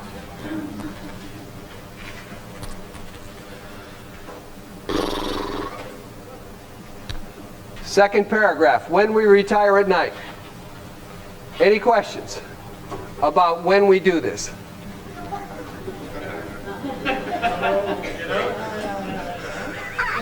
We do that in the day if we're working graveyard, right? When you retire. Whenever your night is. I work graveyard. So when I retire at night, I do this. What I'm talking about right now, I do this. Okay? Here's what we do. We constructively review our day. Before we go to bed, we constructively review our day. Anybody at the beach meeting on Thursday? One? The girl said, I got a problem, and the problem is that when I go to bed at night, I think about drugs and how many speedball 8 balls I got to put in to get to some kind of, I don't know, plateau or something, and some kind of, I don't know what with tequila or, you know, it's some, and I just want to shut my brain off, and it won't go off. Has anybody got this problem? And not one out of 20 people got up and said, well, it says here, review your day instead of worrying about your 8 balls. We don't want to shut our brain off. We want to use our brain. We want to use our brain. We want our brain to constructively review our day. We want to ask ourselves some questions. Was I resentful? Was I selfish? Was I dishonest? Or was I afraid? Where have we learned to identify this? The procedures we got out of 4. Do we owe an apology? Where have we learned to do this? That's the procedures we've got in previous steps. Have we kept something to ourselves which should be discussed with another? These are questions you see. Your answer is your answer. I'm going to lay down at night. I'm going to kneel down at night. I'm going to sit on the crapper at night. I don't care where you do this. Position is not as important as technique. Here's the technique. Here's the technique. I'm going to ask myself, was I resentful today? It's got to be a yes or a no. Yes or no. Was I selfish today? It's yes or no. Was I dishonest today? It's yes or no. This is not an hour-long procedure. I've heard people say, my sponsor says I insist I write my 11th step. If that's true, show me that in the book, and I'll say, then the book says so. If it's not that in the book, then it's another one of them programs. It's another one of them 1,001 ways to stay sober. We're only going to do it this way, okay? Okay. Have I kept something to myself which should be discussed with another person at once? What's the answer? Yes or no? Yes or no. That's all it is. It's yes or no. Were we kind and loving towards all? Who knows this? You do. Will more be revealed to you as you go along in the spiritual life? Yes. What was kind today might very well be unkind tomorrow. But that's all we're looking at is today, ain't it? I'm sorry, I'm not going to do this till I'm sober a year, so that way I'll be more honest. Where's this shit come from? What could we have done better? Now, this is a question that requires an answer. I could have got the guy a cup of coffee. I could have been more honest. I could have been, look at his pain instead of my pride. I don't care what your answer is, it's your answer. Okay? Were we thinking ourselves most of the time? Yes or no? Were we thinking of what we could do for others? Yes or no? Of what we could pack into the stream of life? Yes or no? But we must be careful not to drift into worry, remorse, or morbid reflection. I think that it's something to do with estrogen, but I'm not sure. For that would diminish our usefulness to others. Now, they're not talking about morbid reflection because it'll make us sad and unhappy. They're talking about morbid reflection because it'll reduce our usefulness to others. Our whole purpose and idea is to serve others. We're just re-emphasizing that. After making our review, we ask God's forgiveness. God, forgive me for being dishonest, but I wasn't selfish. God, forgive me for being resentful, but I wasn't the other thing. So that's all we're doing is just asking that. God, forgive me. And then, God, what should I do? What should I do? Take them bagels to work tomorrow. I can do that. I can do that. Thank you. Then you go to bed. What if you want to pray more? Pray more. Do this. This is foundation work. Do this. Where do you pray? On my knees. You're damn right. Now we're having technique and position. All right, go to page 85, bottom of the paragraph. Step 11. Isn't that what that says? Step 10 is almost, and I mean this, almost entirely an expression of our desire to serve our fellow man and God. Almost entirely. Remember about the facts and faith coming together? We're putting them together here, ain't we? And we're dependent and relying an awful lot upon us to do the right thing. And God's power when we can't or don't. You got it? Step 11. We finished 10. I'm sorry, I should have made that clear. I was being a wise guy, I think. Okay? Now we're done with our evening part or our retiring part of step 11. Any questions? See how simple? I mean, it's just asking yourself questions, isn't it? Reviewing your day. That's all it is. Reviewing your day. The one big question that could be tough is, what should I have done instead?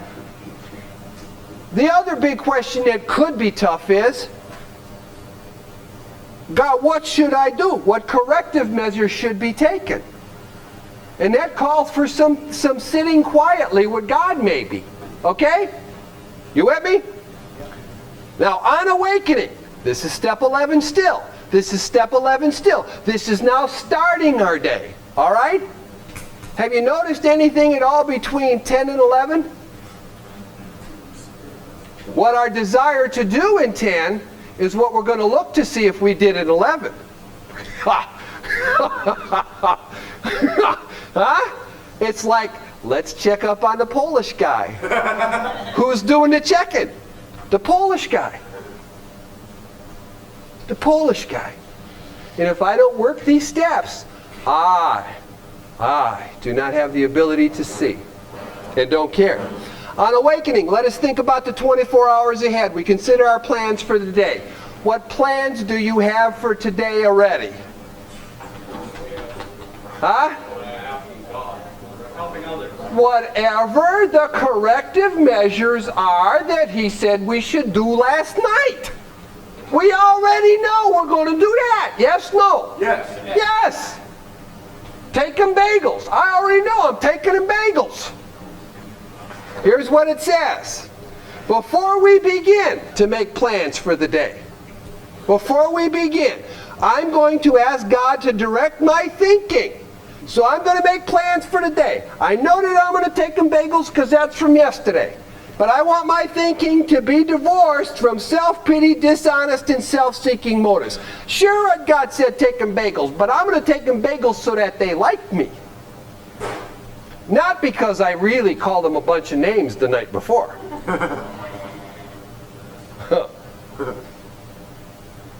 And that's in here, isn't it? We ain't even left the house yet. We ain't even made a plan yet. What we have done so far in trying to make our plans is to ask God to direct me. See how important thinking is playing in here? Our thinking is everything. Divorce my thinking from self-pity, dishonest, and self-seeking motives. That's the direction. Here's an addendum to that. Under these conditions, we can employ our mind. We can employ our mental faculties with assurance, for after all, God gave us brains to use. Are you telling me that if you've done these steps and you're only 3 weeks sober, you're supposed to think? Yes. That's what it says.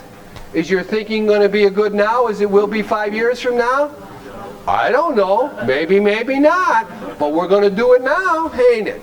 Because it says our thought life is going to be placed on a much higher plane when our thinking is cleared of wrong motives. We're asking God to clear our wrong motives before we even come up with a plan, and we're going to start now making a plan. What if you're planning your day and you got to face a little indecision? I don't know if I should do this. What should I do that? I asked them to give me the motives, but I still got these ideas. Well, here's what we do. We may not be able to determine which course to take, so here we ask God for an inspiration. God, inspire me. Give me an intuitive thought or decision. And then I'm going to sit down and relax and take it easy. Maybe drink a cup of tea. I ain't going to struggle. You're going to be surprised how often the right answer comes after you tried this for a while. You're going to be even more surprised when you get the wrong answer. Because it says what usually used to be a hunch or occasional inspiration gradually becomes a working part of my mind. But being still inexperienced and have just made the conscious contact with God is probably not going to be inspired at all times. They already know that. They already know that. Nevertheless, we will find that our thinking as time passes to be more and more on the plane of inspiration. We come to rely upon it. Now, this is a lot of reading, but it's not a lot of doing. It's a lot of reading, but it's not a lot of doing. I don't know what to do about this problem. Well, what do you think I should do, God? That's it. What we just read, we just did. That's how simple. If you haven't done it, you can't believe it. If you have done it, you do believe it. I mean, it's I'm sorry. Now, we're planning our day. We've asked God to divorce our thinking from self-pity, dishonest, and self-seeking motives. If we faced any indecision, we ask for an intuitive thought or decision.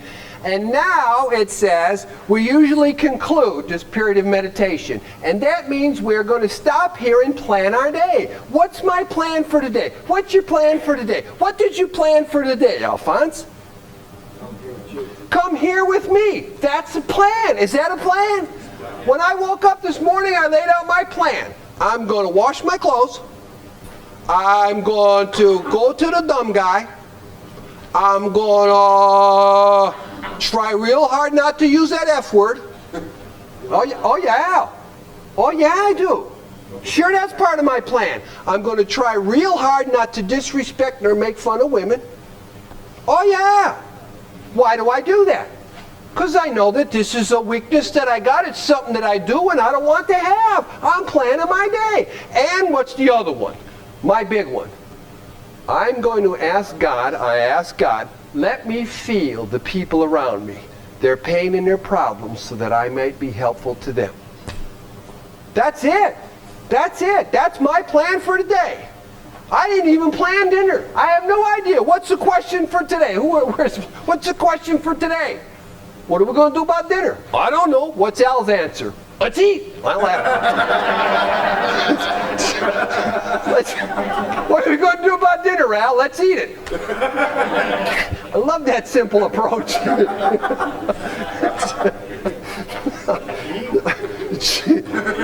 You follow me?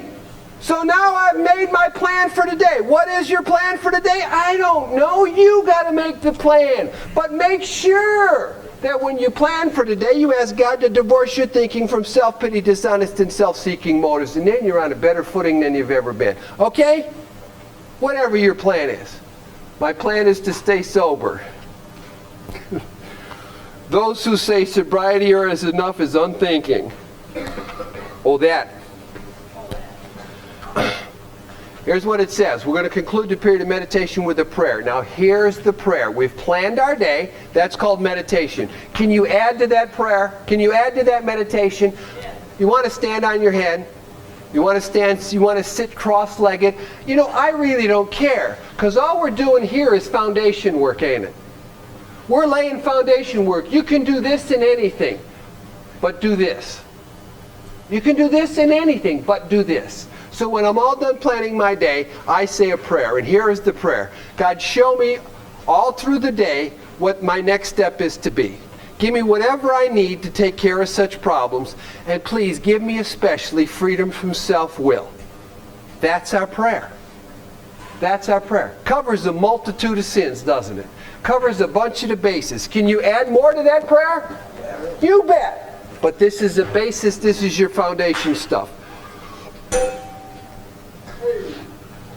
Is that a fire alarm? We ask it. Coffee bell? All right. Put a little cream in mine. We ask especially for freedom. We ask especially for freedom from self-will. Remember that. That's the deal. What's the third step? Third step? I don't want to be God. I don't want to put my will on nobody. I don't want what I want when I want it. I want God to give me what He wants, and that's part of my daily prayer, part of my 11th step. Give me freedom from self-will. I'm going to be very careful to make no requests for myself only. I may ask for myself, however, if others will be helped. We are careful never to pray for our own selfish ends. Many of us wasted a lot of time doing that, and it doesn't work. We can easily see why. I don't know if I see why yet or not. But I do know that that's the directions. Is that if I want a car, then I can ask God for a car. As long as the car is going to help take you to meetings, or help take old folks to hospitals, or help take shut-ins food. But I'm praying for a car. The prayer is still the same. The motive and intention is wrong, isn't it?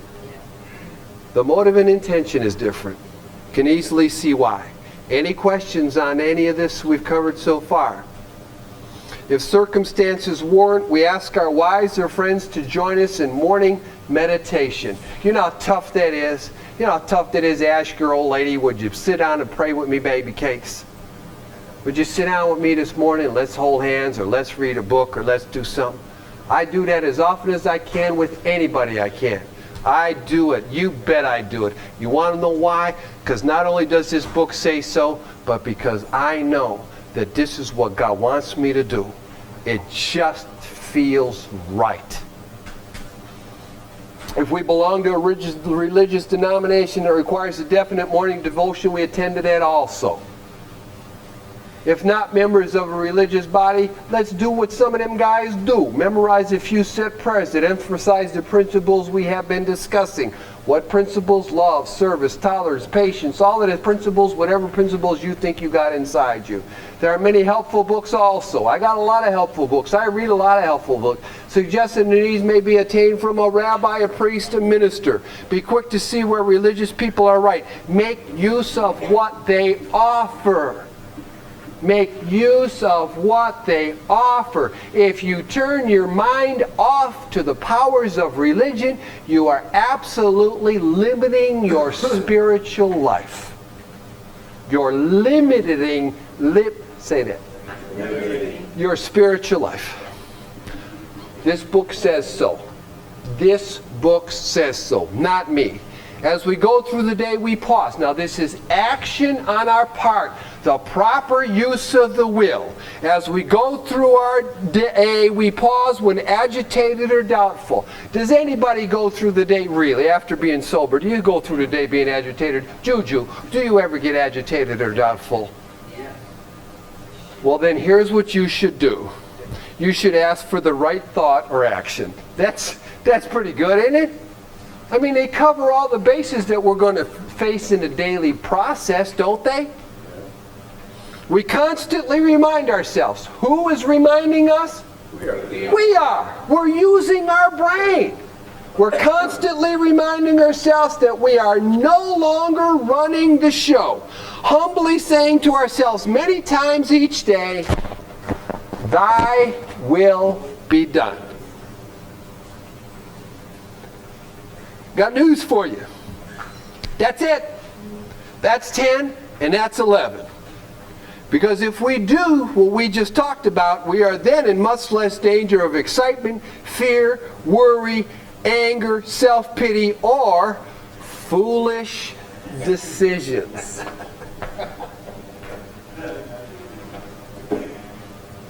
It's easy to be a fool, but it's hard to make foolish decisions when you stop and say, what should I do here, God?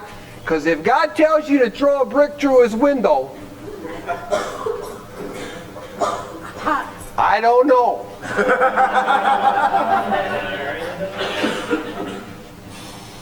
Will we become more efficient? We will not tire really easily. We did not directions.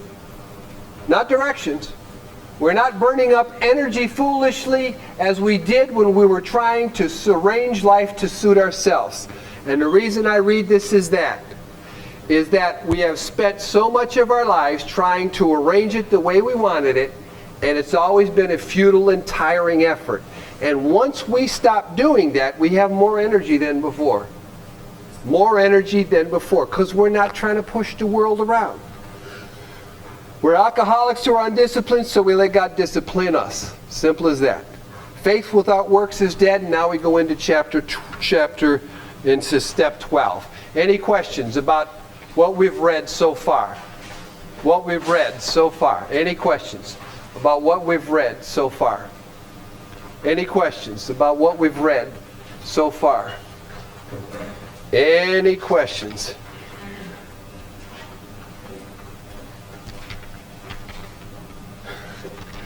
Am I being quoted? I was at a meeting with an old timer from California. Before I've ever been to California, by the way. And the old timer got a conference. We're at a conference. And the old timer got up and said, "There are people in AA who say God talks to them." And the whole audience laughed.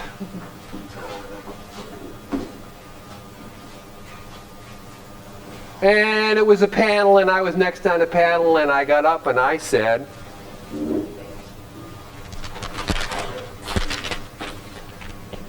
"If God don't talk to me, then the big book's a liar." And I sat down into my panel. If God don't talk to you, then what we just read is not true, isn't it? It's not true. If God don't talk to you, you missed something. You've really missed something.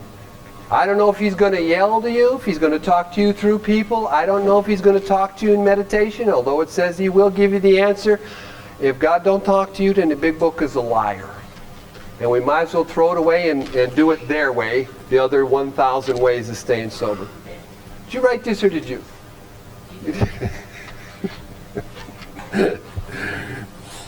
Any questions? None at all. See how easy that is?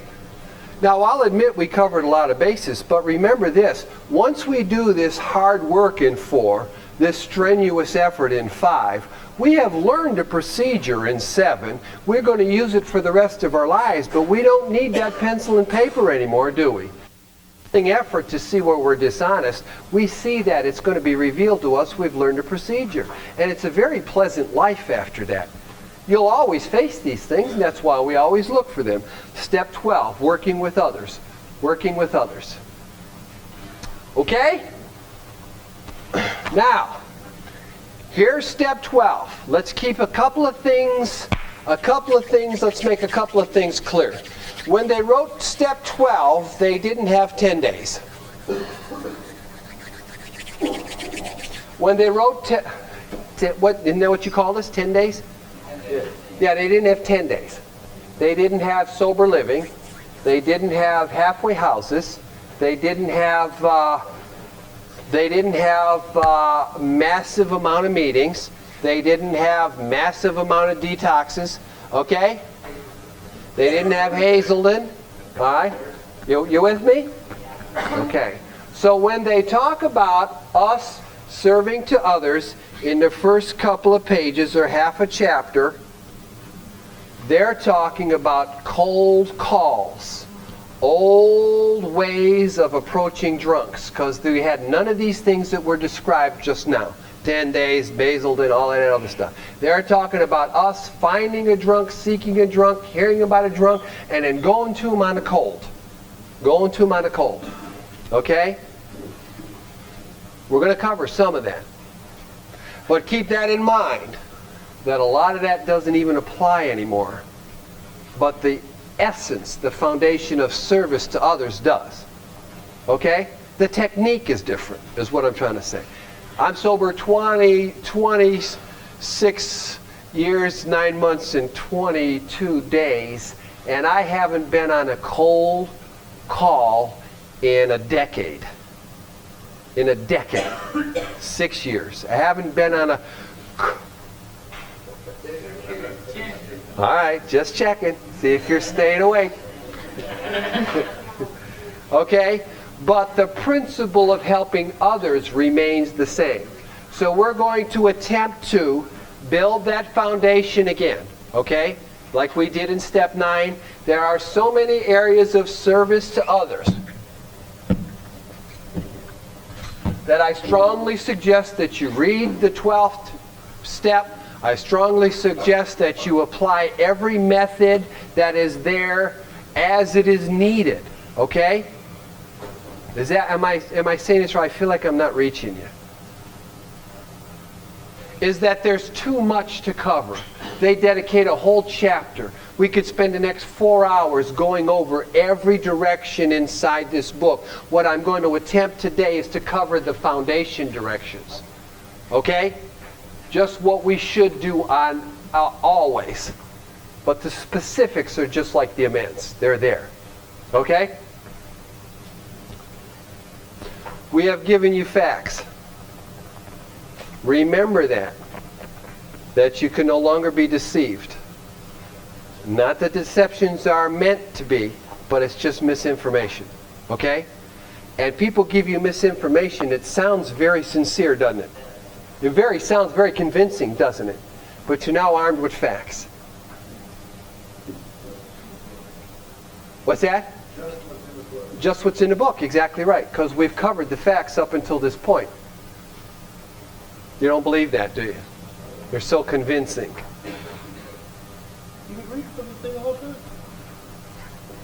Do you know that there are 12 steps, 12 traditions, 12 promises, 12 legacies? But doesn't it seem odd there's only 11 chapters? You know, I live a half hour from Dr. Bob's house. I went up to Dr. Bob's house and they're redoing it, construction. They got the walls ripped down and all of that. And I'm standing in the bathroom, you know, and I'm thinking to myself, I'll snatch a piece of this wood. Because, all the plaster's gone, you know, just open things. Send it to the guys in California, you know what I mean? Yeah. And as I reach inside the rafters, to grab a piece of this wood, underneath that wood is a rolled up, yellowed, brittle piece of paper. It's the manuscript for the 12th chapter. I have that for sale today.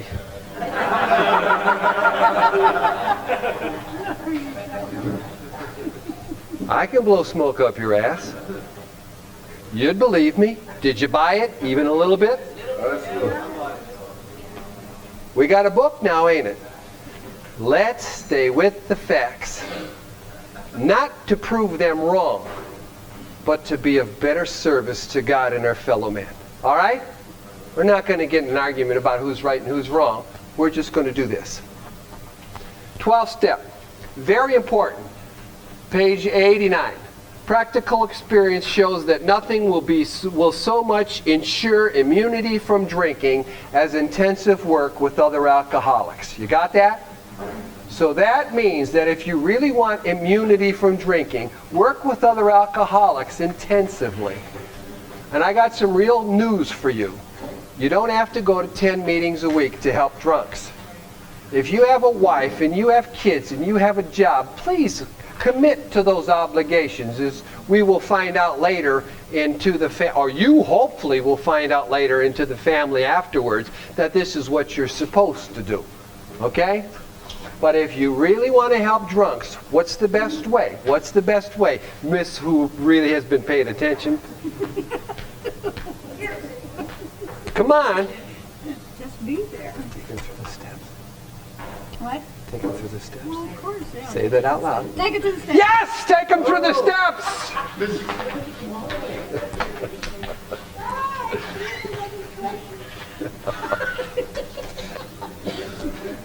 So that's what we're going to do. Intensive work with other alcoholics. Okay? It says this at the bottom of page 89.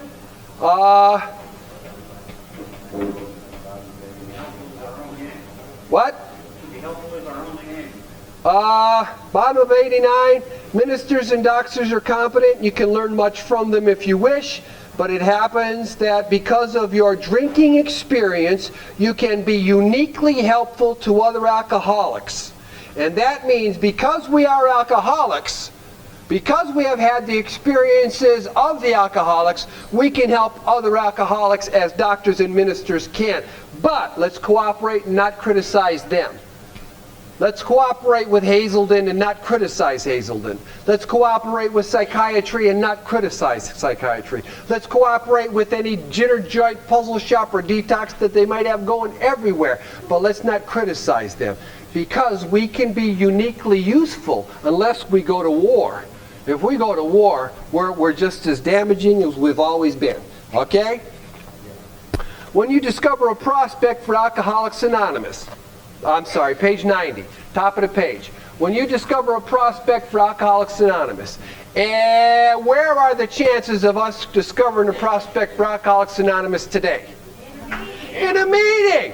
Absolutely! Where else? Where else, Sinton? Right here! VOA! Absolutely! In treatment, absolutely. They didn't have these places then. You understand that? So they're talking about going to their homes and talking to their families. They're talking about finding a guy and having a doctor refer you and all of these other things. Wait till he goes on a binge. Really, by the time we find him here in Alcoholics Anonymous at these meetings or in these detox joints over here, they've been in and out 27 times, 5 times, 15 times. They know more bad information than they know good. That's why we've got this. Did I say that? They know other information than what's inside this book. I'm sorry. And it tells you wait till the family, talk with the family, see if they go on a binge, have a doctor refer you. And all of these things are almost inapplicable now. These techniques. Okay. Here's what it says. Page 91. Third paragraph down. See your man alone if possible. You got that? If you can do that, fine. If you can't, see your man alone if possible. At first, engage in general conversation. Here I am. I'm with Morgan over here. Morgan, how you doing? Everything okay? Good to see you. How about them Indians? How about that tribe? How about the Padres? How about, what do I know? But I'm in Morgan and engage in conversation. After a while, turn to talk about drinking. Now, me and Morgan sitting in a meeting, right? We know what our purpose is there, or we know why we're there. We know all of these things, but holding a conversation with a guy is never going to be harmful. You with me? If he's not communicative, give him a sketchy drinking career. You know, Morgan, when I was drinking, man, I was so alone and I was so afraid and I was so tired. That's all we're doing. We can do that everywhere. That's a foundation deal. You with that? We do that all the time, don't we? We do that all the time. But this is like a guy's in his house or something. Has anybody ever made a 12-step call on a rookie? A guy who's never been in AA before? 1, 2 out of 25, 2 out of 40. I mean, it's just so rare. It's just so rare. But there are certain things that apply. Certain things that apply. If he wishes to talk, let him do so.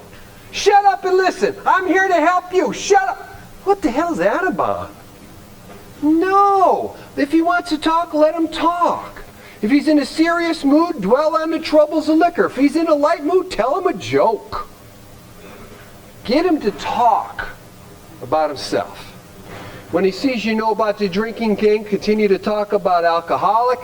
Tell him you're baffled. Tell him your story. Tell him everything you've learned so far. Okay? 92. Third paragraph down. This is a big one, and it's a lost art, and it's something that is really precious. Continue to speak of alcoholism as an illness, a fatal malady. Talk about the condition of the mind and body that accompany it. If you've read the first 4 chapters, you've got great information about what they're saying right here, so that he knows he's sick. So that we can convey that message. I am sick and you are sick. We have a sickness and malady. It's what we have. Go to 93. This is very important. Squiggly writing, that's how important it is. Tell him exactly what happened to you. So now here I am talking with Morgan. Morgan's sober a couple of days. He's in detox. He's maybe at a meeting. I don't know. I don't know. Maybe he's sober a couple of years. Maybe he's sober a couple of months. Hasn't worked any steps. Has been going to meetings but hasn't been in AA. Just a meeting member guy. I tell him exactly what happened to me. He doesn't have to agree with my, I'm sorry. Stress the spiritual feature freely. So I've already discussed that I have a sickness, an illness, a malady, maybe even a disease. But then I distress the spiritual feature freely. This is on a new guy or any guy. He doesn't have to agree. Squiggly writings, which are concept, just so that he has a concept. The main thing is that he's willing to believe in a power greater than himself, and that he lived by spiritual principles. Go ahead. Express the spiritual feature freely. Yes. What me by freely? Freely. Freely. What do I have to do? How did you do that? I have found a power greater than myself. I have found this God. Well, I love this shit. This is common. What have I got to do to recover? Go to meetings. Where does God fit into that? What did you do to recover? I went to a meeting every day till I got tired of going, and then I went to one more. Not what we're reading here, is it? It's not what we're reading here. We're not even got to the steps yet. We're talking about our recovery and our spiritual feature and our sickness and our illness. We are stressing that. In dealing with such a person, it's better to use everyday language. That's all I know. Then they go into religion, where they got no fights with religion. They go into great detail on that, so read it if you have to. Go to 94. This will work with every drunk that we're working with. Outline the program of action and explain how you made a self-appraisal, how you straightened out your past, and why you are endeavoring to be helpful to him. This is all what you have done. And if you have done these directions like we talked about today, you're armed with ammunition, ain't it? You don't have to give them some vague answer. Just shut up and listen, and I'll tell you what to do. Don't think, I'll do your thinking for you. Go to 90 meetings in 90 days. Really? No, it says outline this program of action. You with me on that?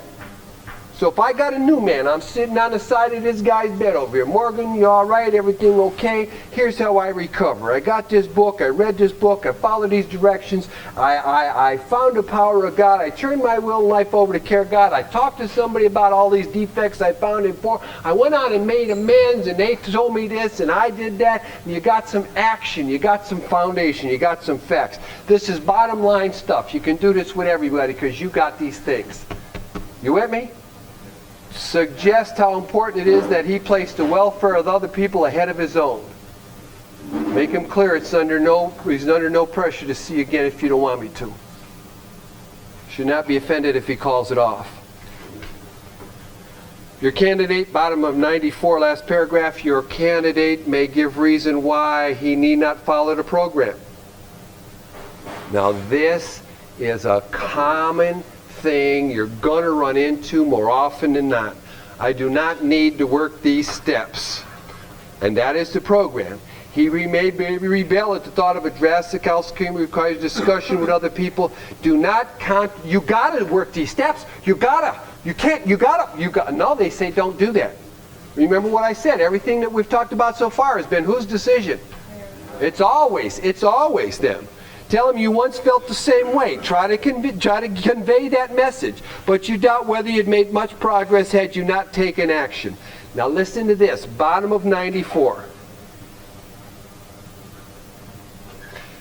On your first visit, tell him about the Fellowship of Alcoholics Anonymous. Chances are he's been through that.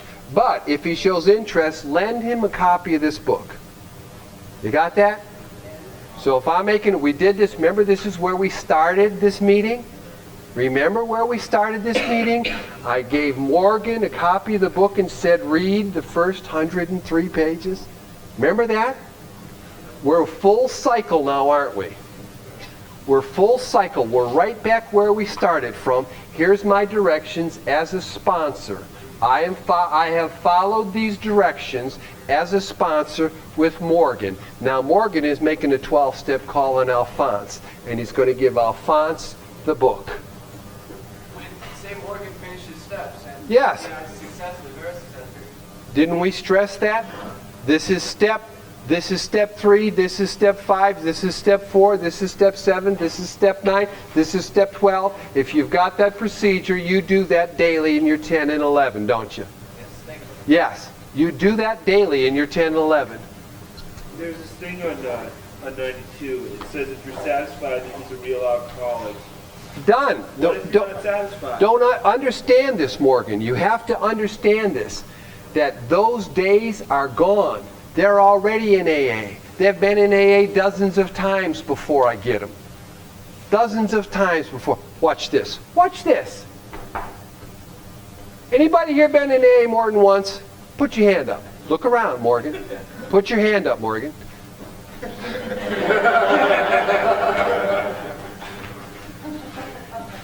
It's done. It's a done deal. That's all that stuff that, like I said, we can't use that anymore because it doesn't apply. They've got so many treatment centers, they got so many programs to convince you that you are alcoholic before they ever get to Big Book. A judge comes to you and says, you got a drinking problem. Go to AA and get this signed. And get this signed. Well, what do you think the judge is saying? Is the judge convinced he's alcoholic? Oh, yeah. You're damn right. I've only known one guy when the judge says, what you going to be? 90 meetings in 90 days or 90 days in the joint, in the workhouse? Give me the workhouse. One guy. One guy. The apple of my eye. I envy the guy to this day. I mean, he's just like, whew, my hero. Steve McQueen of AA. No, I don't envy his intelligence. I don't envy his intelligence. I'm not talking about that, but he got him. He got him. Ah, give me that jail time. I can jail well. Look at chills thinking about it. Okay? Lend him a copy of this book. Well, if the guy don't want to talk, don't bother talking with him. Now, you got to understand something. Please, I beg you to please, come to these conclusions on your own. Come to the decision of what part of this 12th step you can use and can't. But know that you have to serve others. Okay? Please. If he's not interested in your solution and expects to offer as a banker, financial difficulties, nurses' sprees, your question. You may have to drop him until he changes his mind. This he may do after he gets hurt some more. Does that answer your question? Next paragraph. If he is sincerely interested and wants to see you again, now, like I said, this is his home. We're at his home, we're at a hospital. Here we run into him in meetings. But if I've given him this book and he's sincerely interested and wants to see you again, ask him to read this book in the interval. This is where we started this whole series of dumb guy stuff. My job is to give you the book and say, read the book, Morg. 96, don't be discouraged if that guy tells you to kiss his Reeboks. Don't be discouraged. If he doesn't respond at once, you know what to do? Find another one. Keep talking to him. Try again. You're sure to find someone desperate enough to talk to you. Don't waste your time. Answer your question. Don't waste your time chasing that guy. Because you're going to waste a lot of time that could be helping another one. 96, second paragraph. Here's where we started this whole 12-step study, isn't it? Suppose now you're making your second visit to a man. Second visit. Me and Morg, we did this, right? He says what? That he's read the volume. He's read the volume. He knows exactly what's going to be needed. He knows exactly what he's going to have to do. And he says he's prepared to go through with the 12-step program of recovery. Whose decision is this? It's his. Morgan is now no longer the guy being sponsored. Morgan is now the guy sponsoring Alphonse, and he's going to do the same procedure that he just went through. He's going to go through the same 12 steps, the same big book, the same directions over and over again. Do you think Morgan is becoming more effective? Yes. And has more understanding? Yes. Simply by passing it on, simply by helping others, I become more understanding and more effective. Hot dog! I never knew this. But I got it now. Listen to what I just figured out. If you work this step, you get closer to God. No shit. Great discovery. It's a wonderful thing that we're doing. We stay sober, they get help, and I solemnly swear to you, if you sponsor one person out of the big book of Alcoholics Anonymous like we just did, and you sponsor one person out of the big book, and you sponsor one person out of the big book of Alcoholics Anonymous, all of a sudden I ain't got 50 people who are got an AA program out of the big book, I got 100. And if they sponsor just one person out of the big book of Alcoholics Anonymous, I got 150. Just checking you out. Just checking you out. They missed that. They missed that decade like hell, didn't they? Okay? Watch this. Watch this. I am going to let him know, Morgan is now going to let Alphonse know that he is available if he, A, wishes to make a decision, what step? And tell his story, what step? But Morgan is not going to insist upon it if he wants to consult somebody else. All right? Basics. And here's my best part, because I deal with these halfway house guys all the time. He may be broke and homeless. What do you think? Cover a lot of us? If I was sponsoring you, here's what I would do. Read the next line out loud. Somebody with a big mouth. Come on, Tony. Hold it! Don't go no further! Are you saying that alcoholics are supposed to get a job? Oh my God! That's my job. I'm supposed to help you get a job. I might give you a little financial assistance, but I ain't going to cheat my family or my creditors of money should have, and that's a direction that I will take you into my home for how long? A few days. And in that few days, I'm supposed to do this here. And I tell you honestly, if you come to my house, and I take them by the hundreds, you come to my house, I have a 12-step program. You don't want that program? Hit the door. Hit the door. And if you do want that program, hit the door. Because I'm going to keep you a little while, feed you, get you well, and get you a damn job. I can't look for a job. They only pay $4 an hour. Hit the door. Hit the door. There ain't nothing wrong with $4 an hour. Oh, just for a few days, but be sure to use your discretion. Be certain that he's welcome by your family. Don't let him impose upon you for, listen to this now, this is very important, because I believe that this is the downfall of treatment centers and halfway houses. I've given you almost no opinions up until this point. Be certain that he's welcomed by your family and that he is not trying to impose upon you. Be certain that he is not trying to impose upon you for money, connections, shelter. Does that sound like a halfway house? Yeah. Permit this, and I only harm him. I will be making it, they will be making it possible for him to be insincere. And they may be aiding in your destruction rather than your recovery. Now that's heavy duty. That's heavy duty. And that's not hard, that's not easy to do. But I'm telling you what this book says, ain't it? That's all I've done so far, I hope.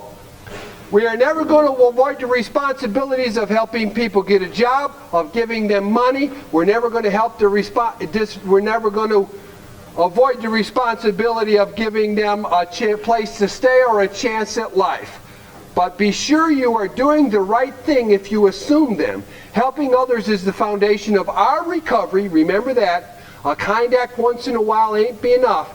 You have to act the Good Samaritan every day if need be. You might lose some sleep. Great interference with your pleasures. Interruptions is your home. It means you may share your money in your home, counseling frantic wives and relatives, innumerable trips to police courts, sanitariums, jails, hospitals, asylums. Your phone may jingle all kinds of day or night. Your wife may sometimes say, not tonight. Wait. Your wife may sometimes say she is neglected. A drunk may smash your furniture, and I've had these. Burn your home, mattress, I've had these. You may have to fight with them, and I used to love these guys.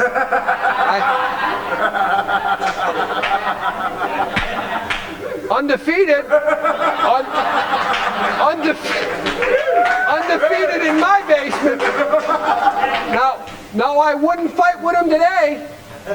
And this is a long time ago. I would not hit a man today. Sometimes you have to call.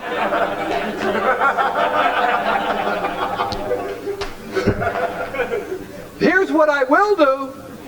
Another time you may have to send for the police or an ambulance. I've done this recently. I'm not going to deal with you. I will not allow you to do this. Either cease this or I'm calling the cops. And if he doesn't cease this and I have to call the cops, sometimes I have to then call the ambulance.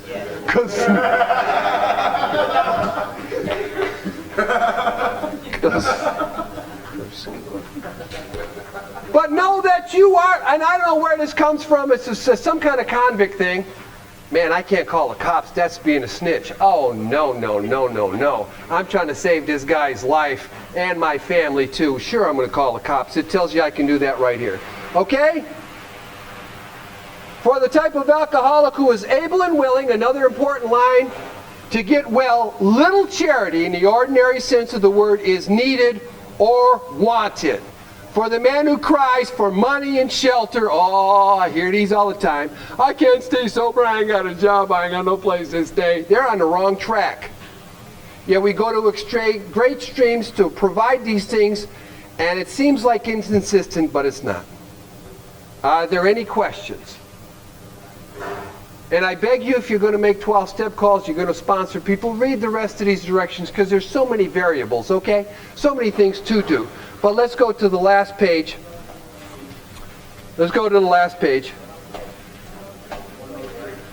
103. Okay, 103. We got 3 minutes yet, right? Top of the page of 103.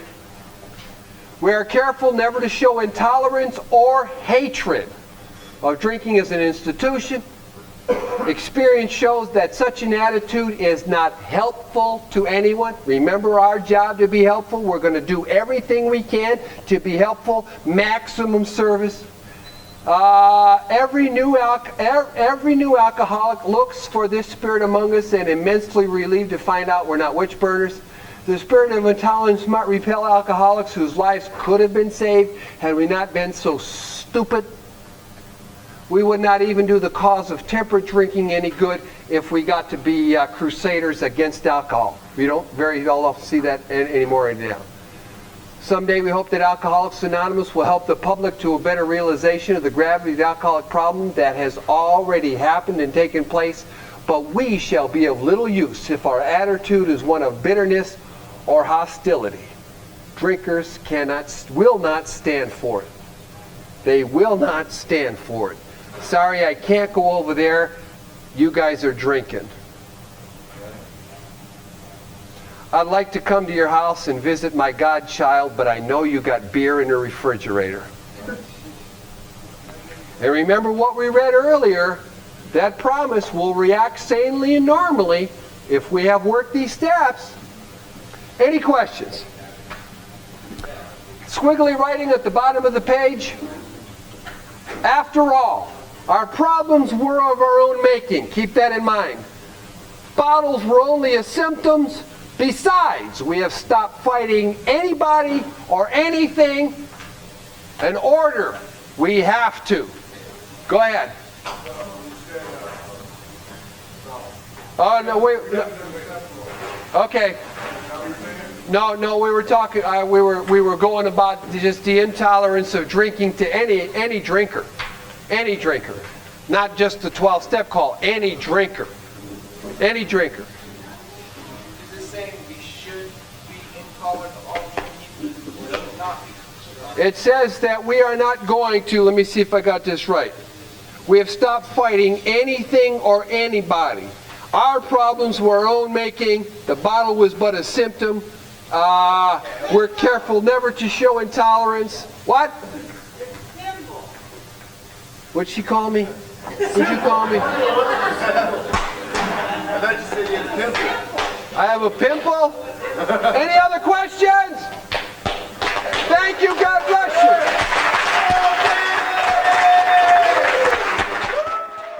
I think we got a great talk going on here. Thanks for watching the channel. Taper Dave here. Just curious, do you think this is better than Zoom? Okay, this is how I prepare my drone for launching. I like to do it inside the cab of my truck so I'm not standing outside in the weather.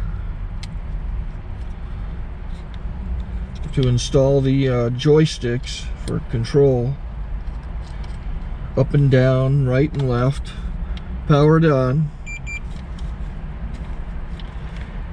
I have an Android phone that I use to connect it to the drone with. And it's actually controlled through the iPhone, through an app. Oops, wrong way. It's actually controlled through the iPhone, or through this Android phone, through the app. It's actually controlled through the Android phone, through an app, and you connect it through this short connection right here.